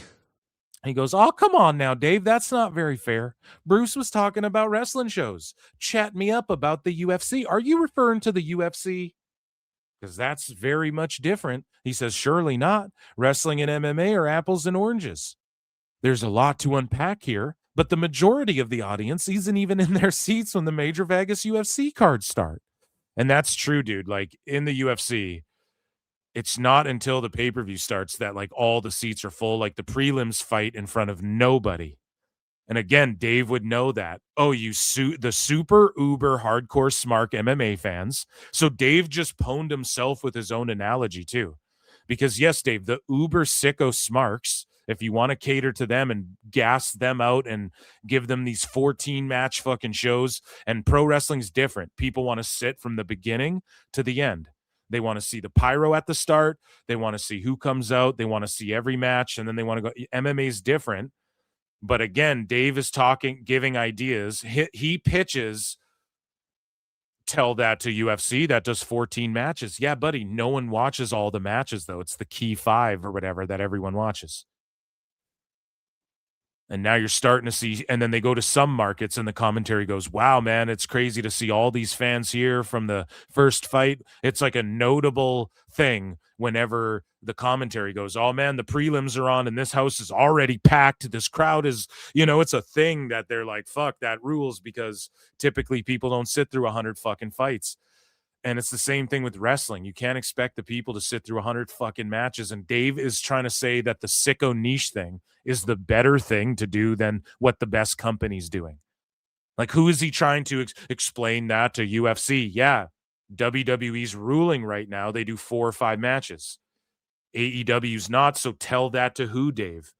First off, MMA and pro wrestling aren't the same thing. Secondly, Dave's like fansplaining how to do business better, even though the company that does what Dave's saying does the worst business comparatively to the company that does the best shit, just business wise. And they do 5 matches of fucking PLE. Like, Dave is so twisted ass backwards.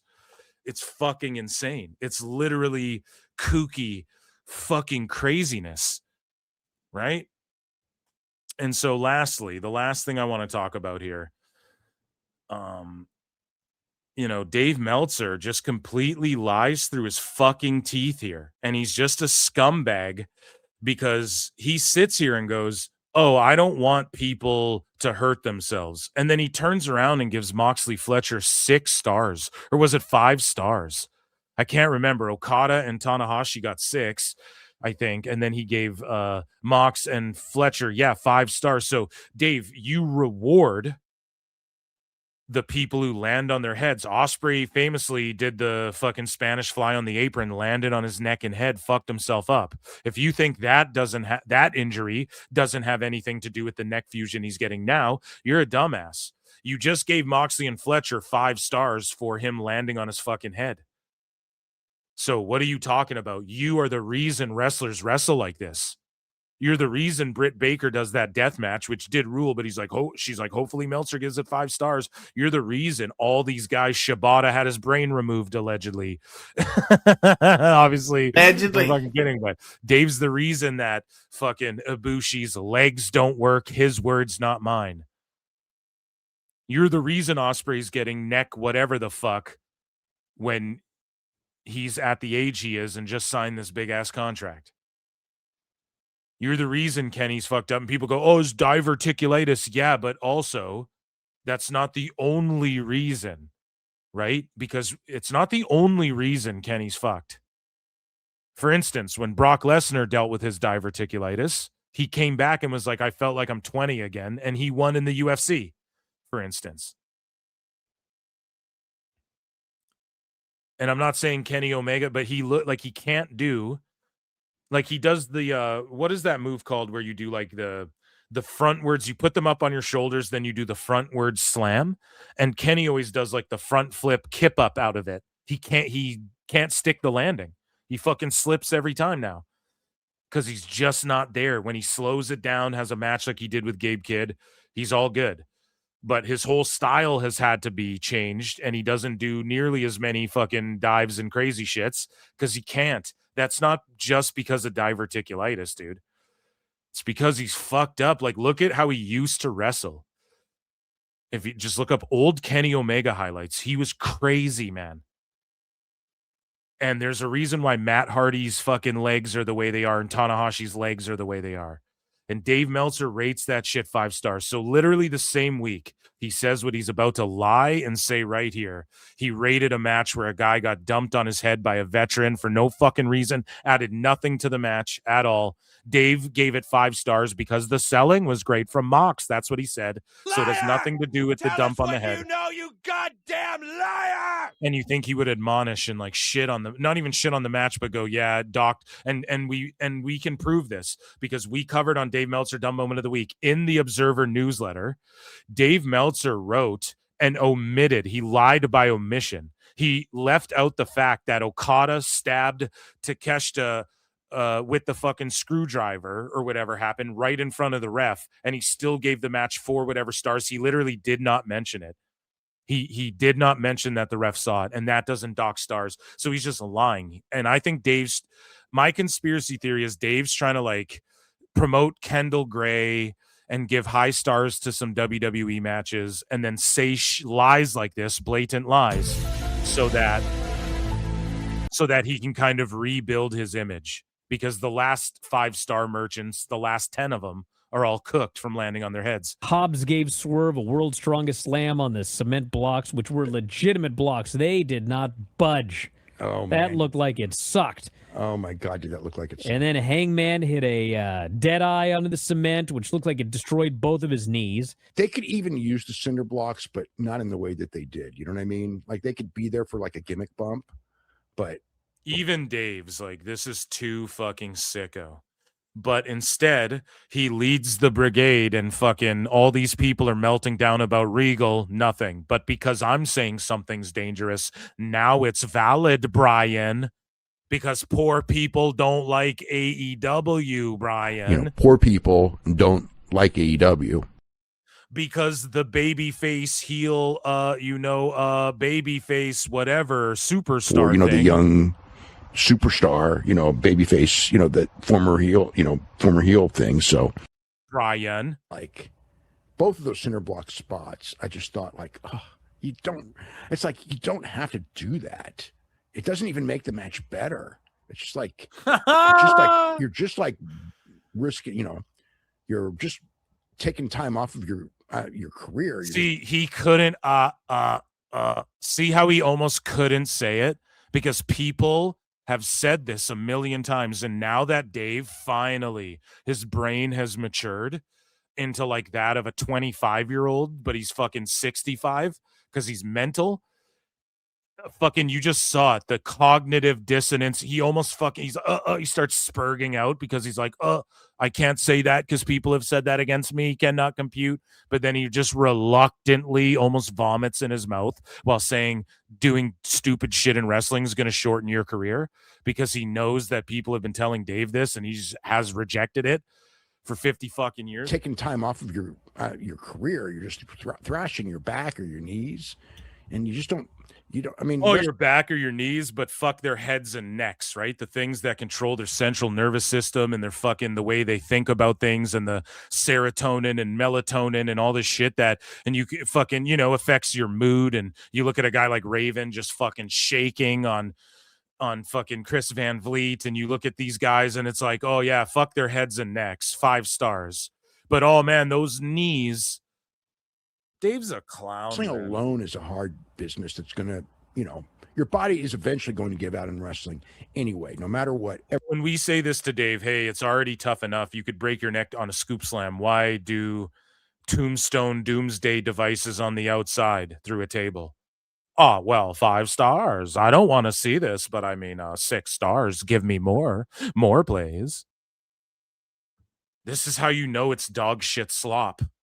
Because even Meltzer is now finally like, but again, he's only doing this because he's saying it. Only Dave and Brian are allowed to say things. If anyone else were to critique and go, well, Dave, then why do you promote Spanish flies on aprons or whatever? I don't. I actually like matches that, Every single person who's good at this, eventually the body gives out. That's just how it is. You don't need to speed up the process with things like that. I know people like it and everything, but it's like when I see I know people like it. No, Dave, you like it. You like The best it. guys, Tony Khan. And then a billionaire goes, well, Daddy Dave likes this, so I'm going to book this. And the sickos, the littlest amount of wrestling fans, the nichest audience, likes it. And then they poach some some WWE guys or signed up ex-WWE guys. So there's going to be, then there's more there's some casuals who are like, okay, I'll fuck with this. But like GCW and TNA can outdraw and rival them and shit in the same buildings. Or at least GCW fucking outdrew Dynamite in the same building. And now TNA on AMC is doing a Dynamite fucking attended show. So bro, no. I know people like it. No, you and your fucking sicko hive mind like it. The least amount of people like it. And when people point that out to you, Dave, hey, no one really likes this shit. They don't care. That's what Regal said. Hey, people don't really know the difference between a brainbuster and a suplex. So he's saying exactly what Regal said, but it's okay when Daddy Dave is saying it now and fucking fuck their heads and necks. But those knees, guys, you might scrape your knees. There isn't 4 million fucking contractors out there every day fucking putting knee to cement building the fucking infrastructure of this goddamn country. Oh, those fucking poor knees. Fucking Dave's worried about the knees because he's on his knees all the fucking time for tone. Just like, why? You know, it's like, oh, this stuff's already dangerous the way it is now with all the apron bumps and everything. You know, it's like I'm sounding like an old timer, but it's like, dude, you know, I want these guys to have careers. I don't want everyone to be in freaking knee surgery and neck surgery constantly. Then why do you give out 5 stars to the fucking people who are in neck surgery? Hobbs gave Swerve all the people. So Ibushi's in knee surgery all the time. Kenny Omega's in surgery all the time. Will Ospreay just had a fucking neck fusion surgery or whatever the fuck with multiple hernias in his back. And Shibata had his brain removed, according to you, got brain surgery. So all these fucking 5-star merchants, I'm sure there's other ones. Oh, I really don't want this to happen, so let me keep rewarding them in my fucking Mark magazine and convince everybody I'm the all-seeing eye of Horace Uwatu, the fucking watcher observer of pro wrestling, and I'm the objective voice, and I will condescend anybody who questions that, but I reward the shit that I'm now criticizing. This is why you're coping, and this is why you will never stop being roasted by one Phil Marks, Dave Meltzer. You're a fucking fraud. You're a fucking liar. Brian's a putz. And that, ladies and gentlemen, was Dave Meltzer's dumb moment of the week. We cooked him. We baked him. We basted him. We defiled him. We deflowered him. We defaced him. And that, ladies and gentlemen, was Pro Wrestle Times live show, Sicko Saturday this week, over 4 hours. We did it, chat. You guys fucking rule. I appreciate you all so goddamn much. Round of applause for the PWT universe for being here this evening, ladies and gentlemen. Guys, patreon.com/Pro Wrestle Times. I have been your host, Phil Marks. I need to get the fuck out of here. I appreciate you all. Rest well. Become a member. It's only 99 cents. Get access to Member Monday shows. All of the archives are on Patreon as well. Patreon.com/Pro Wrestle Times, plus tons of bonus content, unedited, uncensored shows, all that good shit. I love you guys. Be good to each other. And I will see you guys a jam-packed week this week. A jam-packed week. We got a PWT run-in for TNA Thursday. Be there or be square. See you guys. Take it easy. It is a fast-acting viral strain that infects the host immediately, and upon getting sick, the infected will become racked with coughs, sweat profusely, and start to get the shivers and chills. There he is, the man, the myth, the legend. Yeah. You can't literally run a promotion just for the AEW, what do they call them, sickos? Thank you very much, TikTok and AEW. See you tonight. Tony Khan started telling people there's no such thing as long-term booking anymore. It's week to week. The best guys, Tony Khan. We have just secured the bag. It's not like I tried to be a character. It was just sort of happened naturally. But it was never something I intended. It was just something that happened because the wrestlers asked me to do things in matches, and I do them.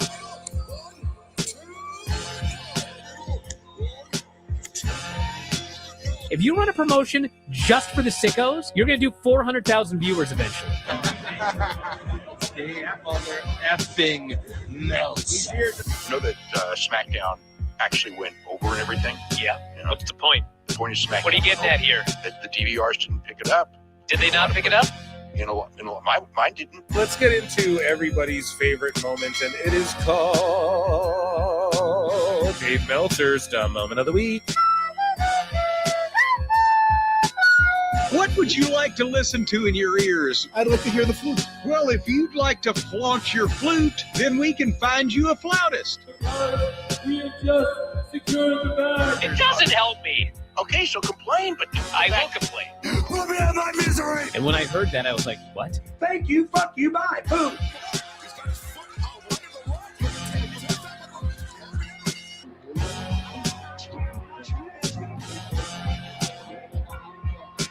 You gotta run a promotion for everybody. The sickos can be the ones that buy tickets first and spend the most money on the merchandise. because we have just secured the bag. But like, you got to promote for everybody. Then you'll have a lot of viewers.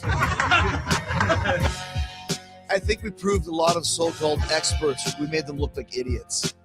We're not going anywhere. Tony Khan's not going anywhere. You'll also be there on TNT.